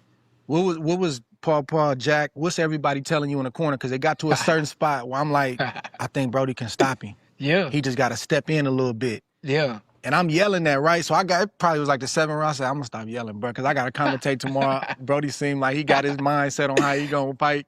What's being said 7th, 8th, 9th round, and what are you thinking? Honestly, the last 3 rounds, honestly, they was telling me, I can't even tell you what they was telling me. Like, I was so dialed in and zoned in, it was hard to really hear everything that they were saying. But I remember seeing Bud saying, stop him, stop him. And I seen him get up and say it. I'm like, okay, let me try to turn it on. And honestly, I did try. Like, it was a moment where I kind of like started stepping to him. Yeah, I seen that. And when I started stepping to him, he started doing just a little, like, tricks. Like, you know, them old school fighters, they got tricks. They might hit you with an elbow. To survive, They might grab you, fall down, slow the clock down. Like, he started doing little things to, like, slow the momentum of me stopping him down. And I think that's a tricky fighter. And, I mean, it's a high-level fighter that I'll give him in that instance. And I think that's what he really kind of saved him from getting stopped. Like, he headbutted me one round. And when I got headbutted, it kind of hurt it. I'm like, okay, let me chill a little bit. Watch out for his head. I'm not trying to get hit with the head again. So he was doing little tricks and little dirty things. Even though you shut him down, you respect his fight game still? Yeah, for sure. For sure. You got to realize, I done seen him since a kid. So as a kid, I done watched him dominate and beat dudes up. Like, he beat dudes up in nationals. He went to the Olympics, and I felt like he got robbed. But I done seen him just whoop people. Like, I done seen him beat Lomachenko. So he been doing that. Yeah, like, he been the guy that's fast, athletic, sharp. So I respect his game. I can't take nothing away from his game. His game is definitely a high-level fighter, but he just was in with somebody that was meant to be who they was going to be. Like, after coming off a fight like that, like, if you never fought, you don't know, but if you come off a fight like that, you on a crazy high. Yeah. Right? Like, I can't explain the level of adrenaline that you have. Like, it'd be for days. How long does it take you to come down off a high from that type of night? Oh, man, I ain't gonna lie. I felt like it took a month.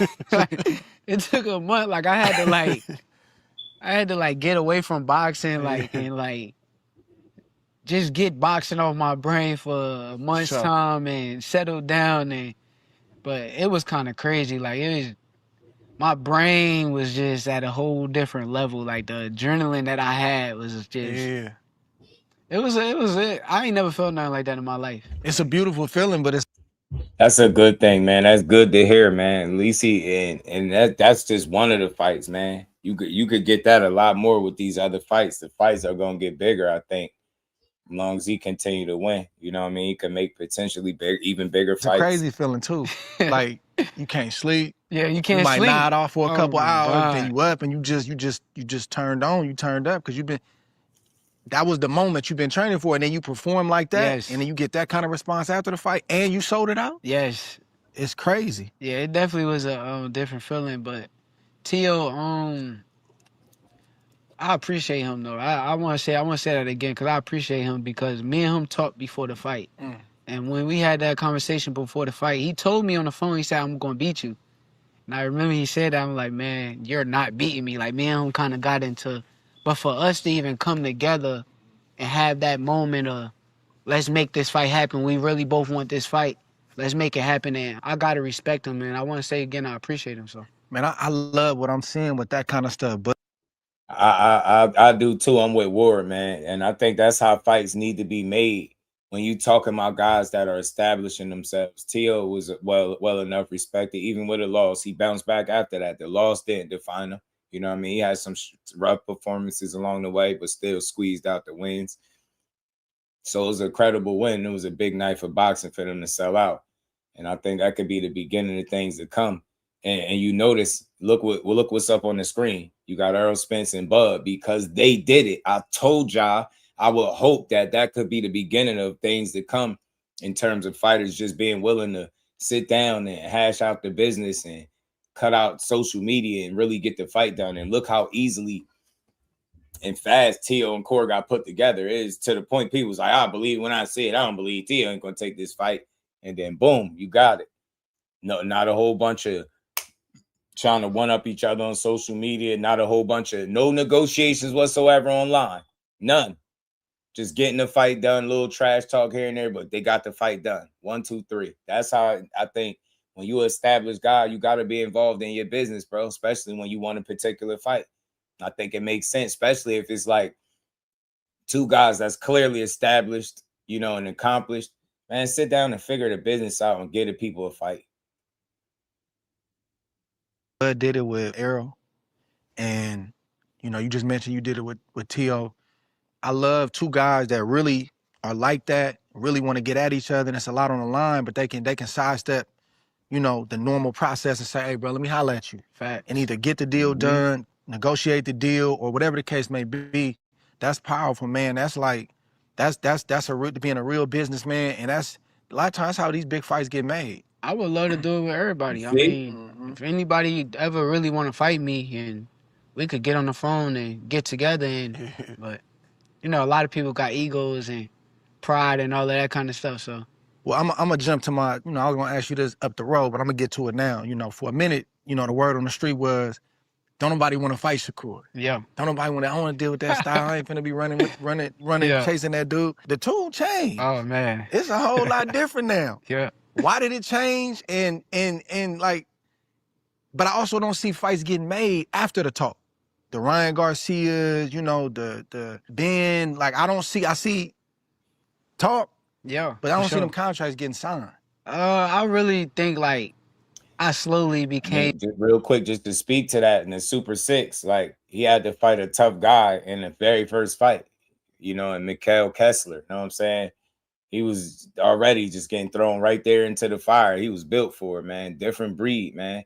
And if a guy this accomplished, this great, this talented, right, this successful, can say the things that he's saying about Shakur, and it's in lock and step with the same things that I echo on this channel, I tend to think I'm giving this man his just due more than being a fan or a fanboy. Is anybody gonna tell Ward he being a fanboy for being a guy that appreciates Shakur? Get what I'm saying? And able to recognize that what he doing is the right shit.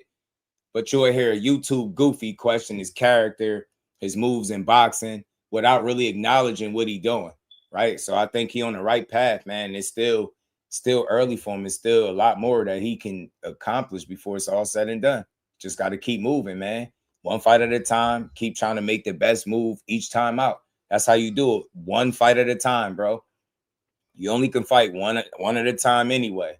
Take it one fight at a time. You make the best deal, the best fight for that situation, for that time period, and you move on. All this crying about, he got to fight this one. He got to call out this one. Man, you miss me with that. That's casual talk. We don't know what's available. I expect these fighters to make the best available fight for themselves. Every time out, you do the best you could, and that's it. Rich was good with it, bro. Let's keep rolling. Overnight success. Man, and in that moment, that's when the tables turned. And after the TL fight, now everybody kind of want to clout chase my name because they don't really want to, like you said, sign the contracts and make the fights happen, but they want to get the stardom that's surrounding my name and the buzz that come with it. Yeah. So, I just like right now. I just got to just keep a head strong and stay focused and not even worry about the noise, because that's how people get caught up in. You'll get messed up chasing the noise instead of chasing the dream and the goal. So right now, that's my main focus. I'm locked in, and every day I just want to keep working on my craft and getting better. So I'm ready for all of these guys. I done pictured. Facts, Ant McQueen 175 is the new narrative, bro. It's crazy. Nasty work. My fights with all of these guys 100 times in my brain. Like every day I come in here, I might fight against Conor Ben. I might fight against Ryan Garcia. I might fight against Devin Haney. And I'm working on it right in here, using my imagination. So just staying focused. Like that's all I'm focused on right now. Man, I think that's one of the things that separates you. I think you're one of the greatest minds in boxing. Like not just as a fighter, but talking about the fight. Yeah. You know, and I Wow, another compliment. I know they're gonna hate it. One of the greatest minds in boxing, coming from one. It take one to know one. And that's why I love his interviews. He know how to give the guests the proper due each and every time. Rod, cruiserweight core. I got a good ring to it too. Rod, cruiserweight core.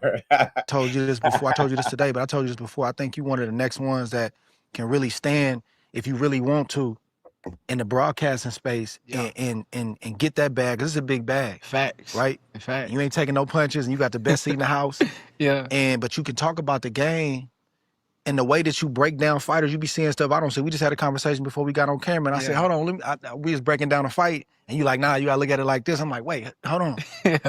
So you got a great boxing brain, but you communicate with honesty, but you're not disrespectful. I think the thing is too that helped me out too. Saying? I'm always in the gym, and like if I go to the city, I might go to that gym. I might go to this gym, and even coming up, I used to spar with everybody. So I got to really see a lot of these guys and know some of their strengths, know their weaknesses, and I think now it kind of helped me out to where like I understand. Only place he been 175, Ant McQueen, is on these people YouTube channels and they the game. videos. Like I understand. Okay, you do this best. Like I already got a plan for how I'm gonna beat everybody. Like my plans is already intact. But that's what I'm saying though. Like it's a lot of elite fighters that got belts right now. Yeah. They come to the gym. They don't envision shadow boxing against a certain person. They don't have a certain style that they working against or working on. When they come, they literally just do the same stuff. Yeah, elite guys with belts. For sure. Yeah. They just, and I know everybody do it. And I notice because you shadow box the same way. I don't see no creativity. Yeah. You spar the same way. Yeah. Your mitt work is the same. That let me know you're not thinking and you on cruise control. Yeah. You can't really get better like that. But I see you working on stuff and just having that mindset like today I'm gonna do this. Today I seen Floyd do this. I'm gonna try to implement that. I seen Bud do this. That's how you get better. I ain't gonna lie. Honestly, you probably one of the guys that's like I don't watch that has like a great imagination to like. I'm gonna explain it this way, right? When you watch like Floyd shadow box, right? He just throwing a lot of punches, like, and this is Floyd. He get in shape. He already know everything he need to do. You kind of like at a different where it's like your imagination is running. Like you kind of working. Okay, the feet. I gotta walk to the left. I gotta walk to the right. Get away from the right hand. Or however, like you using your imagination in there. And I think I don't know. I just try to take from everybody. I take from everybody. I understand like the way Floyd, the way Bud train, the way you train. Like everybody train hard, but everybody train different too. So now I think I just know using your imagination is kind of the main thing at becoming better in the sport of boxing. Man, that's a word for these fighters, man. Like I don't care what style you got. You could be a puncher, a fighter, brawler, or a great boxer, or a mix of both. You got to think, bro. You can't.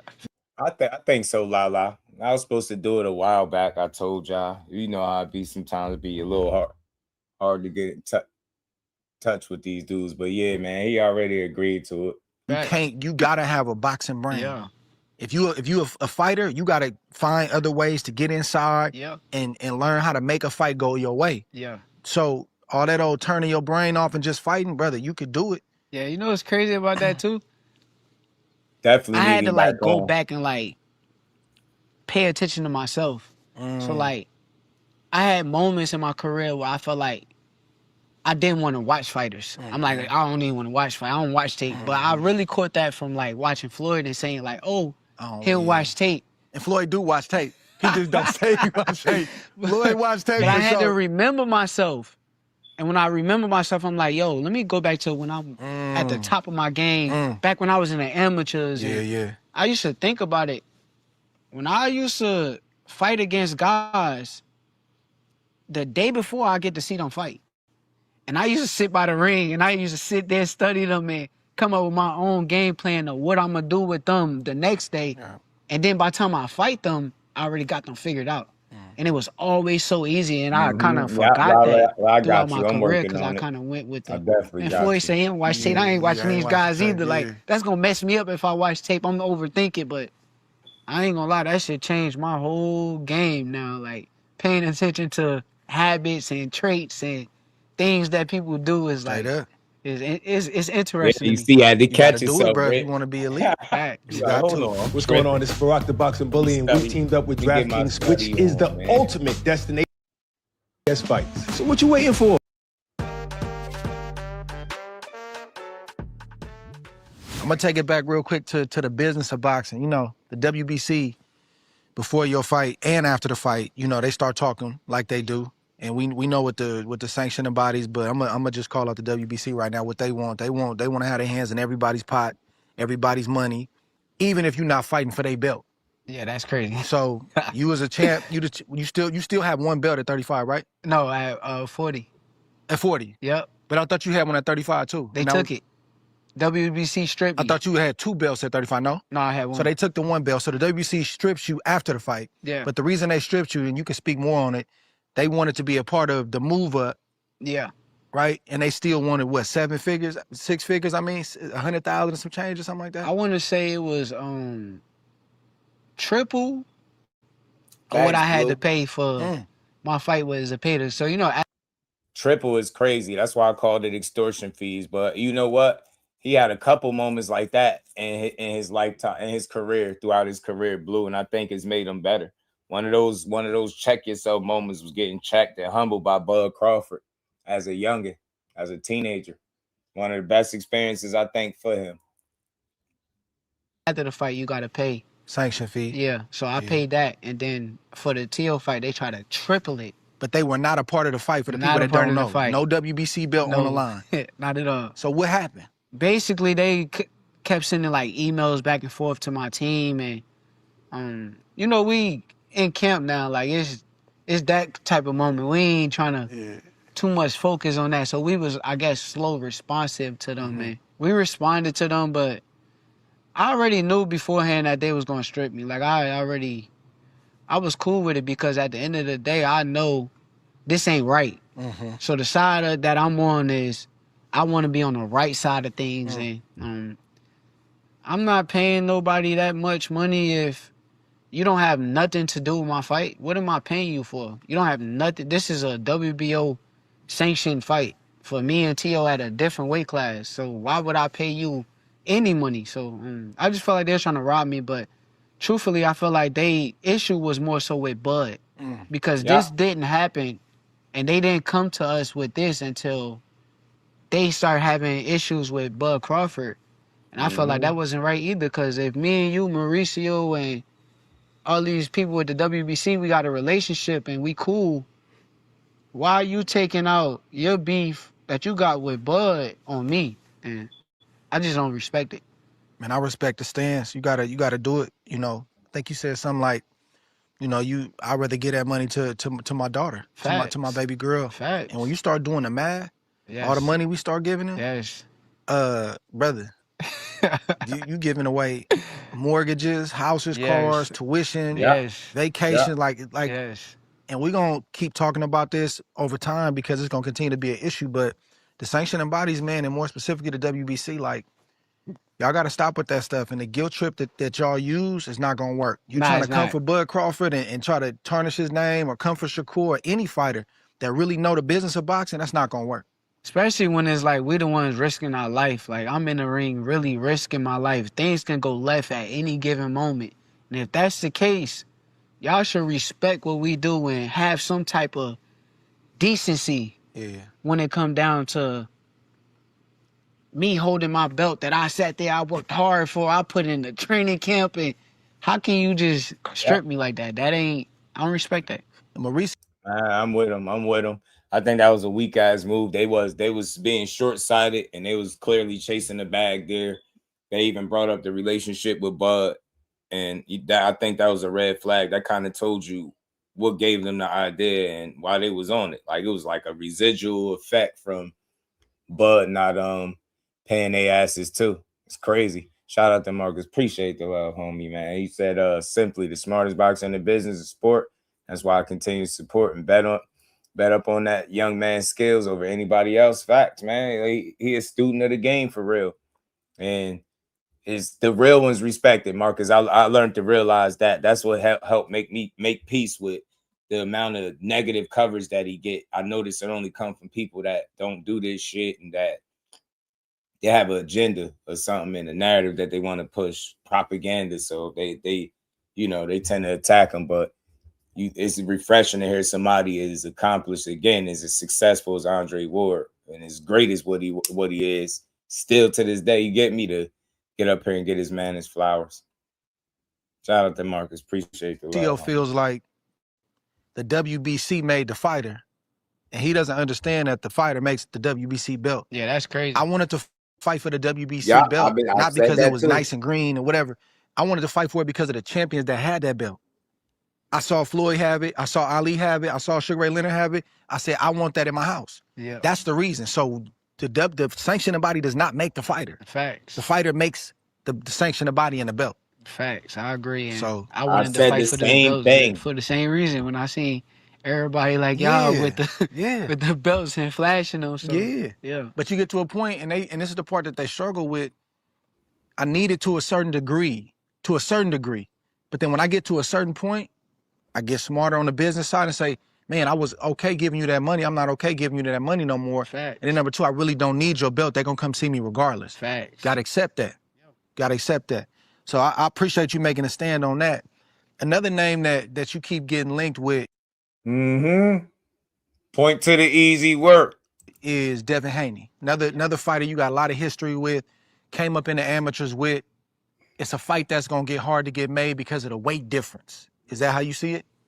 I mean, I just feel like, see how you just said, like what you said about the belts, right?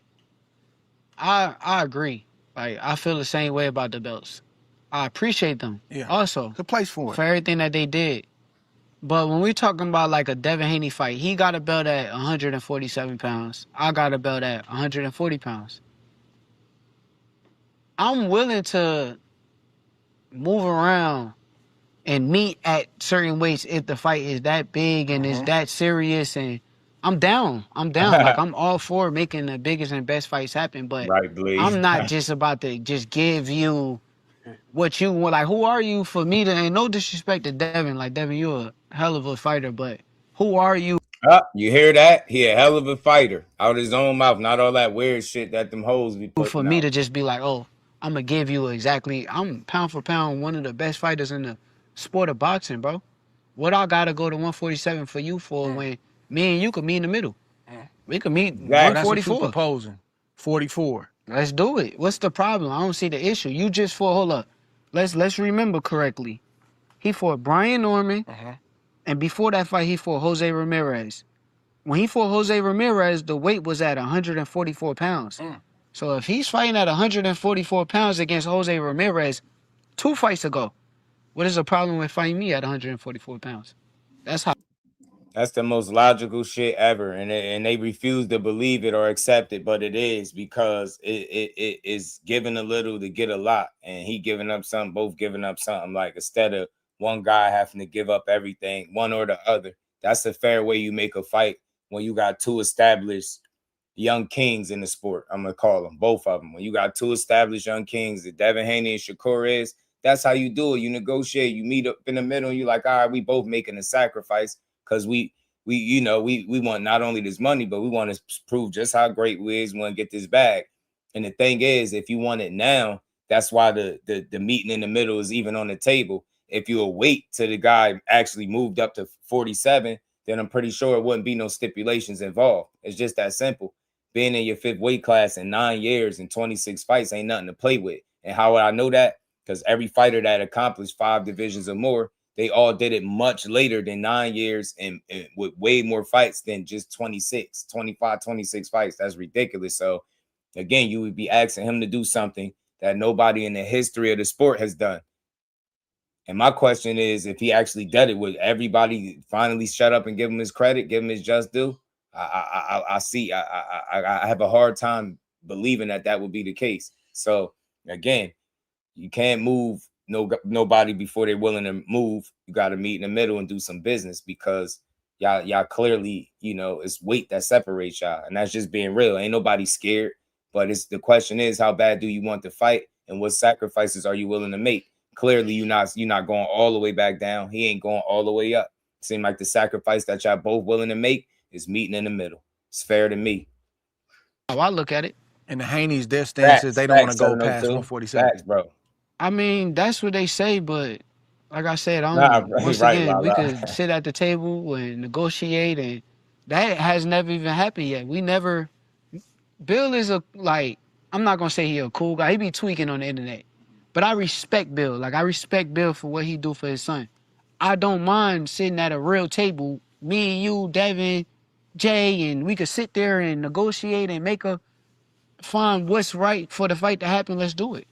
We all businessmen. We all could handle our own at the business table. So right, that's how I look at it. Like, I agree. Devin Haney as a hell of a fighter. I see Bill as a hell of a businessman. But if y'all really about y'all business and that's what y'all want, let's make it happen. Jay and Bill, they was on. How fair, how logical, how straightforward is that?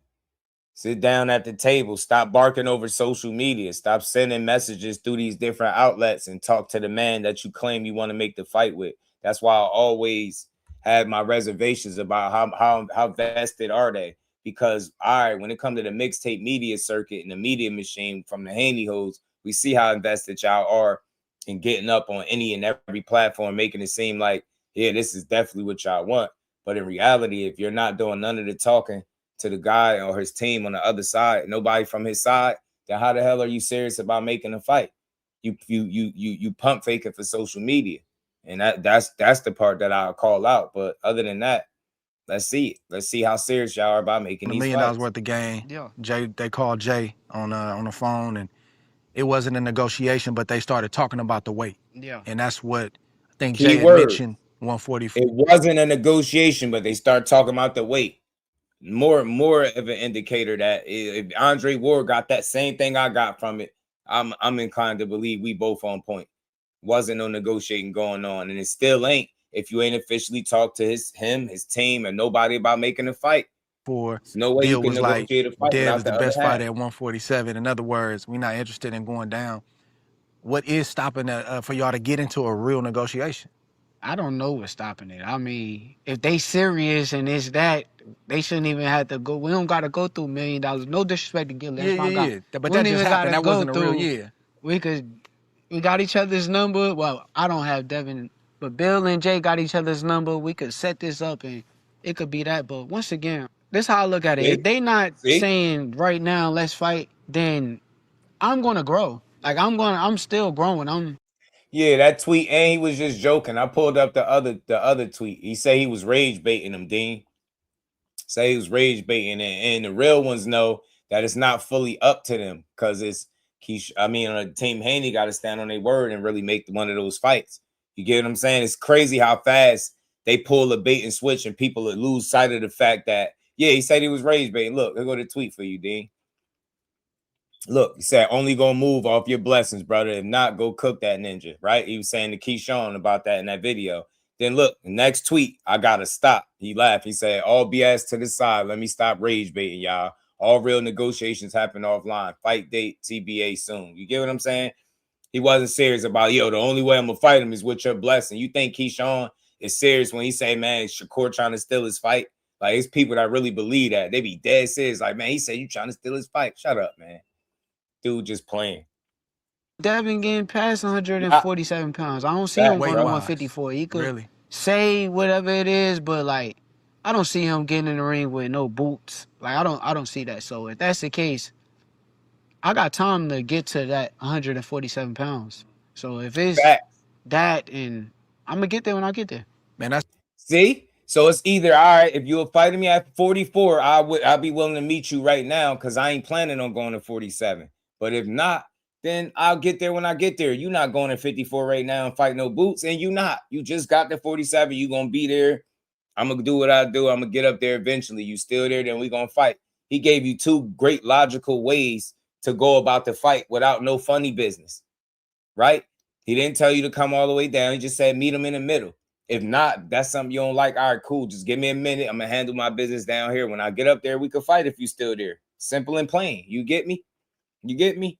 Shout out to Big Dre. You already know. Shout out to the homie Big Drop Dre. Yeah, he's stuck, bro. Blue, you know, you feel me? Trying to be as fair and on both sides as possible, bro. I ain't taking no sides. It's just one side has always had a more fair and logical approach. And the other side has always been about the theatrics, the narratives, the propaganda, the media machine.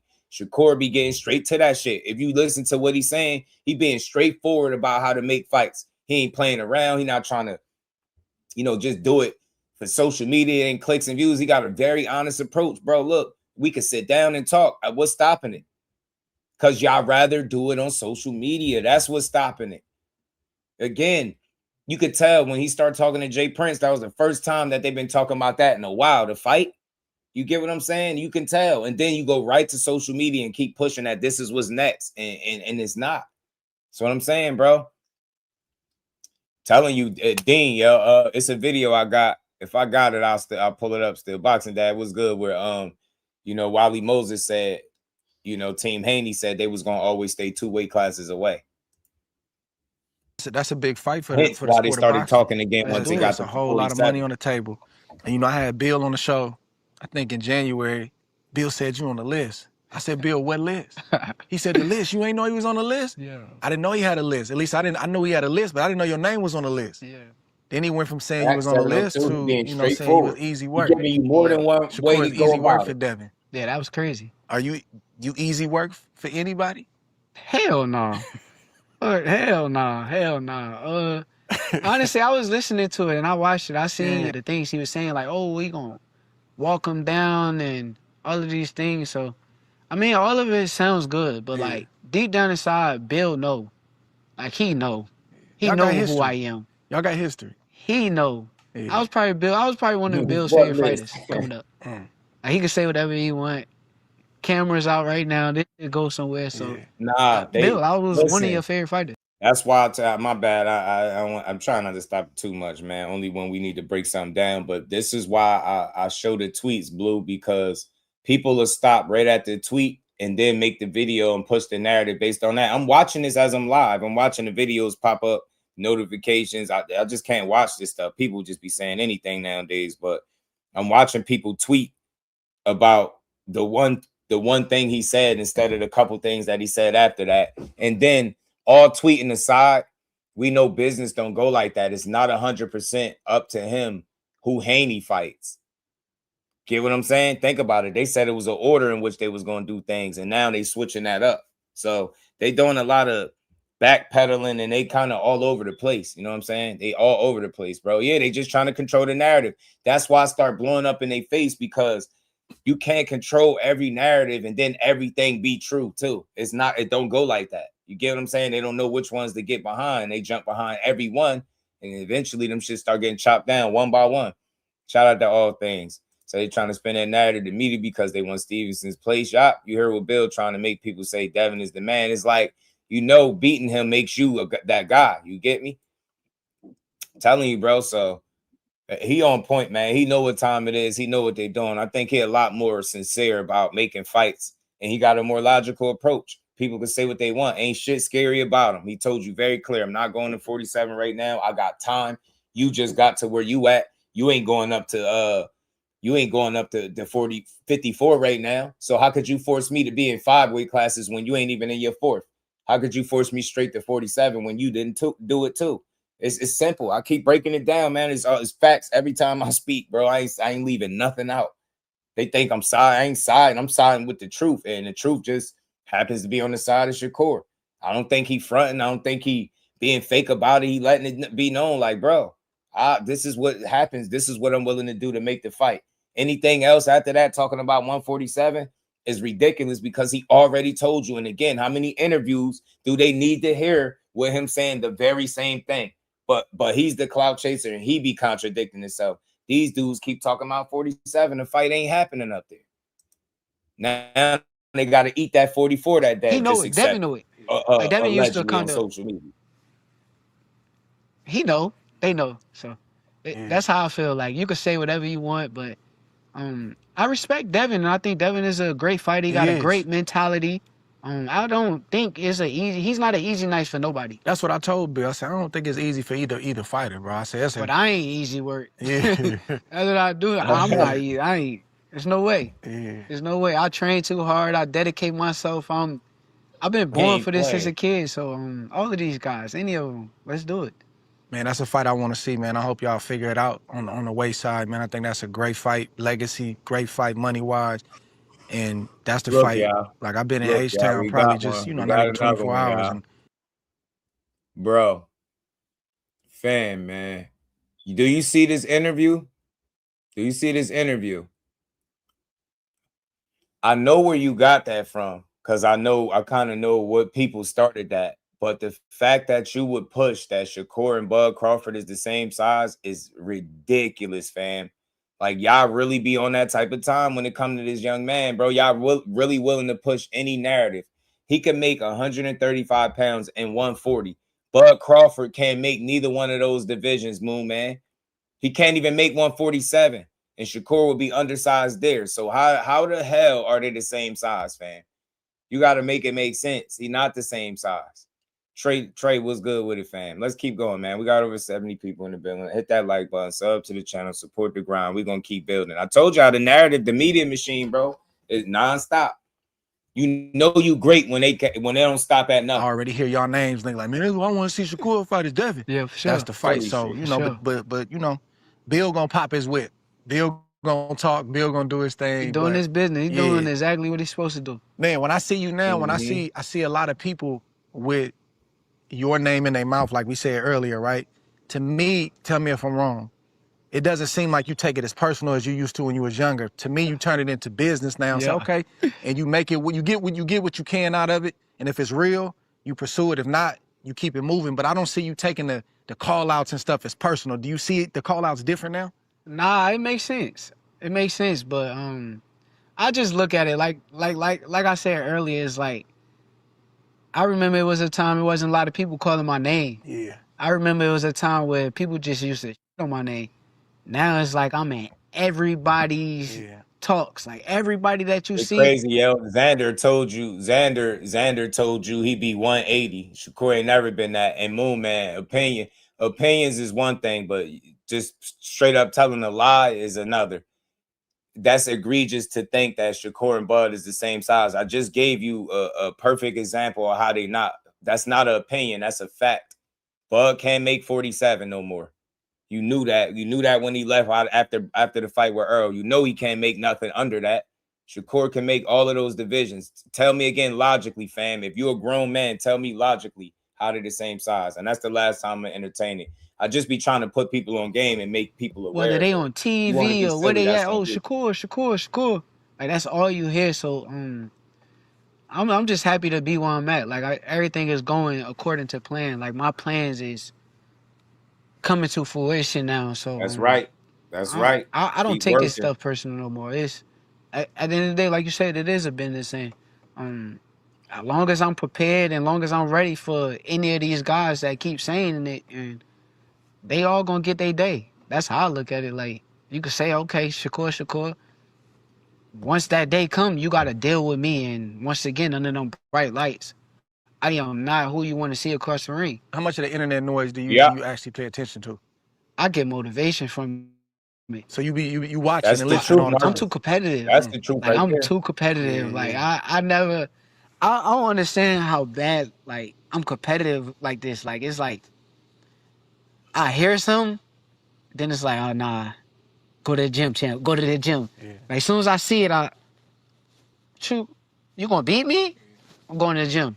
I'm gonna figure out how to beat you right now. And I'm going to work on my craft. And Right That's attitude. just how I feel. Like That's the right attitude. I do pay attention. I can't like just super all the way turn it out. It's a time to turn it out.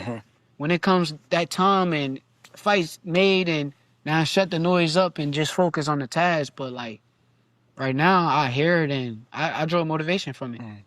What happened to the Conor Ben situation? I mean, we reached out. We said let's do it. It sounded like it was some motion after the fight. We reached out and we said let's do it. And what I heard is from people very close to him that ain't what they really want. Really? But that's the problem. Like you jumped in.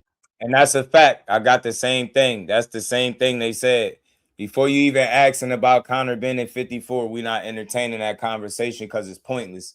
He not going up there. Conor Ben and his people already said they're not looking to fight the Devin Haneys, the Shakurs, and them type of fighters. And you see who they fought last. They fought Regis Prograis at 150-pound catch weight. Yeah, he said they fight Conor Ben at 54, but I called Cap right when he said it, Casino. I was like, he ain't going way up to no 54, right? Because he's not.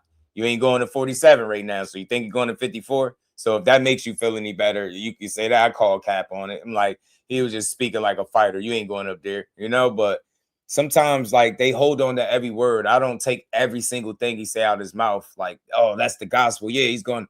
You got to think, do it make sense for him to go up to 54 and fight Conor Ben if he could get the fight at 47 in the UK at a catch weight and beat him being a big name over there in the UK, Conor is, right? So it just wouldn't make business sense at the end of the day, bro. So right when he said it, that's the fighter in him. That's the fighter speaking like, yeah, man, I'll go up there and do it. He's been in the ring, you know, unofficially, you know, sparring with some guys that's bigger than 154 pounds. He's been in there with a guy that weighed more than 160 and handle business. So he's capable, but business-wise, under the lights, do it make sense for this guy that's not even a 47-pounder to fight at 54? So he was just talking like a fighter, but he letting you know what he doing. He's saying 35 and 40, and now they's entertaining this shit at 44 for Dev. So we'll see what happens, but he ain't going to no 54. I doubt if we ever see him there. In the ring doing my fight. Yeah. Like when you jump in the ring, it's like, okay, why you doing that? So you better be ready to fight if you do that. Hey man, he know. What do you think of Conor Ben? He just fought Prograis. What do you think about Conor Ben as a fighter? As a fighter, he's levels below. Yeah, right, like Blaze. levels below. That's true. Levels like more than one? Levels. Like it ain't even like a close a debate to even talk about. Nah, he's levels below. But what I will say about Conor Ben, he's very focused and he is getting better. He's not just staying in the same spot. I see him kind of get, but when you at this level and somebody at this level, you kind of like getting a little bit better, but it ain't going. What does that mean though? Because the average person, like, he's tough, he's strong. Yeah. When you say he's levels below you, like he don't know enough. He don't. Okay. He don't know enough. It's not a lot of things that he know that I know. And so you see mistakes he making, he not changing. Yes. Things he's doing in the ring that's you like Even his talk, like you can hear. Yeah, nah, he's talk, saying. Like, ain't nothing wrong with him jumping in the ring. What Corey was saying is you did that, but you're not really willing to fight. And Corey's basing that off people close to him that said he's not looking to fight guys like the Shakurs. And I've heard that multiple times over at this point. So I think that's what he's saying. Not a problem with him jumping in the ring, but don't give us the show if you don't really want to give us the show. That's what Shakur was saying. Like you know, hearing from your people, you really don't want to fight me. So when you got in the ring and did that, it was you were just selling wolf tickets because you really don't want to do it. And remember, he just said it. Reached out to his team and they somebody close to him say, hey, they ain't looking to do that. And I heard it there. And then you heard it from Eddie Hearn saying the same thing. And why would Eddie Hearn know? Because he was promoting Conor Ben. That's why you never heard about him talking about Conor Ben fighting Boots and none of those dudes dangerous. You'll hear about a Conor Ben and Ryan Garcia now because that seems to be a more winnable fight for Conor, but he ain't even with Eddie no more. So you know, he did Eddie dirty, so Eddie was spilling the beans and let it be known that he ain't trying to fight the Devin Haneys and all them, those certain fighters. He's talking about it, but that's not what he's trying to do. So when people keep asking, didn't he say he'd go to 54? It don't even matter. Conor Ben is saying he's not, his team and his people saying he's not trying to fight these kind of fighters. So it don't matter what Shakur said. Think about what Conor's actually doing. So who's then been said Boots, whose name wasn't big enough.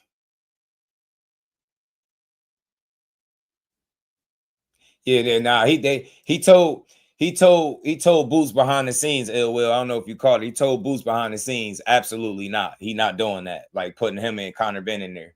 You know, he was still promoting and pushing Conor Benn because he know Boots would have beat the hell out of Conor Benn.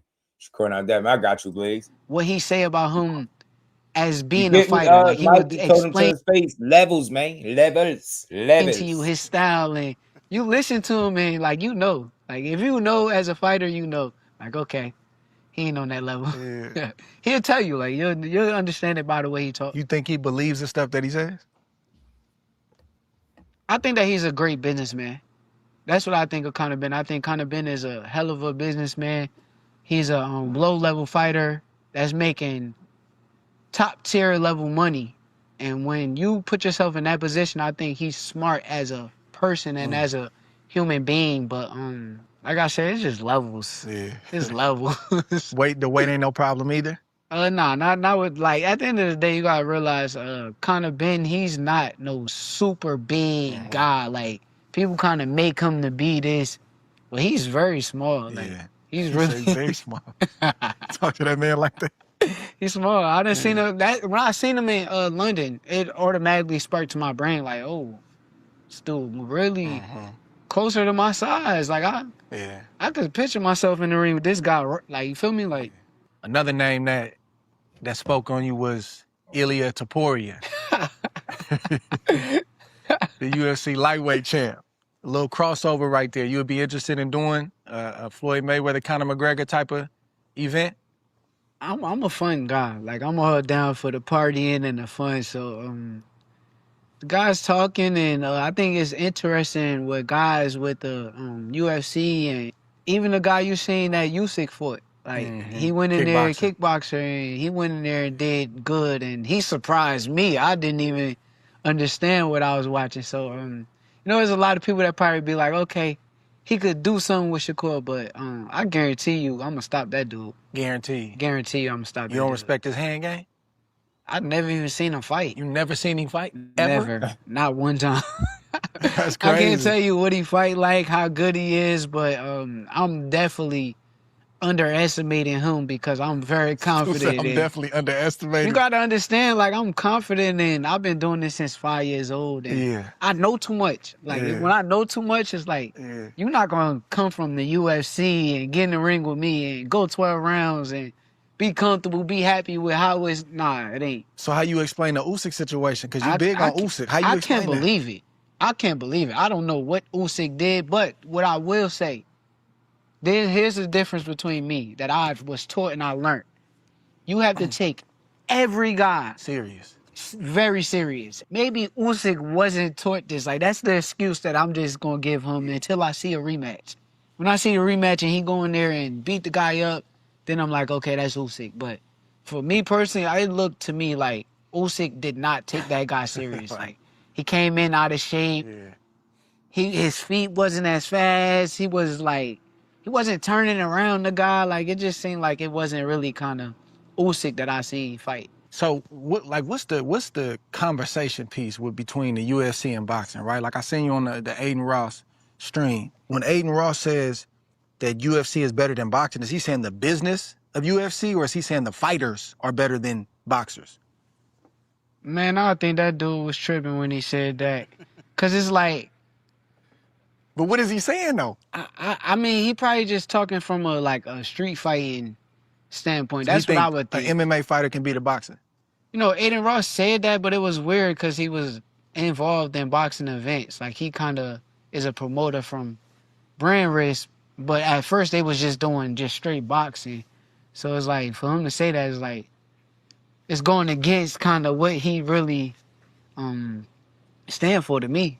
Because you into boxing, you brought boxing with the YouTubers and all of that stuff, so I don't know, he was tripping. But if you saying an MMA fighter, an elite MMA fighter and an elite boxer get in the ring, anything goes, it's like... In a boxing ring. I'm saying in a ring, just a ring. Anything goes? Yes. MMA fighter gonna get busy. Yes. They gonna get busy. For sure. Because they can shoot your leg, you be choked out before you know it. For sure. Now, you may know how to wrestle, but it's different. They know too many disciplines. But if we just talking stand-up It's a different. It ain't no.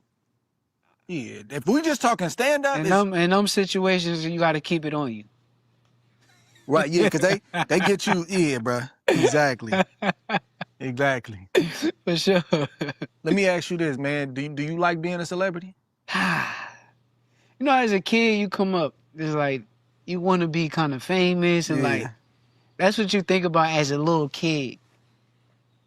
But like when it actually happens, hell no.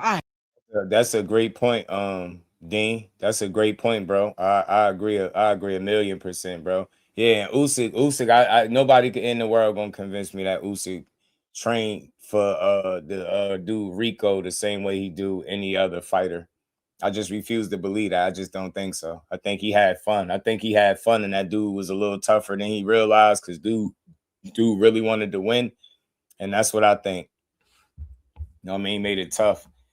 It's crazy, like you might be a miserable dude, Don. You don't got nothing good to say, yo. That dude a multi-millionaire. He one of the best boxers in all of the sport. He a first ballot Hall of Famer, and he only 28 years old. And the only thing you got to do is say rhetoric. So again, I'm gonna tell you about the last time, man. My channel got a standard, bro. We don't sit up and call people coons. Like that's super disrespectful. And I know, like I said before, you can't be a brother talking like that, fam.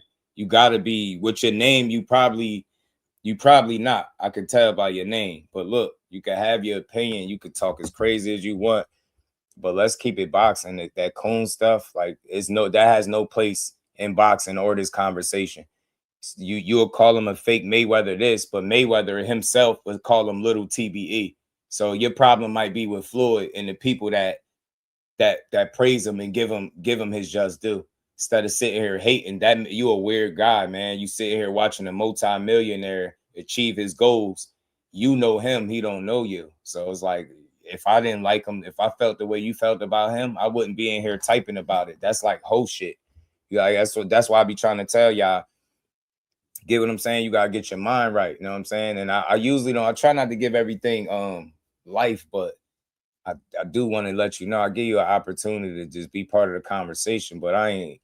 Next time you type coon, man, I'm gonna have to pack you up, man. Like that's super weird. The man is talking boxing, keep it boxing or I hate this. I do not like it. Like I don't want to be. But I know this is my shoes that God put me in. But like, truthfully speaking, it's like it's just so much, like so many fake people. Where it's like you can't really even go to public places and just chill out and be. Ain't no chilling. Nah, it's people that gotta come to you and first thing they want to talk about, oh, when you gonna fight Devin Haney?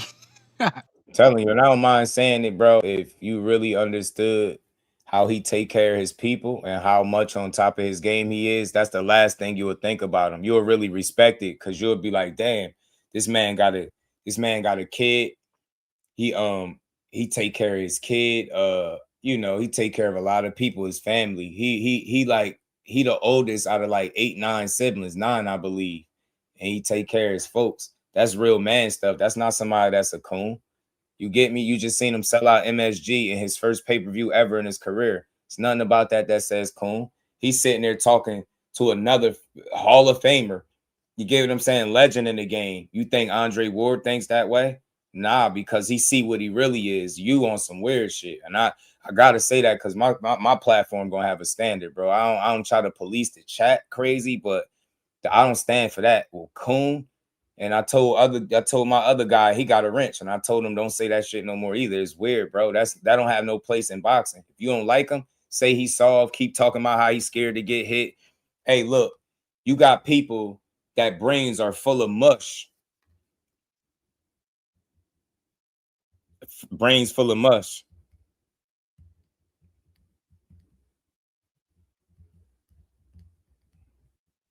Brains full of mush, bro. You got people that's brains full of mush. And he trying to, you ever hear him talk? He talk about life after boxing, bro. He said he not in there to be getting punched on by nobody, fam. Like, I respect the hell out of that because it take a real one to set the precedent. Like he like, bro, I'm not gonna be getting my ass beat to the point where I can't have a conversation. He just said that in his most recent interview. So y'all say he's scared to get hit. No, I say he's talented, skilled enough to not get hit, limit the damage he take every fight and make it out of there to his family. That's the goal. It's not just to make money or just entertain some ignorant ass fans. The goal is to make it home to your people. You get what I'm saying? You got to make it home to your folks. And that's how you do that shit. You get what I'm saying? You know what I'm saying? So you could think like, it's about being scary or, that shit ain't got nothing to do with that. He ain't scared. He ain't no scared man. You don't make it to the Olympics, being scary. You don't be the fastest 4 division champion in the history of the sport being scary. So what you call being scary, I call being smart. He's just smart enough not to take that punishment, bro. He knows the less you get hit, the longer you last. I'm not in here to be punched on by nobody. If you can't hit me, that's your problem. You get what I'm saying? I'm not supposed to make sure that you could hit me. You know what I'm saying? It's supposed to be the opposite. I'm gonna make sure that you can't. So I appreciate his style, man, because he's smart enough to stick to his guns and he get it done, bro. He get it done. You know what I'm saying? I'm gonna always appreciate this dude's style and what he brings to the game. Shout out to Ray Brown and Moo, man. Y'all already know, man. We build boxing up over here. Have your opinion. You could say he trash. You could say you don't like him. I ain't tripping on that. But don't call a man a coon. I think that's foul. You know what I'm saying? I don't think that's no way that men should speak about other men. Like, there's no coon behavior at all. The only place that shit started was on YouTube because you got people that are insecure about how successful he's been in the sport. He's a threat to whoever's in or around his weight class. He's a threat to whoever they are. Whoever your favorite fighter is, he a threat. And those super fans of his contemporaries are the ones that started that coon stuff. That shit coon. That shit corny. You know what I'm saying? That shit whack. He on top of his game. You talking about a multi-millionaire that's really making some of the best fights he can make. He coming all back-to-back performances. What's the coon stuff he talking about?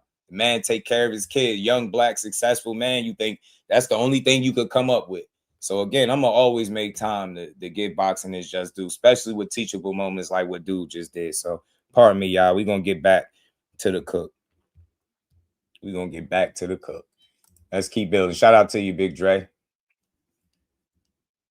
We ain't gonna fight Ryan. Like, bro, leave me alone, bro. I'm trying to eat my trying daughter. to deal with my family. You feel me? Like, it's just so much that come with it, and it's like you get no real privacy, and you never know when somebody got a camera phone on. Everything that you say is a microphone. Like, at the end of the day, we all human beings. Like, I could say something, and I'll probably be tripping in that moment. I'm not always right. I'm not gonna say that I'm always right. I have moments where I trip out, but when I say it in the microphone or somebody recorded it, or now it goes somewhere, and then it just become this super big thing. And like, just being a celebrity, that's the type of things that come with it. But for me, it's like, I don't be really respecting it. Like, I enjoy doing interviews with you.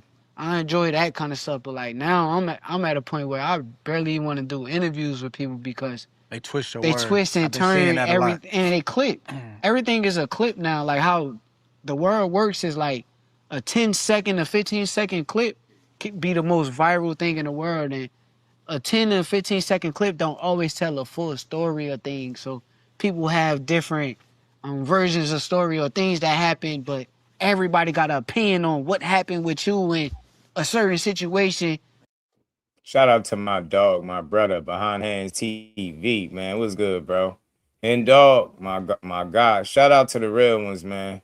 Yeah, man. Dude want to make it home to his family, man. He said first time meeting him, he pulled up in a Maybach jamming. All eyes on me, young and solid. And that's somebody that's Mr. Houston, Mr. Texas, Houston, H-Town himself, man. AKA Most City Menace. That's my dog, man. I'm glad to know a real one like that, man. And again, I always got to say this. If you're looking for a genuine channel and somebody that you want to support and rock with, go type in the Behind the Hands TV, man. Trust me, you won't regret it, man. Just from being a celebrity. Yeah. So honestly, I don't like it. I really truly think like how I know I'm a human being. I bleed like everybody else. I'm a regular person. Like, that's how I treat people. Like, I don't when you start thinking like you're a celebrity, you kind of treat the get weird, normal people bad. And me, I'm treating everybody with respect, and that's how I move. So nah, I don't like it. It's a cold game out there because they not just recording now. They got the voice memos too. They'll record just the audio, put it in their pocket, and then walk up to you and have a conversation, and you Or never know. the meta glasses. Who the meta guy? They walking to you with meta glasses, and if you're they not on talking point, to you, and you having a conversation, and you don't think it's on air or it's on wax, and now they got you on wax talking and stuff. They don't explain this to you. One of the most solid people I've encountered in this entire space, man. You know what I'm saying? It's just a nice handful of those individuals. He definitely one of them. You know what I mean? But this is definitely a good build, man. We getting closer to the end. This wasn't super long, but this was a good build. And look, I do this because I like to hear real boxing, y'all. Y'all gonna learn that about me over here. I like to hear real conversations. I like to hear from legends, Hall of Famers that actually did it. So when they talking to a fighter like Shakur, they coming from a place of support and appreciation, not, criticism and rhetoric and slander, right? That shit you gotta, like, as men, you don't get tired of hearing other people talk crazy about successful individuals. That's the epitome of hating, y'all. Watching somebody every time they fight having nothing good to say while they continue to win and just keep continuing to push negativity, you are a hater and you don't even know it. You try to disguise it as, oh, nah, I'm just giving my opinion. No, you being a hater and you don't know it, and it's sad that you pushing weird ass narratives on this man to make him look crazy.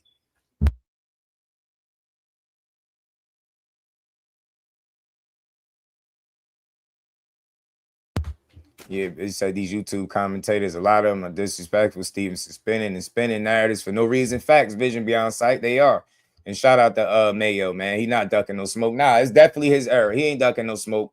The only place you will ever hear that he's ducking is on YouTube, on social media. Not in no real, no place where it's real. Nobody within boxing, none of the promoters, nobody that put on fights, no networks, no nothing of that sort will ever put out information saying he ducking, but it'll be a YouTube channel with a narrative and an agenda and a hater of his.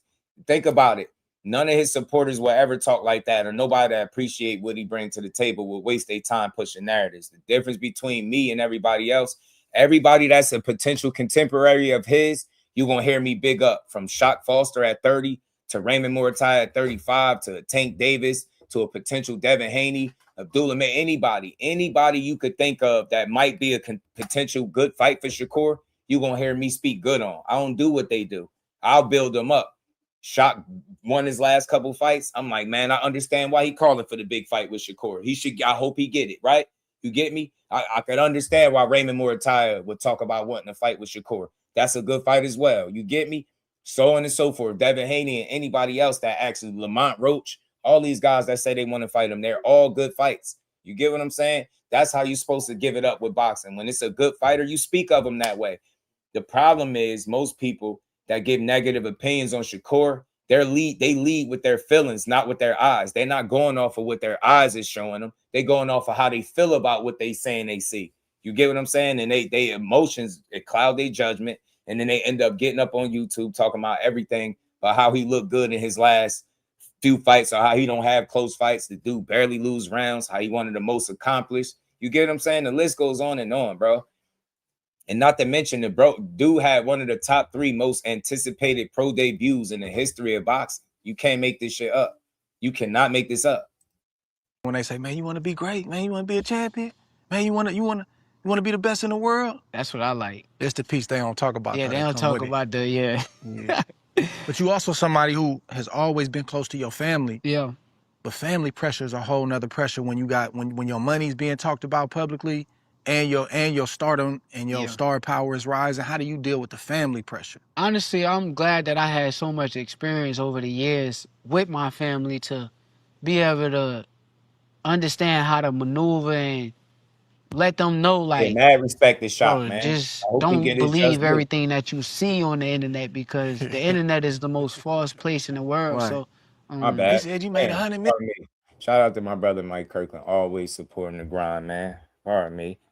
Said, man, the people that talk the most should have no idea how hard it is to be conditioned for 12 rounds. Respect to the young warriors grinding. And that's coming from a genuine supporter of boxing, bro. Like, you get what I'm saying? You have no idea how tough, how difficult it is to perform and hold your hands up for 12 rounds while punching, blocking, slipping, moving, countering, you know what I mean? Missing shots. Like, they have no idea. Like, I come.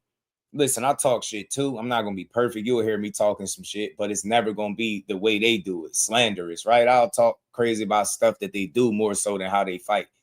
It's nothing easy about being a 3-division champion, a one-time champion, right? You got Shock Foster, who's a 3-division champion now. Why wouldn't I respect him? Because he got losses. I don't care about none of his law. Like, when I say I don't care, I don't look at him no less. Actually, the losses, I look at Shock even in a more positive light because of how I think, right? Anybody that can lose in something, anybody can lose. We lose in life all the time. But to lose in a sport where boxing throw you away after 1 loss, definitely 2. Then he got 3 and he still didn't get defined by it. And now he in position to make some more meaningful fights for himself. Why wouldn't you support that? What's wrong with that? Now, is that going to make me say that I think he beat Shakur? No. But do I think he's earned the right to call out a fight like that and get it if it's available for him? Absolutely. And I'll be in full support. That's what a real boxing fan to do. You don't hear me trying to intervene in a personal back and forth. I don't care. That don't got nothing to do with me. To fight fighters, X's and O's, that's what I want to talk about. When they talk about beating each other up inside the ring, that's what I'm on. You get me? So shout out to anybody in boxing that got losses and bounce back from them, man. Shock is one of them guys that should be at the top of the list. You know what I mean? Berto Duran, 15 losses. You get me?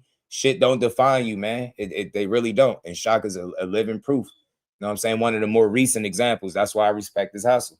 Then you gotta understand too, you can't help everybody. Like, I love my family, I love everybody around them, but sometimes helping them is not just giving them money. Like, sometimes helping them is putting them in position and to help themselves. Like, that's the main thing. And I think now that I'm getting older, I kind of realize that just giving somebody money is like you spoiling a kid or something. Like, can't be doing that with everybody. So now I'm in a situation where I'm like, I'm gonna put you in this position and I'm gonna put this thing around you and we're gonna do it this way and you help yourself.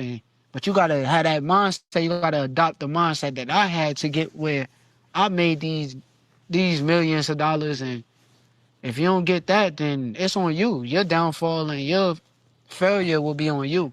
So that's how I look at it. Cause I can't do this forever. I can't dig in my pocket forever. And I got a kid right now. I got a family. Yeah. But I learned that from Jay Prince too. Like, just it's a time to dig in your pocket. Here you go, homie. But then it's another time to put a person in position. Say, look, now I'm gonna teach you how to fish. Yeah. You gotta go get your own. Oh wow, not say it ain't so, Dre. Oh, Jay Prince not only put you on, he'll help you out financially, but then he gonna show you how to fish too. Sounds opposite of the narratives that these hoes be pushing, talking about how he extorting the fighters and getting them for their money. And you don't got none of them stories to back up them claims from these fighters. I'm so sick of, like, that's why I stand for what I stand for, bro. The truth. Like, I hate false narratives, bro, and people that just say things about a guy just because you can with no accountability to him. That's why over here I'm big on the truth and putting out the right information, bro. Jay been a positive light to boxing since he been here. From what I understand, he's helped out the multitude of fighters from Floyd to Ward. Now you're seeing it with guys like Shakur, Stevenson, you know what I'm saying? DB3, Abdullah Mason. He helping these guys out in their careers. He not stagnating or extorting these dudes, putting guys in position to make money and feed their families, change their lives. Look at Andre Ward. He's a product of that. They rescued Andre Ward from the trap house to a damn gold medal, to being one of the best boxers of his era, of his generation, retiring on top, undefeated, making his money. Got one of the best podcasts in the game, hands down, and do some of the best absolute interviews you could ever listen to. Andre Ward is the Jadakiss of boxing. And what I mean, like, these interviews are like verses, bro. There's not a bad Andre Ward interview that exists. And you know who else like that? Guy, I gotta get my guys just do Behind the Hands TV. You won't see a bad interview from Behind the Hands TV. It don't exist. I've never watched an interview with Behind the Hands TV where I couldn't watch it from beginning all the way to the end, just like Andre Ward joints. Always, bro. Telling you, gotta give people their flowers while they could still smell them. He doing the people's work, man, with the energy, with the shit that he put out. Gotta love it, bro. Stays out the way. Yeah, facts. Mayo. These people just idiots, man. Dreaming fake like Devin, don't play street when you ain't like Tupac. Yeah, I hate the younger he be on something different, but Pops definitely got my respect. Say he should retire after losing to Sugar Ray. Right, facts. That's real talk. Fish now. Yeah, I watch it every day with him. Actually, every day is everybody around him. Like you could tell, like he got real genuine people around him, and he's really genuinely helping them figure themselves out too. Like he helping everybody. It's all a family type of thing. And man, that dude, he probably, I don't know if I made anybody really than that. J. Cole. J. Cole. That's my dog right there. Yeah, J. Cole, man. He the godfather of the South, man. But you know, I love Jay because as busy as he is and as many things as he has going on and as much pressure as he has in his life, I could always get him on the line. I could always pull up on him. We'll talk. Listen to that. The man, all that shit he got going on, and what Ward saying, he could still get him on the line. He could always still get a hold of him. The man owned an island, if I'm not mistaken. The man got a damn island, bro. A damn island, bro. Man, an island is crazy work, bro. Crazy work, man. And still get a hold of him. And then look, this the parallels. You can hear what Andre Ward saying. And the same thing Shakur was saying, dude, down to earth, man. He gonna put you on game about family and how to get right. You get what I'm saying? And no matter how successful he is, he don't look down on nobody. It's not a money thing with him. He rock with you. He genuinely rock with you, man. And that's somebody that should get their flowers instead of a bunch of, false narratives put on their name, because the internet has created a very safe space for people to just run wild saying anything about anybody with no accountability and no consequences. It's crazy. 2-3 hours. I couldn't tell you the amount of times Young on the way up, riding in one of his whips around the 5th Ward of just Houston, just talking about like my family, my background, talking about his family. Just powerful moments, man, that really helped me grow up as a young man. But you also go ahead. Nah, when I was signing to him, that was a conversation I had with him. Like when I first signed with him, cause I'm like, man, this Jay Prince, he gotta be busy, he gotta be doing all of these different things. And the first thing I really said to him, like, yo, so in any situation, I'm able to get you on the phone, right? Like, he say, man, listen here, like, you gonna get me on the phone anytime that you need to get me on the phone. I got you. I'm here for you. So. And Jay don't be sleeping like. Now look, look what he's telling them. Do that sound like that's somebody that's screwing them over? Anytime you need me, I'm on that phone for you. And have you ever heard Jay Prince utter a bad word about Shakur and vice versa? When shit work, just let it be, man. Like, it ain't no smoke there. It ain't no fire there, bro. They're a well-oiled machine, bro. He got a great team, and they take care of each other, and that's why he's successful. Part of being successful, what Core has been able to be, is having the right pieces in place around you, having the right team around you, everybody having the same goal to make sure that you be put in the best position possible. The dude that Jay Prince Jim, but they know is featuring the Shakur Stevenson, right? Name all on the building, right? He being treated like a damn star, but people are so toxic and miserable. They'll find a way to try to conquer and divide and cause division where there is none. You see him doing it right now with Keyshawn. They want them so bad to fall out, beef with each other, go back on their morals and principles and fight each other so they could be entertained, and then hate them for the rest of their careers when they go on to continue to be great. It's wild. You know what I'm saying? Facts. He know how they coexist in this snake business, Mike. Facts, bro. Like that, so you can really get him on the phone anytime. He stood by that word 100% since I met him. Like anytime that I'm standing on his word. And if he don't answer, he gonna right back. Call me right back. Yeah. And out of here, Jay, 2-3 in the morning. Yeah. What's up, homie? Yeah. He's still up. Yeah. He's still up. Yeah, that's my dog right there, though. But you also in the management game now. Zaquin Moses, Manny Chance. Yep. Why is it important for you to do that now? And is that something that you want to keep doing? Yeah, the difference with that, and like even with me being a manager, like being a manager, you heard him. Manny Chance, I had him on here. Zay Quinn, I gotta get Zay on. I had Manny on, gotta get Zay on. He tripping. I gotta get Ray Ford on too. He tripping too. Gotta get a couple more of these Jersey fighters on here, but managing, helping people out. But they'd call him a coon, but this dude single-handedly making sure people is straight, getting people careers started, putting people in position that make money. You can't make this stuff up, bro. But this guy's the coon, not the guy that could have easily took the spotlight for himself, been selfish and all that. But he got his little brother boxing. He got his little cousin boxing, career started, signed. Get what I'm saying? Manny Chance, one of his little man, signed, career, you know what I'm saying, popping. Shit just crazy, bro. You have no idea what kind of shit he be on, bro. And it's not a lot of people that's locked in more than that right now. I don't care what you say. Thing is, I'm very like particular with who I manage or who I work with, and I just be wanting the best for like the people that I love. So me involving myself in the management part of their careers is more so like just I got so much knowledge and understanding of the business and the sports that I can give to them, and now I'm doing everything in my power to make sure that they at the top of their game come fight night. They doing everything they supposed to do to get to where they supposed to be. So I just took Manny to go spar with Bam Rodriguez. Yeah, I just took Manny to spar Bam. Yeah. That was look at that. That was big for me. Yeah. Like that was big for me. Manny Chance to go spar with one of the pound for pound best fighters in the world and Bam Rodriguez. That experience is priceless for him, bro. Priceless. But because Shakur and his pull and his reach in boxing, he's able to provide a young fighter that he's managing with one of the best experiences that he probably ever gonna get, some of the best work that he's ever gonna get as a young up-and-coming fighter. So again, tell me again how he a coon. Tell me again how he a coon. I see a grown man that's on his business with a lot of people hating because they don't know what success look like. A lot of people can't relate to the level of success that he reaching. So when you see it, you got to find a problem with it. Nah, he smiled too much. I hate his smile. I hate that he fixed his teeth. I hate his dimples. I hate his haircut. Y'all be mad at everything. You see his chains. Hey, look at his Rap-A-Lot chain. I done heard people complain about everything. I'm telling you, that's pure misery, man. You can't look at him as a older, accomplished man in your own right and say, damn, that's how you do it, youngin'. You weird to me. Straight because like that. Manny was a youngin' coming up in the amateurs to where he always had his way. But now it's like he's now pro. And now it's a whole different world between the amateurs and the pros.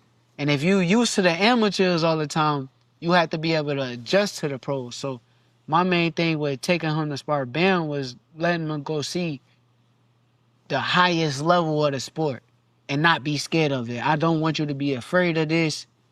This is the highest level right here. Go look at it, see what you can learn from it, and get better. And I appreciate Bam Rodriguez and Robert Garcia for even opening their gym and doing that for me, because that was big. And Bam cold. Yeah, he cold. He different. Cold. He different. But I been knew he was different. I knew he was different when he was a kid. Like, that little dude is... He make it look so easy. Man, he's special. He's special. It's things that he doing that a lot of people just not doing that. Even watching him, I was taking my notes. Like, I'm sitting there taking my notes. Like, oh, I like this. I like this. When I got back to the gym, I went to work on that stuff. So, but just taking Manny out there was big for me because I wanted to elevate his game, man. Hopefully one day later on down the line, they even may see each other again or something. So, but Manny got to get himself in that type of position, and it's a lot of hard work to get there. So I'm gonna be right here along the process, but Manny got to go fight for himself. Yeah. Put your boxing cap on for a minute, man. The IQ real quick. I'm gonna ask you some quick fire questions. Who the best fighter in the world right now? Me. No question? No question. Because I think Ring Magazine got you number 3 behind Inoue and Usyk. I mean, that's politics. Okay, I'm so you cool think with you the number politics. 1, hands down? I know him number 1. For sure. You do like Usyk and Inoue, so what makes them two great? What do you like about them? Because you speak high of them. I think the fact that they've been doing this for years and years, and they continue to be on top of their game. They've been around for so long, beating the top guys at every level, and for them to still continue to do that, it makes them as great as they are. Me? Shout out to Big Dog Willie, man. He right about Inoue and Usyk. They special. When you able to be at the top of your game this long, especially in the sport is physically, mentally, and emotionally demanding as boxing, that it could use you up and spit you out. You gotta respect the longevity that both Monster Inoue and Usyk have been able to have, man. Shout out to Big Dog, man. He said Tank Maniac's mad because Dula Mason signed with Jay Prince. Facts. But you know who they blame for why the fight don't happen, right? Guess who? Not the guy that signed on after the fact, but the guy that signed on first. It's his fault when that fight don't happen.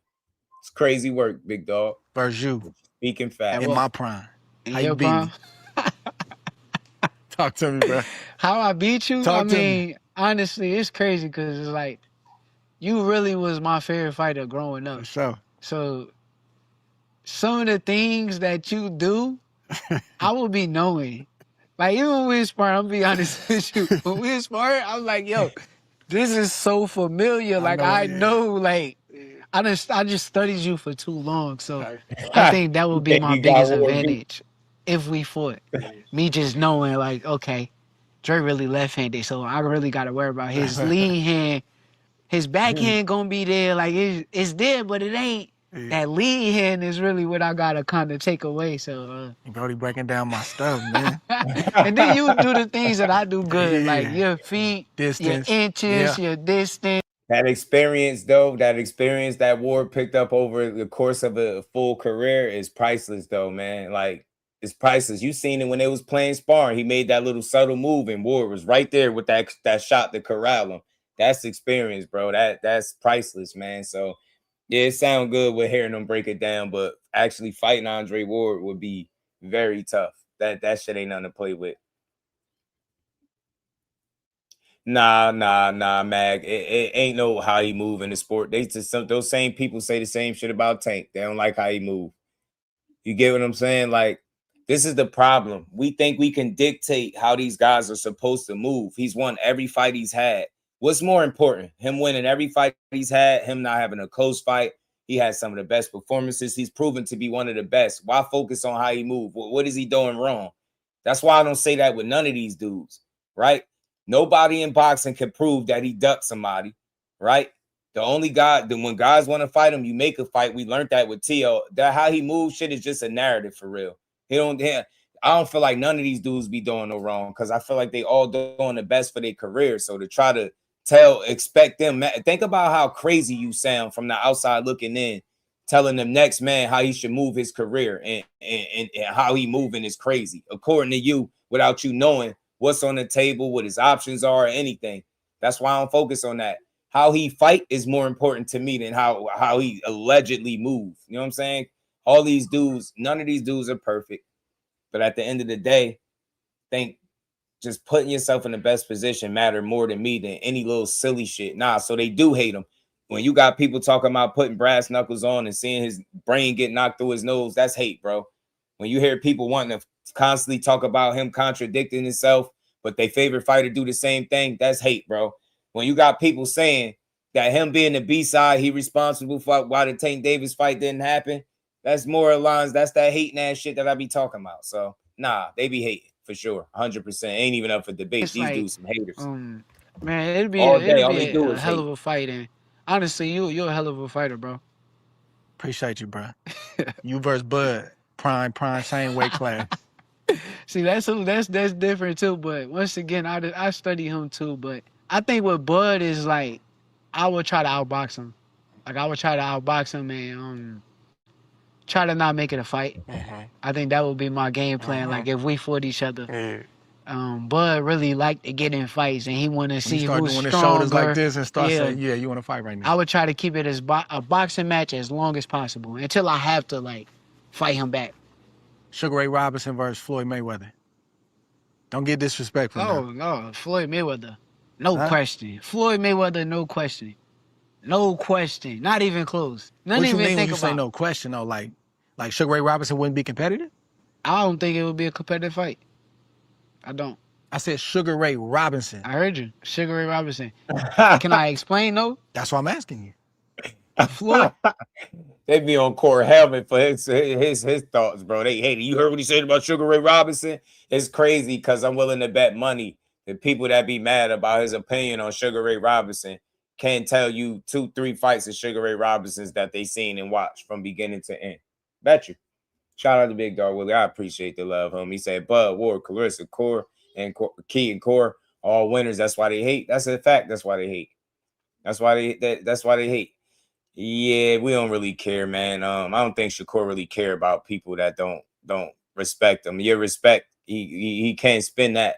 You know what I'm saying? He can't purchase no property and feed his family with the respect of a in the opinion of a stranger. So Mayweather, right? He had different Charlie looks. Burley. So Floyd had his hands up. He had his hands right here. Sometimes he have it here. He have it here. Like, he had different looks. Moving crazy, I feel all like right. his Moving game through was the way history more books and banks, evolved whooping ass and than stacking Sugar Ray cash. Robinson. A lot of times when you watch Sugar Ray Robinson, Aunt McQueen, I've learned a lot of this stuff just be narratives on the internet, yo. Talking about all this how he moves stuff. The first time I started hearing people focus on how fighters move and was like overdoing it was with Bud when he was negotiating with Spence. He ain't moving like a man. He ain't relatable to black people. He this, he that. I was like, yo, y'all people are super weird, man. Super, super weird. To see Floyd beating Sugar Ray Robinson. Ray Robinson Leonard stops Floyd, though. Just finished watching him versus Benitez. Shout out to T-Mac. Corey's a youngin'. He don't know no better sometimes. Nah, I just think he got his opinion, though. Like, because that's all I think it is. Like, shit, it's no way to really know. It's a hypothetical-ass question, but people that act like it's a way to really prove if he's right or wrong. Like, it's no way to prove it. You know what I'm saying? Robinson, his hands was always right here in this position. Now, from an offensive standpoint, Sugar Ray Robinson will be hard to deal with Floyd Mayweather. But like from a defensive standpoint and who could do more and who got better boxing IQ skills, to me, Floyd Mayweather was way ahead of Sugar Ray Robinson. Was good. Dang. Honestly. Okay. I asked you. The question wasn't to me, so I gotta leave it at that. What's the best young up and coming fighter right now? Best young up and coming fighter. One you like really like. He gonna be like that. Gonna be like that. Even somebody that's a contender right now. Somebody that's like almost knocking on the door. I'll give you three of them. I already told you my two. Zay and. I'm gonna tell you this for the last time, fam. We almost 4 hours in. Hit the like button. Support the bill. Jeff, have your opinion, fam. I'm gonna tell you for the last time, but if you say anything else stupid or disrespectful, bro, I'm gonna block your weird ass, bro. Shut the fuck up and just have your bitch ass opinion, fam. Nobody cares, but if I want to put you in timeout, I will. It's my channel. You don't like it, go listen to somebody else. Simple. Don't bitch about what to do. That's how you get blocked. Fuck a timeout, you're gonna get blocked. So stop interrupting the show with ignorance and just shut the hell up and learn something. Or go listen to somebody else. That's all. That's all. Man, that's your option, man. But actually, I'm gonna give you four. I like Breon Graham and Carmel Bolton. Carmel, yeah. Yeah, I think both of them fighters is they very not basic, but they fighters to where you can see their game still evolving. A lot of people don't feel like Carmel is getting better, but I honestly look at him and see he's still getting better. He's still improving. And his gas tank is crazy. And Breon he got a hell of a motor. Carmel real good punch behind his punches. And he got a hell of a motor. All them fighters is gonna be great fighters to come. What's the state of boxing right now? It look different than it used to. I think it's amazing. I think, like, you know what I hate nowadays? I feel like fans are just not appreciative. Because if you see fans, they start talking about like, oh, man, boxing is dying and boxing is, man, shut up. They've been saying that. We're getting the best fights that we have gotten in years. He's nice. He's because solid, of Turkey. Bro. Like, can fight, if we being realistic, Turkey came in the game and he done made the biggest and best fights happen.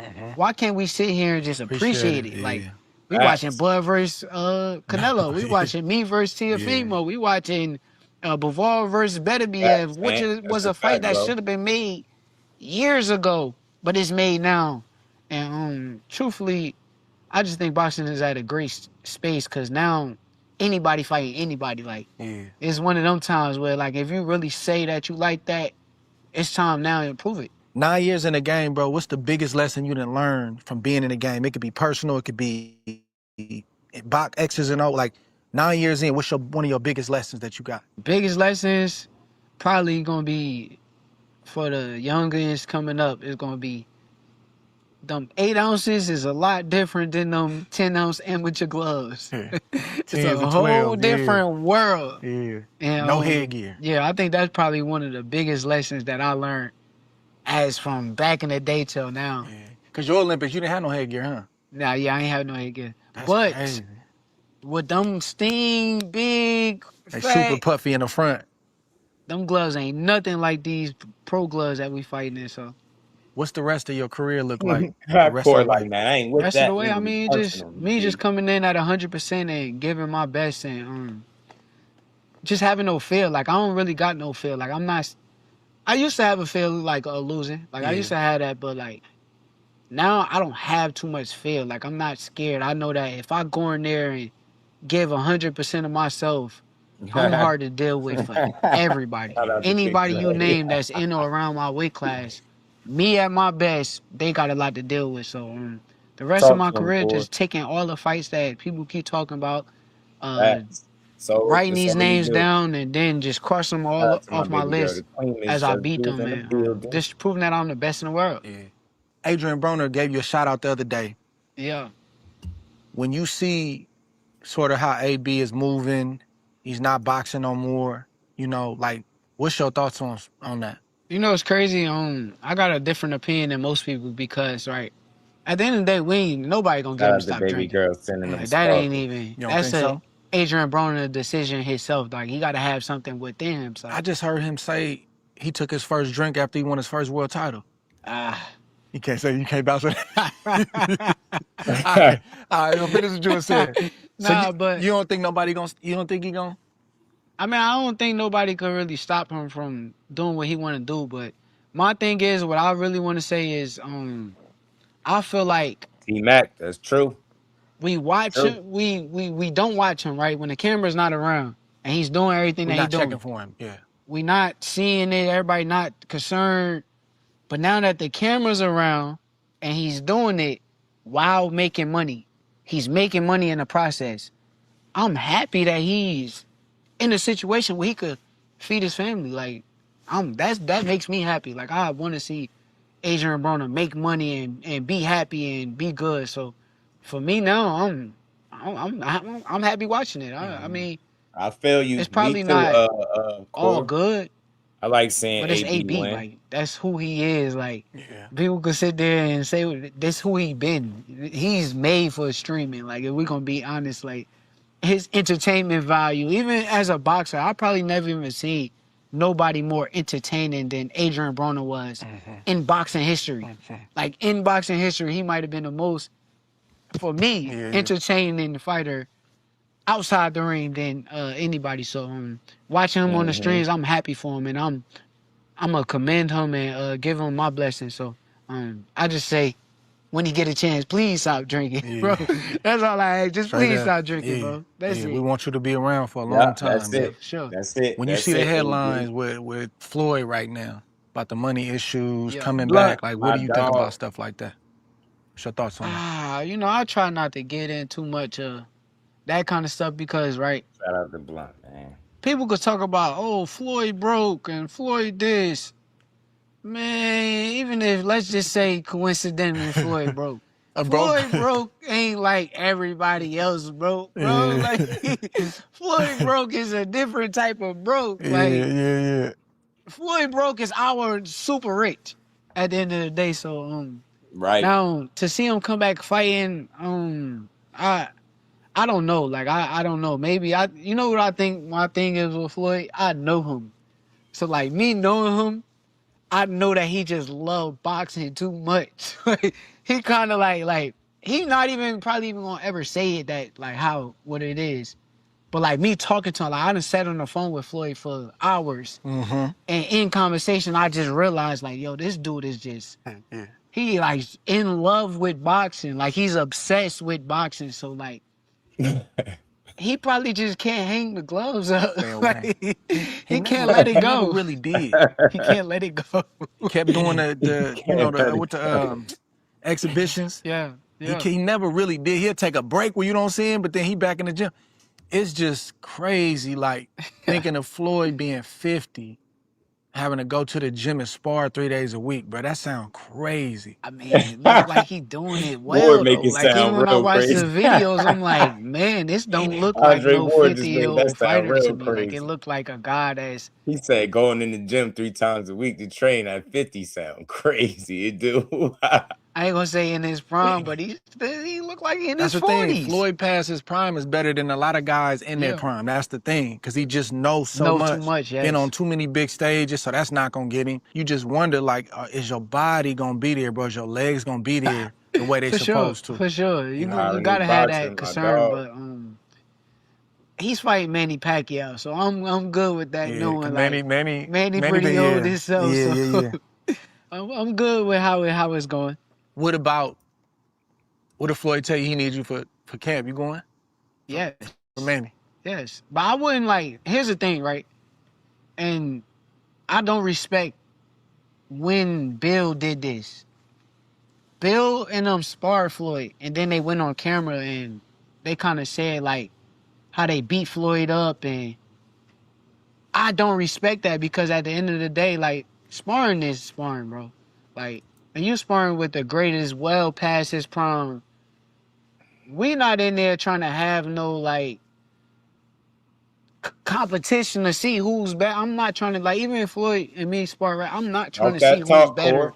I'm trying to like learn. Like I'm trying to watch and see little things he do and what habits he got. I wanna, I might take that to the gym with Even me the while you next in there time. with him. Yes, Yeah. yes, that's where I will be. And then when I get off camera, I'm not going to talk about it. I don't got nothing. That's the greatest. That's how I look at it. Like you the greatest, bro. I can't. Facts, Core. What I'ma brag about sparring you and doing something to you when under the bright lights you done He did everything. did everything, bro. You done beat everybody, bro. Nah, bro. You under the bright lights, you that guy. Yeah. And in sparring, I don't care what you is because I know where you gonna show up at, and that's what really matters. So that's how I look at it. What about Errol Spence? Errol Spence is back. Yeah. Fighting Tim Tszyu. Been on first fight since his fight with 2023 with Bud. How you feeling about that? I think he's gonna do good. I wish Errol the best. I hope Errol go in there and beat Tim Tszyu up. I'm a Errol Spence fan. I was cool with Errol Spence, especially before that Bud fight a long time ago. He was a cool dude, so I'm with Errol Spence. I want Errol Spence to prosper. And that fight is over in Australia too. Yeah, it's gonna be interesting. I think I don't think Tim Tszyu could beat Earl. Yeah. Like I know Earl is mentally tough. Earl is a dog when it comes to fighting. So I don't think Tim Tszyu could beat him. Yeah. O'Shaquie Foster and Ray Ford, they fighting tomorrow. Real quick.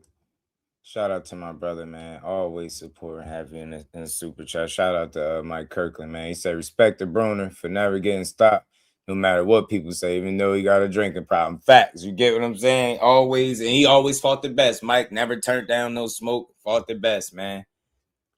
You know what I'm saying?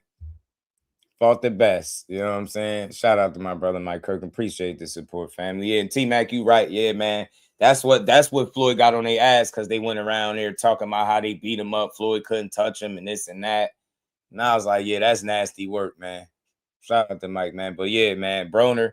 I got a little short Broner clip that I'm about to play in a second that y'all would like. That people don't, that you ain't gonna see nobody really talking about. I got an AB clip to play. This almost over, y'all. That fight going? This is real, like personal. Like this is real bad beef. Like these guys really don't like each other, and I'm waiting to see a hell of a fight. I will be in the building, and I can't wait to see it. I think the beef got something to do with you, brother. I think it got something to do with you. I think O'Shaquie Foster feels a way about you. He's purposely trying to like start something with me or like get on that with me, but I feel like this how I look at it. I'm a fighter at the end of the day. I ain't never ran, been scared of nobody. I don't have that inside of me. So the more you keep talking is the more you gonna fuel me, bro. So right now, Ray Savage got him. So I'm gonna leave it to Ray Savage. I believe in Ray Savage. Yeah. That's how I feel. But let's just say miraculously he did find a way. I answer phone calls. I answer phone calls. If you feel some type of way about me, I do got a real issue with him because he a jealous type of dude. But if you feel some type of way about me, let's go see under the bright lights. You say you did this in sparring, you did that, because that's where Y'all do got history though. Y'all done been in the ring. Right. That's where my main issue with him comes from. My main issue comes from he get on the camera, he don't have integrity. Like he just lie. Like he will just say one part of the story and not explain the entire part of the story. When he got on the camera, he said, he sparred me and he ran me out the gym. I'm like, me? Where am I gonna run? Yeah. I don't run. I don't do that. Matter of fact, if I Yeah, recall I like both correctly, when too. we I did our like both. sparring, the first time we sparred, he did good. I commend you. I'm out of shape. Mind you, during the time, I'm messing with my girl. So I'm staying up late at night with her. Then they got to spar at 10 a.m. in their gym. They spar at 10 a.m. So I go to sleep probably like 6, 7 in the morning. Got to wake up, go to Main Street Gym at 10 a.m. Yeah. I spar him. He do good. They got the gym hot as hell. I'm tired. He do good. I gas out a little bit. Now, You telling the truth. fast You forward, telling the I want to truth. say we wait a little bit of time. I get in training camp. I start getting ready for my fight. I'm getting ready for Felix Caraballo. And when I I remember that spar fight. him now, I'm like, okay, now I'm ready. good. Like Yeah. I'm good. I got my sleep. I'm good. Everything is like I'm in motion. I'm in training camp now. The sparring just turned completely different. Now I ain't even gonna tell what I did because I'm gonna hold that until when it happened. But when he get on camera, he explained like, oh, we ran him out the gym and I did this in sparring, but you didn't say the entire full part of the story, and that's what my problem is. And when you say you ran me out the gym, that's that mean? disrespectful to my character. Cause my character don't do that. I finished my entire training camp in his gym after that. Matter of fact, I seen him come to the gym after that and spar Keyshawn. I was there, sparred that day too. So for me, it's like when you say you ran me, I'm not that type of dude. I don't run. I'm not scared of nobody. I don't. If you have, everybody done had good days on me in sparring before. Yeah, like it I done happens. sparred. Matter of fact, I'll give you an example, prime example, and this is no lie. I sparred Joey Gonzalez before we fought. He did very good in sparring. Very good. Had a great day. To the point where I tried to offer him some step aside money because I was dating his sister at the time. When I offered him the step aside money, he said no. I know why he said no. Because he felt like he was gonna beat me. So if I that's ain't the know that. case, we fight. Now I beat him up. It's like it's Yeah. easy work. He beat Joey Gonzalez every single round too. It's nothing like the sparring. It's the bright lights. So like people kind of brag amongst like, oh, I did this, but then he also forgot like I did that. So it's like, okay, bro. You feel me? Like, what we talking about, bro? Like, Shout and out when to people Core, don't got man. integrity and they go on that camera and they give you like lies, it just make me look at you funny. So I'm down. I'm with it. At the end of I'm with it. Like, so. You seen how me and Bud went out the game. You know, you've been studying our career for a long time. How important is it for you to go out on top and then more importantly to go out on your own terms? It's definitely important, but honestly, I look at both of y'all careers and I be kind of like putting it on the scale of like, when do I want to go out? Do I want to go out like as early as you or as late as Bud? And I'm like, I think truthfully though, when it stop being fun is where I'm like, okay, I'll be done. Like, I ain't trying to be in this game if I don't love it or have the passion for getting in the ring and going out there and fighting, then I'll be done. And yeah, I would love to retire on top. Like that's my goal. Yeah. But I'm a risk taker, so I'm Yeah, with you whatever. can tell you Like keeping it if above. it makes sense and He told you some shit that we ain't never know about the step aside money. He ain't want to beat his ass because he was dating his sister. Dude said no because he did good in sparring and then got in the damn ring, got his ass cooked. dollars make sense, and we all 12 Get to straight. it. let's get in the ring. Like Yeah. I'm not. I don't fear this. Yeah. I don't have that no more. Like I used to have it as a child, but like as I done grew old, like let's do it. Anybody, let's do it. And whatever comes with it. So, I'm with it. I'm gonna tell you what somebody told me, man, that already had walked the walk before, you know, probably like 4 or 5 years before I retired. I was asking him questions like, man, how you know? How you going? He said, you just gonna know. He said, everybody around you might not know, but you gonna know. You gonna start to feel it. And sometimes you start feeling it a couple years before it's actually time, like, man, something's shifting. So I think you're right, man. I think, you know, you just gonna feel it. Boxing just gonna be a little bit harder. Yeah. You know, like it's hard, but it's just gonna be a little bit harder. You know what scares me though? Floyd Mayweather scares me. You wanna know why he scared me so much? Cause like when I talk to him, to me, he be reminding me of me. Like when I really listen to him, like, oh man, like this is like too much like deja vu. And like I'm not trying to be boxing for like a long time. Hell nah. I ain't with that shit. Like I love boxing. Like I love it to death. I would never leave boxing. I'll always be in or around the sport. But I'm not trying to be boxing. No. You gotta do the math, right? Like, so I retired at 33, but I had over 100 amateur fights. Yeah. Bud retired at 38. Yeah. He didn't have as many amateur fights. You know what I'm saying? I don't know how many he had. I know he went to the Nationals and stuff, but he ain't had that stretch into the Olympics. So it's tough. Nah. It ain't no set age, bruh. I'm scared of that, though. But fighting at 40 is crazy work. Because I see him, I swear, when I talk to him, like, man. 40 is crazy work. I talk to a lot of people. That's one dude that I'm like, he loves boxing. Like, he loves it. So, 40, dope. So, yeah.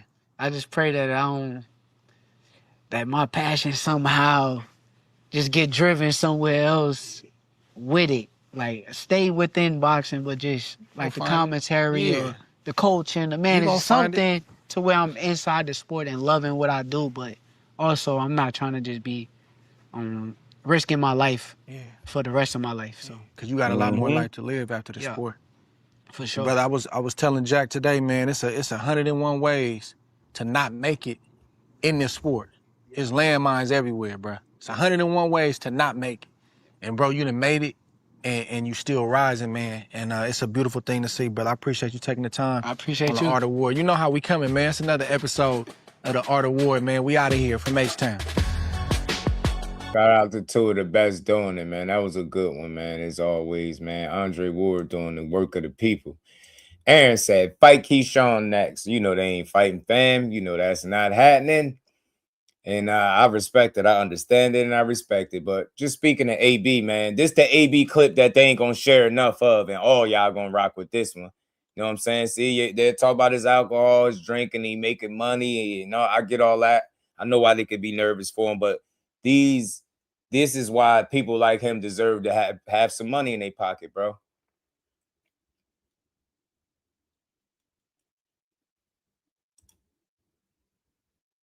Let them order. I'm paying for all y'all food. I got y'all. How many plates are you getting? 3, so that's like $60. Yeah. Yeah, they always take my money. Oh. I'm not getting anything. I appreciate it. I want you to get something. Thank you, sir. But there's actually let me see, chicken bowl. I think it's called chicken. Fan, I'm just getting some beers. Huh? I'm a big fan of you, Adrian. Get the beers. I appreciate it, man. Thank I love, bro. Okay, thanks. I love, bro. Now those the clip that ain't gonna share. They'll share 1 million of them joints with him drinking. That's the clip I like to share, man. See him paying for all these people food in the restaurant and he ain't have to do it. That's a real one right there, man. Telling you, bro. That's some real shit right there. Let's keep going, man. I got a couple things we're gonna get to, man. Yeah, you know, we got a couple more things to get to, man. Raymond Muratalla was doing some talking, man. He said Shakur duck and smoke. Let's hear what Raymond had to say, man.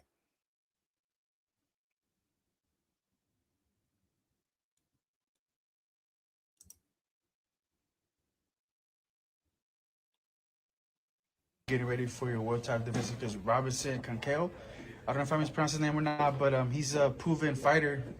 He has a lot of experience. He's faced the likes of Shakur Stevenson, I believe, Oscar Valdez. Facts, he did. In your first title defense? This will be my second title defense. But second, sorry. Yeah. It's gonna be, yeah, he's got some experience on him. We know it's gonna be a tough fight, but yeah, as long as I'm in shape, man, I don't see myself losing, and yeah, I'm gonna show that. Being that he's been in the ring with Shakur Stevenson, I know he's one of the top guys.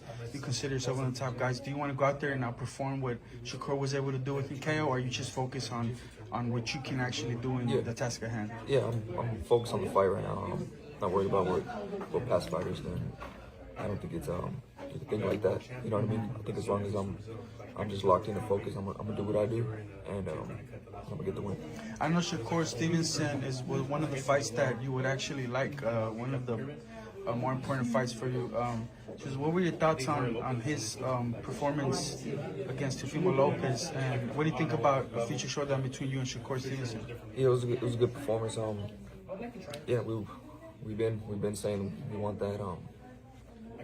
At this point, I'm just taking fights whoever they give me. You know what I mean? Just waiting for someone to agree to it. So yeah, so that's that. Of course, we would want that. You know what I mean? For sure. But yeah, you got to take care of the guy in front of you to keep potentially get that opportunity, right? Yeah, but we've been on. Yeah, we've been asking for it. We've been asking forever. We were supposed to be in negotiation with them for a month and a half. We don't want none. How long ago was that, the negotiation phase? Every day with him, bro. Every day with him. Come on, you follow boxing, you know. Every day. He went to the gym over there, and we were cool, talking to him. So you met him? Yeah, and then when we left, he talked, we have a negotiation for September. He never... Full of shit. Seems like he's, at least publicly, he's negotiating with Devin Haney. He's full of shit. What are your thoughts? There's a potential matchup between Shakur and Devin. I know Devin said one of the sticking points is, I think, 147. Real quick, I think it's his dad that be doing all that talking, bro. The fact is that even Robert Garcia know it. He never turned down no fight with this dude. Y'all, it seemed like y'all can't get y'all timing lined up, but you can't think that you fighting a hometown fight. You couldn't have possibly thought that Shakur Stevenson was going to be your hometown fight. Y'all know what time it is. Raymond just said, man, he fighting who they put in front of him. Is his dad keep barking for the Shakur shit?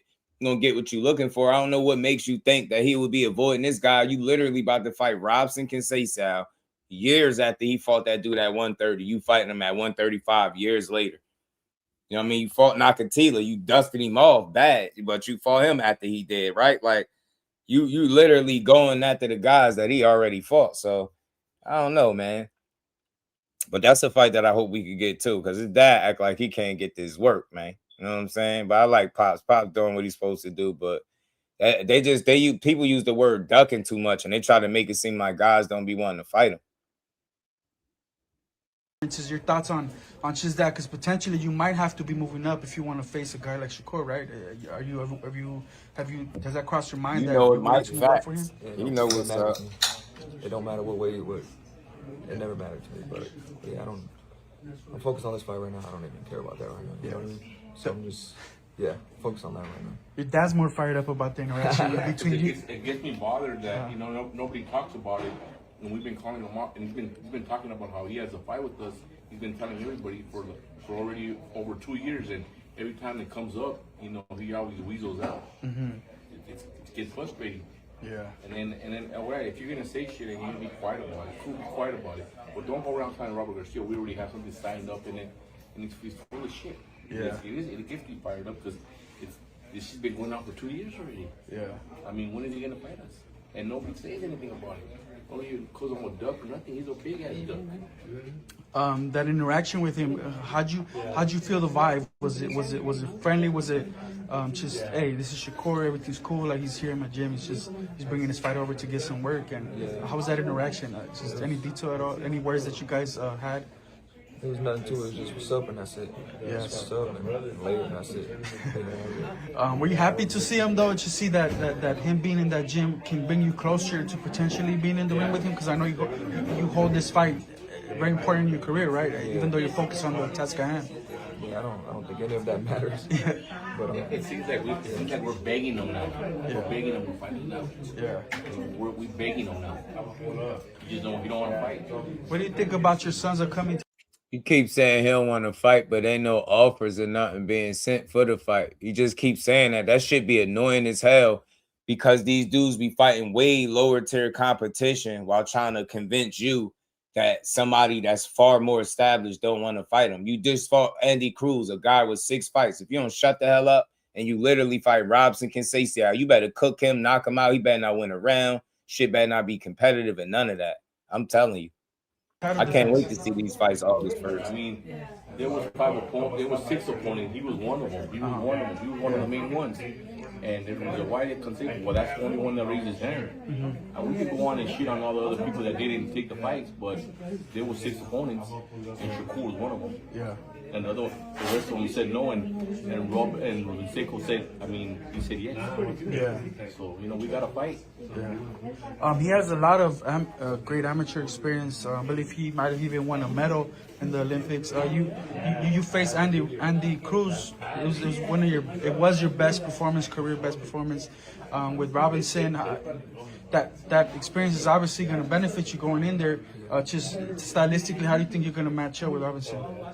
Yeah, I'm gonna be myself in there, do what I do, and just that alone is gonna be enough. Yeah. But yeah, I mean, I got the experience too. I got the mindset. I have it all also. So yeah, going into it, just really confident right now. Yeah. You know that these bigger fights. Do you think there's gonna be there seems to be obstacles already, enough of them, and now with Sufa boxing in the picture. Do you think that could even be a bigger hurdle for you guys to make the kind of fights like with Shakur is being rumored to sign with Sufa as Devin Haney, all potential opponents for you? But how do you feel about Sufa's introduction into the sport and saying that they're kind of not big on the alphabet soup, like the IBF title starting since you're the champion? How do you feel about Sufa's?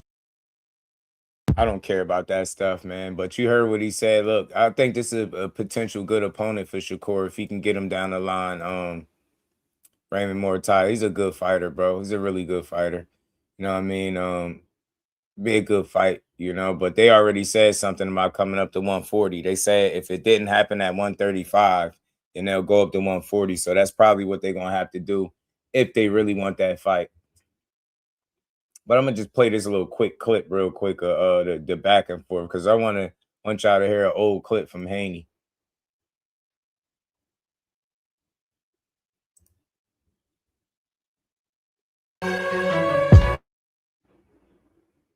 You know, this was them going back and forth yesterday, talking about the 144, the catch weight is fair and all that stuff. Told him how he fought Jose Ramirez.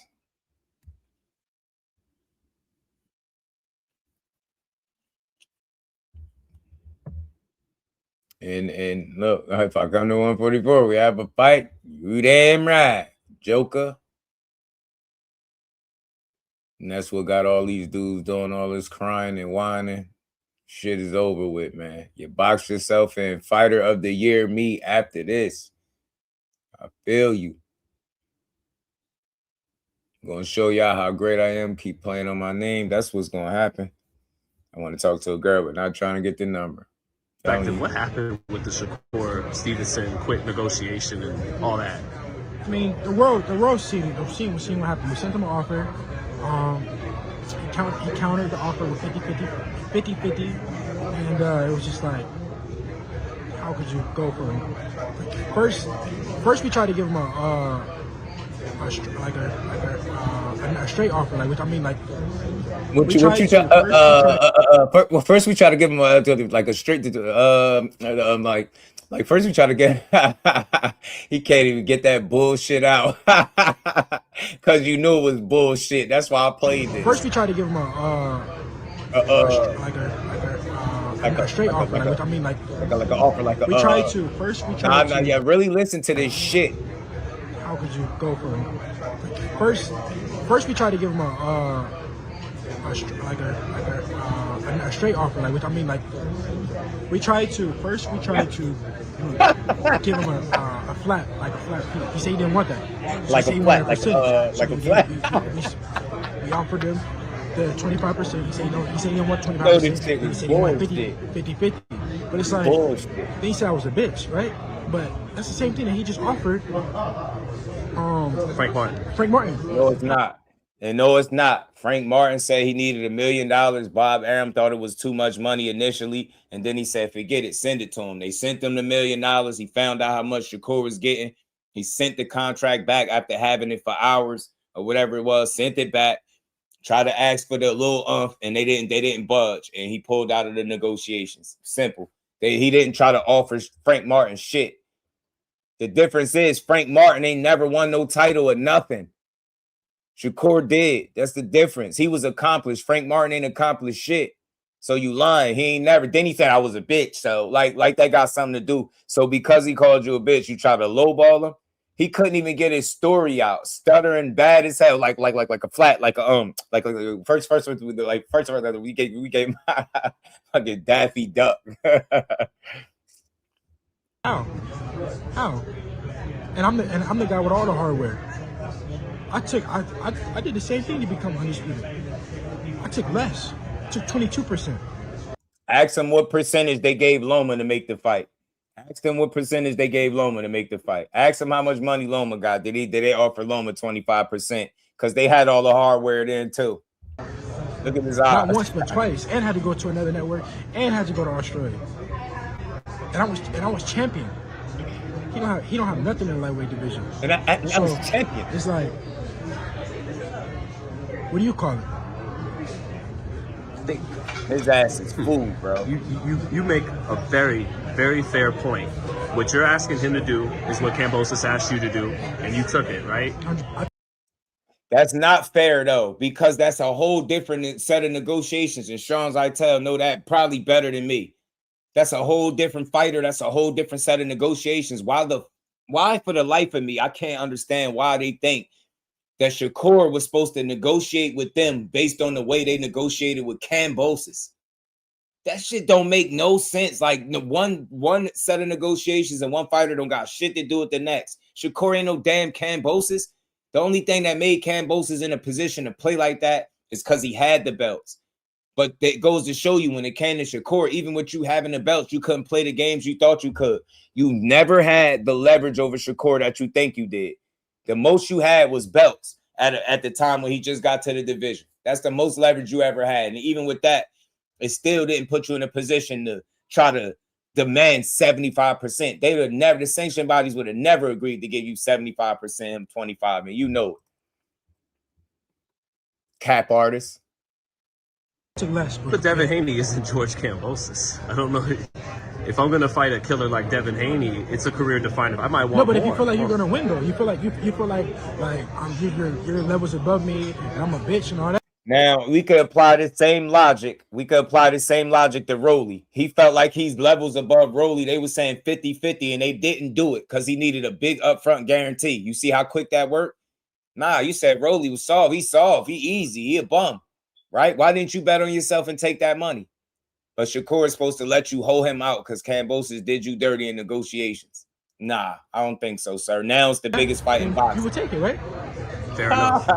Fair enough. Silly ass, silly rabbit. From your end, was it an offer silly made rabbit, like man. I hope he takes it, or was it like I'm really about to do I'm doing my own thing. I'm gonna become 2 division champ. Here's your offer. Take it or leave it. If I send an offer, you say you take the offer, then the fight gets made.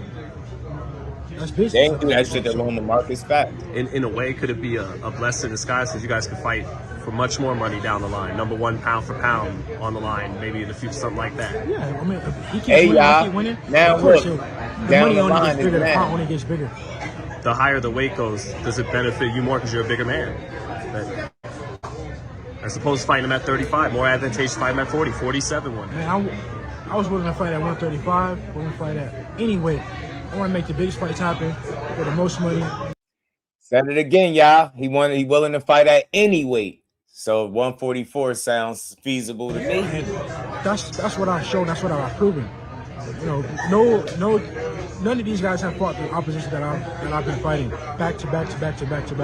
I've proven myself that I'm willing to fight the best fighters in the world. Any fighter. I ain't gonna lie, yo. He got a good resume. He got a solid resume. I'm not one of them people that try to say he ain't fought nobody, but I don't know what he talking about when he's saying fighting guys back to back. I don't know who those back to back guys are, but that shit sound wild. When you say that and your best win is Loma, that's not saying that that's a bad thing, but since then you have nobody come nowhere close compared to him. You get what I'm saying? Nowhere near it. So it's like I've never seen you fighting a back-to-back.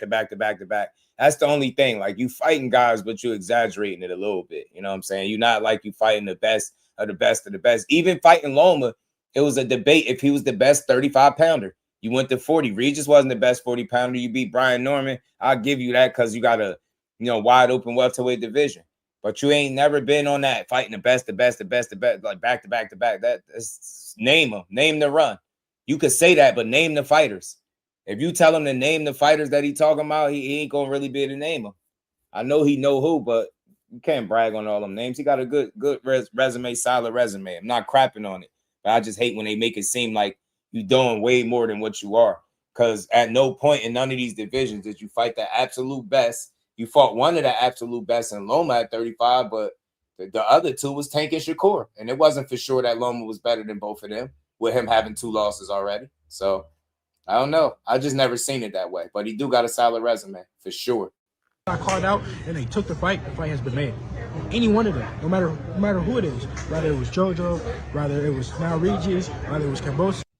JoJo, Regis, you negotiated and treated them dudes fairly, man. You didn't try to hold him like you did Corey. That's why the fights got made. Whenever I called them out and they took the fight, I mean they took the fight has been made. So, and just to close on all the names around him. It was never an offer at 35 for Tank and Devin Haney ever. So there's no way for Tank to duck him. Vision, of course, Tank. And when I talked to him, talks about someone, and he also did that. He also did something like that with I don't know. I don't know for sure, but I think it was like someone like Josh Warrington, something like that. He had something like that. What was it? They were good. I think it might have been could have been all the way back at 26 for the IBF. Maybe I don't know off top. Maybe it was something about going overseas and negotiations may have fell apart or something. Can't remember all the details off top, but for sure, if he felt like I was sweet or he felt like I was this and I was that, he would have took the 25% and the fight would have been made. He's talking about, oh, I was trying to see if I could get more. I didn't say no. I didn't say da-da-da-da. Knock it off, brother. Isn't it kind of crazy, though, that in the pursuit, in this competition, in the pursuit to be the best, 2 guys that were, friends as kids, now it's on. Man, this shit is business. It's business at the end of the day. Ain't no friends in boxing. And that's just reality. Yep. I just wanted to take y'all down memory lane so you could see, was it any contradictions in there? You know what I mean? So again, without an offer being set, nobody can duck nobody. You can say he didn't prioritize the fight or he didn't try to make it. Yes, but that's not the same thing as ducking somebody. You can't duck somebody with no paperwork. The intent wasn't behind that fight being made, bro. All they did was clout chase Tank name for years, and they still doing it now to this day, talking about they want to fight him. That's irrelevant to the conversation, though. We ain't talking about that, but shout out to you, fans. Max, I guess if you're looking at the screen, my right is Cop and to his right is Malik. Guys, we're joined now by one of the hottest rising stars in boxing. Not for the first time. Keyshawn, welcome back.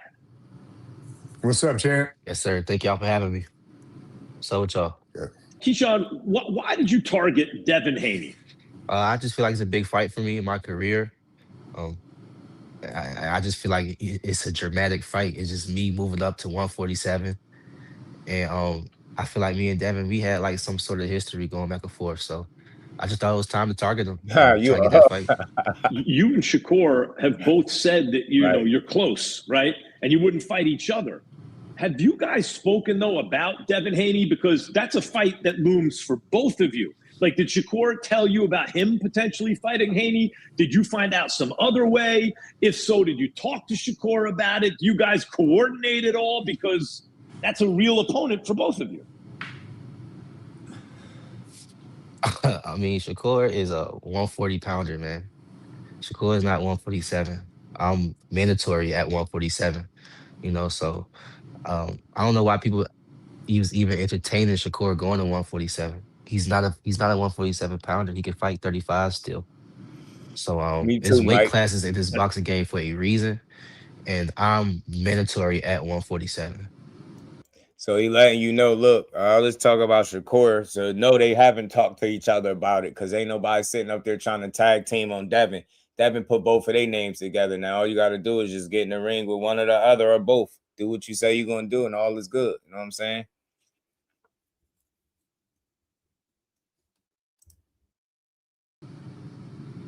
I hear you. I'm not debating the point, but that doesn't answer the question, Keyshawn. But well done, by the way. You're turning into a media pro with that one. What I'm asking is, do you like, because it's true, you're 47, Devin's 47, Shakur is 40. That's why when they talk Shakur Devin, they talk catch weight. Can they work it out? But the question was, do you and Shakur discuss this in terms of who's going to do what, right? Like, and who's going to call that? No, bro. No. Nah, hell no. No, we don't. All right. That's an answer. Go ahead, Well, Kyle.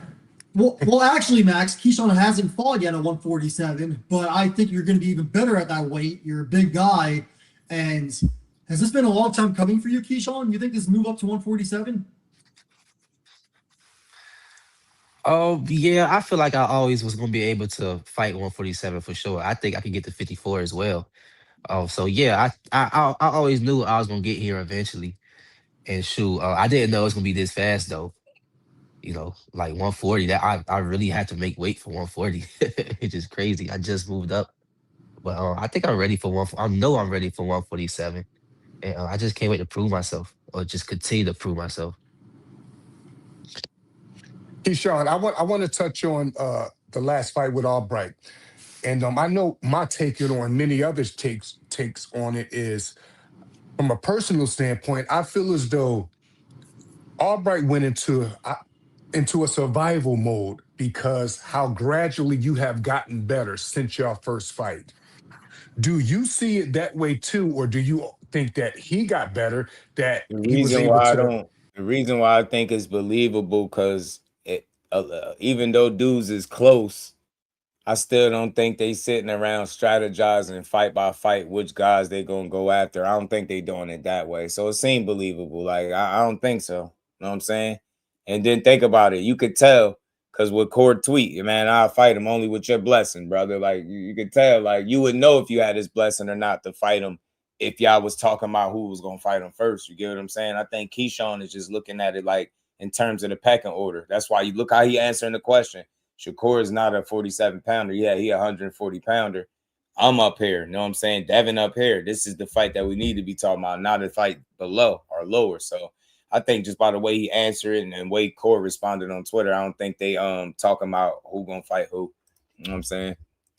I can't answer that. I can only tell you what I think. So they haven't talked about Devin ever. I don't think they discussing, you know, which one of them is gonna fight Devin. I don't think so. No, I don't. I think they their own man.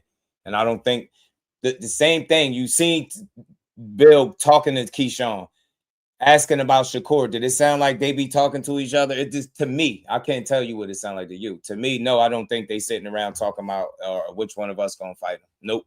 His tweet would tell me that. Think about it. If that's something you doing, wouldn't Shakur know if Keyshawn had his blessing or not? You know what I mean? If he had Keyshawn blessing to fight him. So I don't know. I don't think so. Go distance and you not get the knockout, or do you think you just got that much better? He retreated and went into survival mode for the fight, and it just made you constantly go after the knockout, even though you had a good performance. I like that question. Makes me think.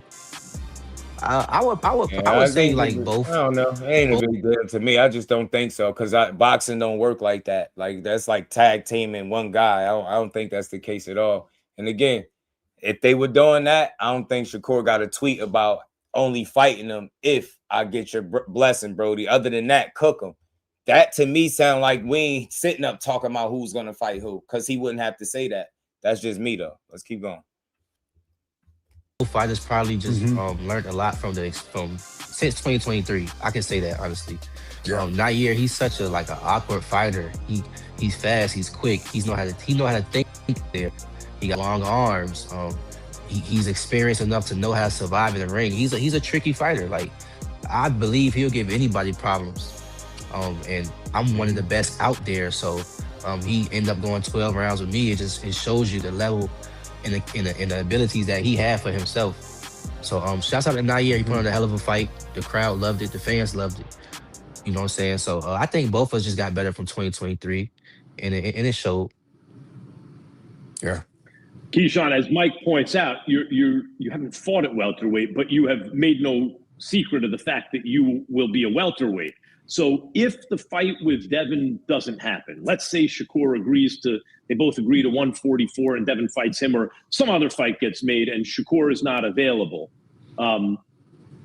Devin beat Brian Norman Jr. in his welterweight debut. If Norman was also on your May 16th Norfolk card, if Haney's not next, is Brian Norman Jr. an option you like? Yeah, for sure. I told my people. They did the same thing at 40 Blaze. They did the same thing with Tio. They said that's a fight Keyshawn won and Shakur stole the fight. They doing the same thing with Devin. Who got history? Who got the history, Devin or Shakur? Devin and Shakur or Devin and Keyshawn? You know what I'm saying? This is pretty simple. I told my people to reach out to Brian Norman, and then the next day I was like the mandatory. But yeah, I'll fight Brian. Right. What about, a lot of fighters seem to want to fight Conor Benn. Usually in the case when when everyone's calling a certain guy out, a lot of times that's because they think the reward is greater than the risk, right? How risky is a Conor Benn fight for you? Every fight comes with some sort of risk. You know what I'm saying? Everybody got the ability to lose and win. You feel me? So it's some sort of a risk, but just skillfully, shit. I just feel like I'm on a whole nother level than Conor Benn. Shouts out Conor though. He a great guy. At the end of the day, take care of his family. You know what I'm saying? Shouts out to Conor Benn for just being a great guy. Shouts out to Conor Benn. Boxing world though, Conor. I just feel like I'd destroy him for sure. Easy money.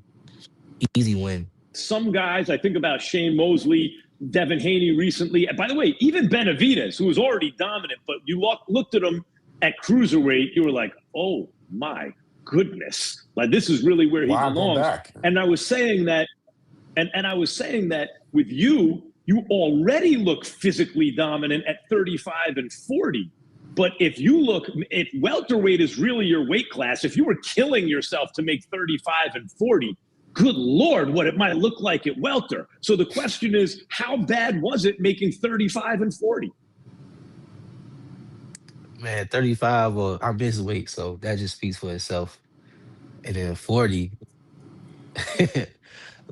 man, 40, it was like the weight just wasn't coming off anymore like it used to. And I'm like, I'm in the tub, like losing weight, still seeing at 147. I'm like, damn, like usually this don't just be like coming off. So I'm just like, man, it might just be time where I can just start filling out, start putting more weight on, as far as like muscle weight. You know what I'm saying? And just stop cutting my body down.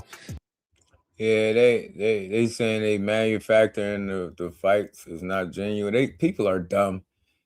They think about it. They complain about everything. What if they just simply building up the fights, creating interest, and people just complain. I don't know what the issue is. I just feel like as long as they make one of the two fights next, they should be good. Because you gotta realize us fighters been fighting at the smallest we can fight at since amateurs. So we never really get a chance to really develop into like our full weight, So I feel like 147 is where I'm gonna be able to really like fill out at and just, really take things to the next level. Yeah. Nowadays, nutrition is more sophisticated sometimes than it used to be. Do you have a nutritionist in camp?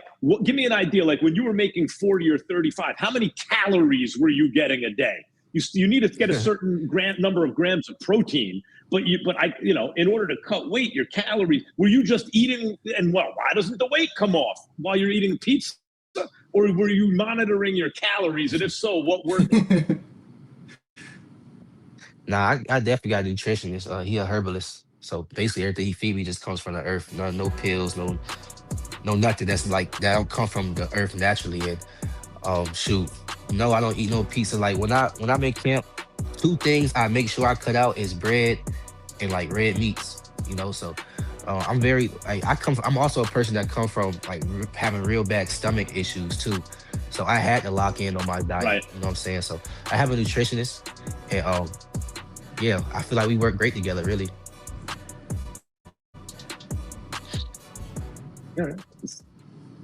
Go ahead, guys. Yeah, Keyshawn, I was asking you before, right? Basically, you've been fighting and really been impressive, right, since the Olympics with the silver medalist, and then obviously 135, you won a title. 140, you look very good in 2 fights. But are you now entering the second stage of your career where you prove that you're one of the elite? Yes, I think I am there. I think I'm there. The people see me as elite. You know what I'm saying? And 15-0. I'm grateful that I can say I'm 15-0, and I'm there with people that got Yeah, I double seen the fights. video. Yeah, I You know what I seen the mean? team At the at end of the day. Norman So doing the pad yes, work man. I with feel like Evan. nowadays that right now I really want a big fight for me to really get motivated for me to do a freaking 2-month training camp. Like I want something that's I'm putting it all on the line. Like it's a 50-50 fight to the fans' eyes. You know what I'm saying? And I'm just ready for that. I'm ready for a lot of pressure. I'm ready for a major big fight. I'm ready for that. So we going for it. Devin Haney. Keyshawn, thank you for your time. And of course, best of luck. Coming up, guys, we get into Canelo Alvarez and the super middleweights. This is Inside the Ring. Greatness is a word, people. Shout out to Keyshawn, man. I got one last video from Lamont Roach. He did an Inside the Ring joint as well. We're going to play that, and that's going to be the last one of the day. That'll take us around the 5-hour mark. Shout out to everybody in the building. Make sure y'all hit that like button, man. Sub to the channel. Another dope build in the books. One more video we're going to play, and we out.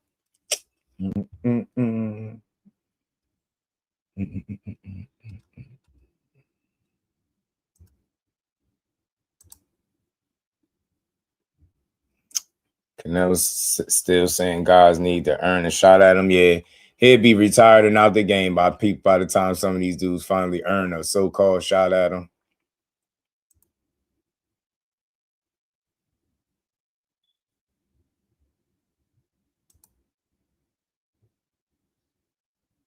Back to Inside the Ring. I'm Max. There's Cop in the middle, and that's Malik. This with Lamont Roach, y'all. This one with Lamont. We are joined now by lightweight contender Lamont Roach. Lamont, welcome back to the show. Man, what's up, guys? Thanks for having me, man. Great to have you back. Lamont, I want to start with a tweet from Shakur Stevenson, and this is the tweet. This is the quote. I'm not into faking beef with people I've been cool with for years, all for social media. I got integrity. I'm cool with Lamont Roach, but I plan on whooping his ass when we fight. We're going to rock out soon, champ. Time cutting short. Your reaction? Simple, man. I can't wait to get in there. Like, you know, obviously he's going to be a opponent or looking to be a future opponent of mine or a future foe. All while keeping the respect. Like, it's nothing wrong with that. I just think he let the noise get to him, obviously, because people have seen us, you know, together and having a conversation about a fight or whatever the case may be. And, you know, he has this narrative, you know, that people put on him that, oh, he's not fighting people and he's getting other people to fight people for him. He's been doing a good job at, you know, ignoring the noise. So I think he should have, like, I don't, you could tweet whatever you want to tweet, but I think it got to him to the point where he thought he had to tweet it. And, you know, it's all right. Ain't nothing wrong with that. Like, it ain't nothing wrong with that. Still keeping the fire, it's letting people know that, all right, like, y'all said that I'm not fighting people that I'm cool with, but I'm going to, you know, eventually I'm going to fight Lamont.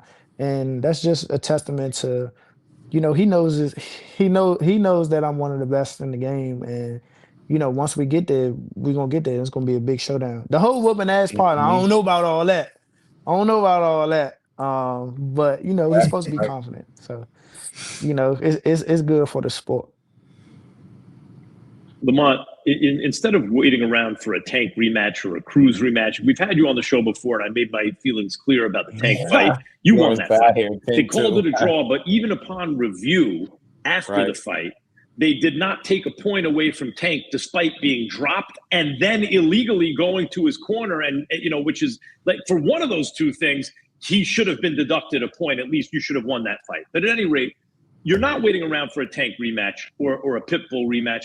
You're fighting William Zepeda for a vacant lightweight belt in Las Vegas on TNT DAZN. And Zepeda has long been one of the division's most relentless pressure fighters.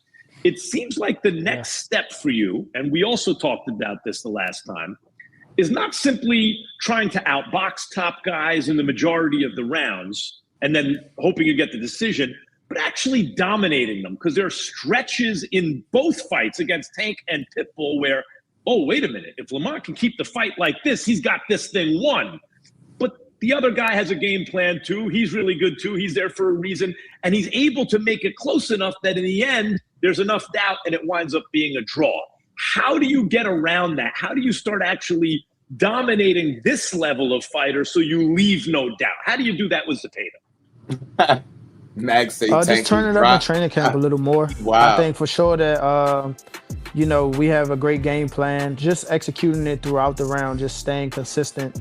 Like you said, just keeping myself together on all cues at each point of every round, so that I can dominate them and eventually break them down and leave no doubt in the judges' hands. But if there's going to be doubt of any, it's going to be doubt that the opponent is going to get up or not. That's the only doubt that I want to really worry about. I want to start punishing these Mike guys, Kirkland, and that shit should have counted. we're taking it to the next level.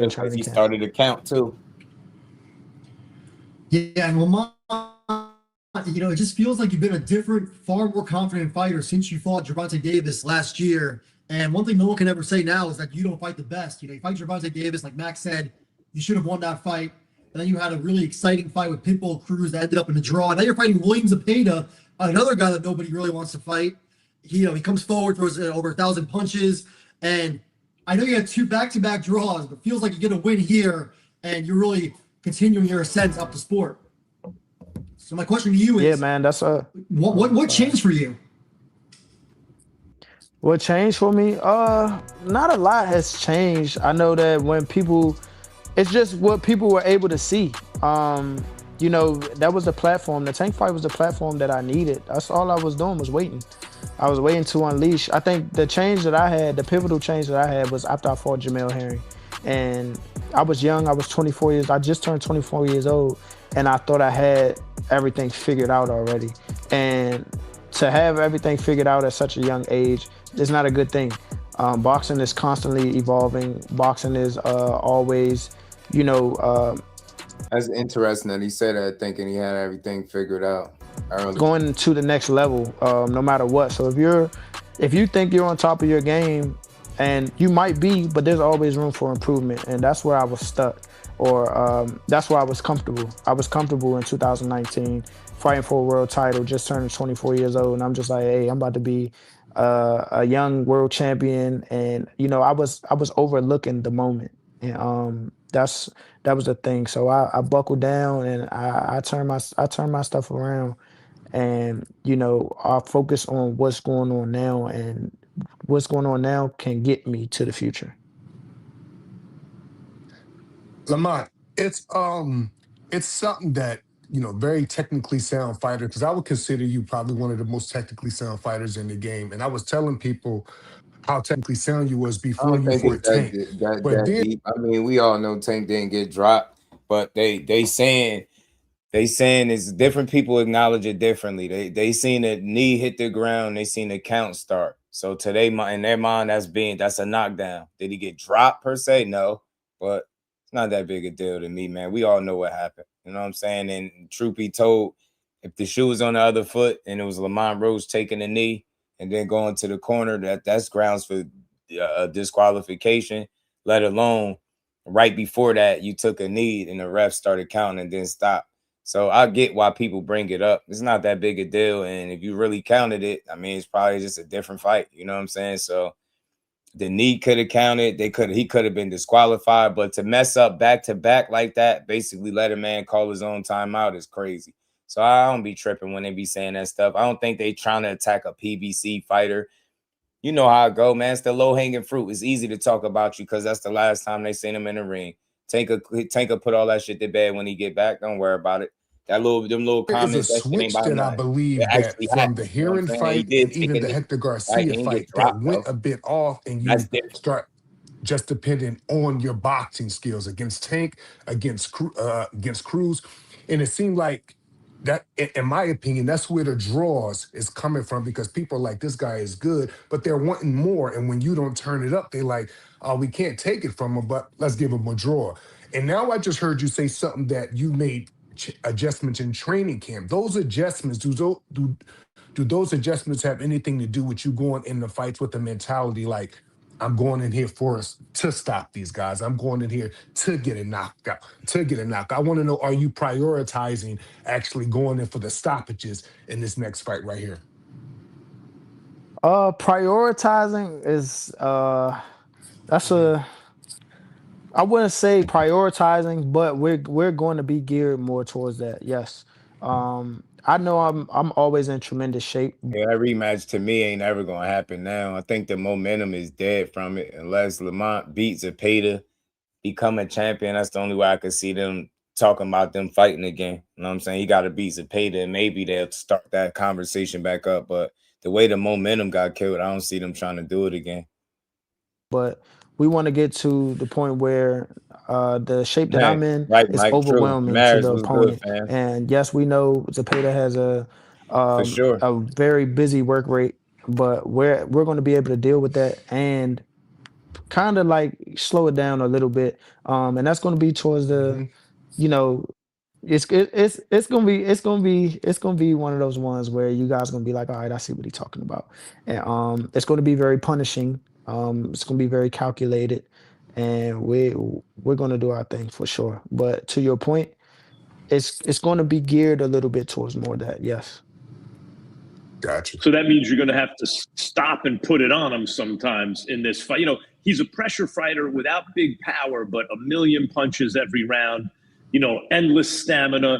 So does, you know, even Shakur, who can obviously use his legs and make sure no one hits him, felt like, you know what, I'm going to have to earn his respect a little bit at some points in this fight and fight him off. Is that the idea? You're going to have to stop and put it on him to kind of control him at times? Absolutely, because if a guy with relentless pressure doesn't respect you, then it's going to be an easy night for them. When I tell you that he's going to respect every single bit of what's going on over here, I promise you he will. Yeah, and Lamont, what stands out to me here is obviously William Zepeda is not a carbon copy of Pitbull, but he is like Pitbull Cruz, a Mexican pressure fighter. Are you excited by the opportunity now to kind of showcase what you learned in 12 rounds of Pitbull against a similar fighter in William Zepeda? I mean, just the opportunity in itself excites me. This is my fourth world title and every championship in a row with every fight being a different weight class. You go from me defending my belt at 130 to Gervonta Davis, who was supposed to be the best 135 pounder to the world. And then move up to fight Pitbull for an interim world championship and at 140, and then come back to 35 to fight for a vacant world title. It's just the opportunity in itself is just speaking to, my commitment to be great, and that's the opportunity that really excites me. Not to show what I learned in Pitbull. I have learned a lot in that Pitbull fight, but the opportunity itself is what really gets me going. I want to be a multi-division world champion. I want to be a unified world champion. So those are my goals, and those are the things that gear me to put on the best performance that I can. So speaking of that, that's one of the things I really like about you is you're a prize fighter. You fight where the prize is, 130, 135, 140. But if it were up to you, and you could have, like, if you become the guy who people have to start seeking out for the payday, where would you be fighting? Is 135 the spot? Like, if you dominate Zepeda, is it like, this is my weight class now? Yes, 35 is it. 35 is it for sure. And especially winning in a dominant performance. I would love to fight, I would love to unify if I could. There's great champions at 135 with Muratalla? Abdullah Mason, Muratalla, yes, who will be on the same card. Yes. So, it's a lot of buzz right there right now, and those make for great fights. Both of those guys are fighters who are, tremendous, and those are fights that people want to see.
My bad, y'all. Man, I don't know what happened. They got booted me out. But we getting towards the end too. We only had a couple more minutes to go anyway, man. Shout out to everybody in the building. I appreciate the love. Big shout out to Mike Kirkland again. Continue to support this line, man. They might call him Drawmont Rope, but I know with my eyes saw him thinking Pitbull respect the rope did. Yeah, I think he showed a good account of himself in both of those fights, and I think you could easily make a case or argument that he won those fights.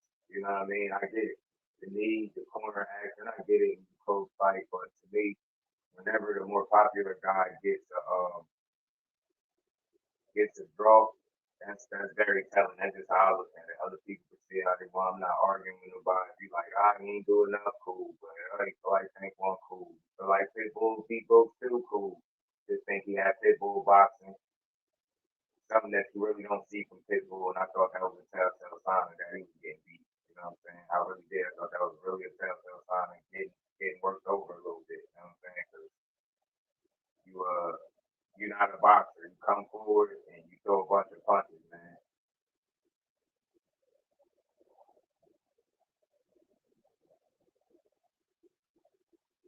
Come forward, throw a bunch of punches, man, and that's how you fight every fight. You will never see a Pitbull fight where you dude is actually, you know.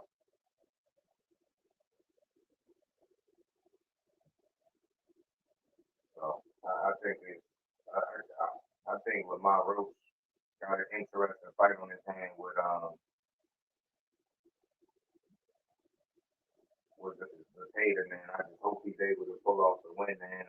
If not, it's gonna be tough, man. You don't want back-to-back draws and then a loss on top of that. That's not something you want at all. So I hope Lamar Roach is able to, figure it out. You know what I'm saying, and get through it. It's gonna be a rough situation for him if he can't. You wanted him to win that fight.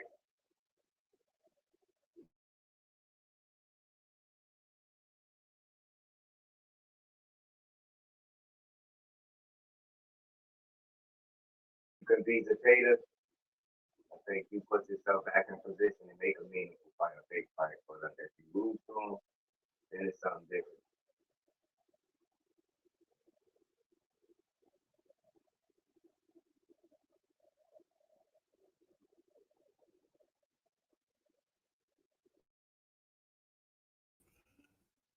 My bad, y'all, man. My bad. I don't know what happened with my connection, but shout out to Mike Kirkland, man. I hope you heard me. He said they might call him Drawmont Roach, but I know my eyes saw against Tank, Pitbull. Respect to Roach, man. I thought he showed a good account of himself in both fights, and I think he deserved a good opportunity. Even to have draws ain't exactly a loss. So I'm glad he's still getting an opportunity to get a meaningful fight, to get a fight that makes sense. And that's what you want to see. You want to see him progress. You want to see him kind of make the most out of the opportunity that he got fighting Tank Davis. You get what I'm saying? So hopefully he's able to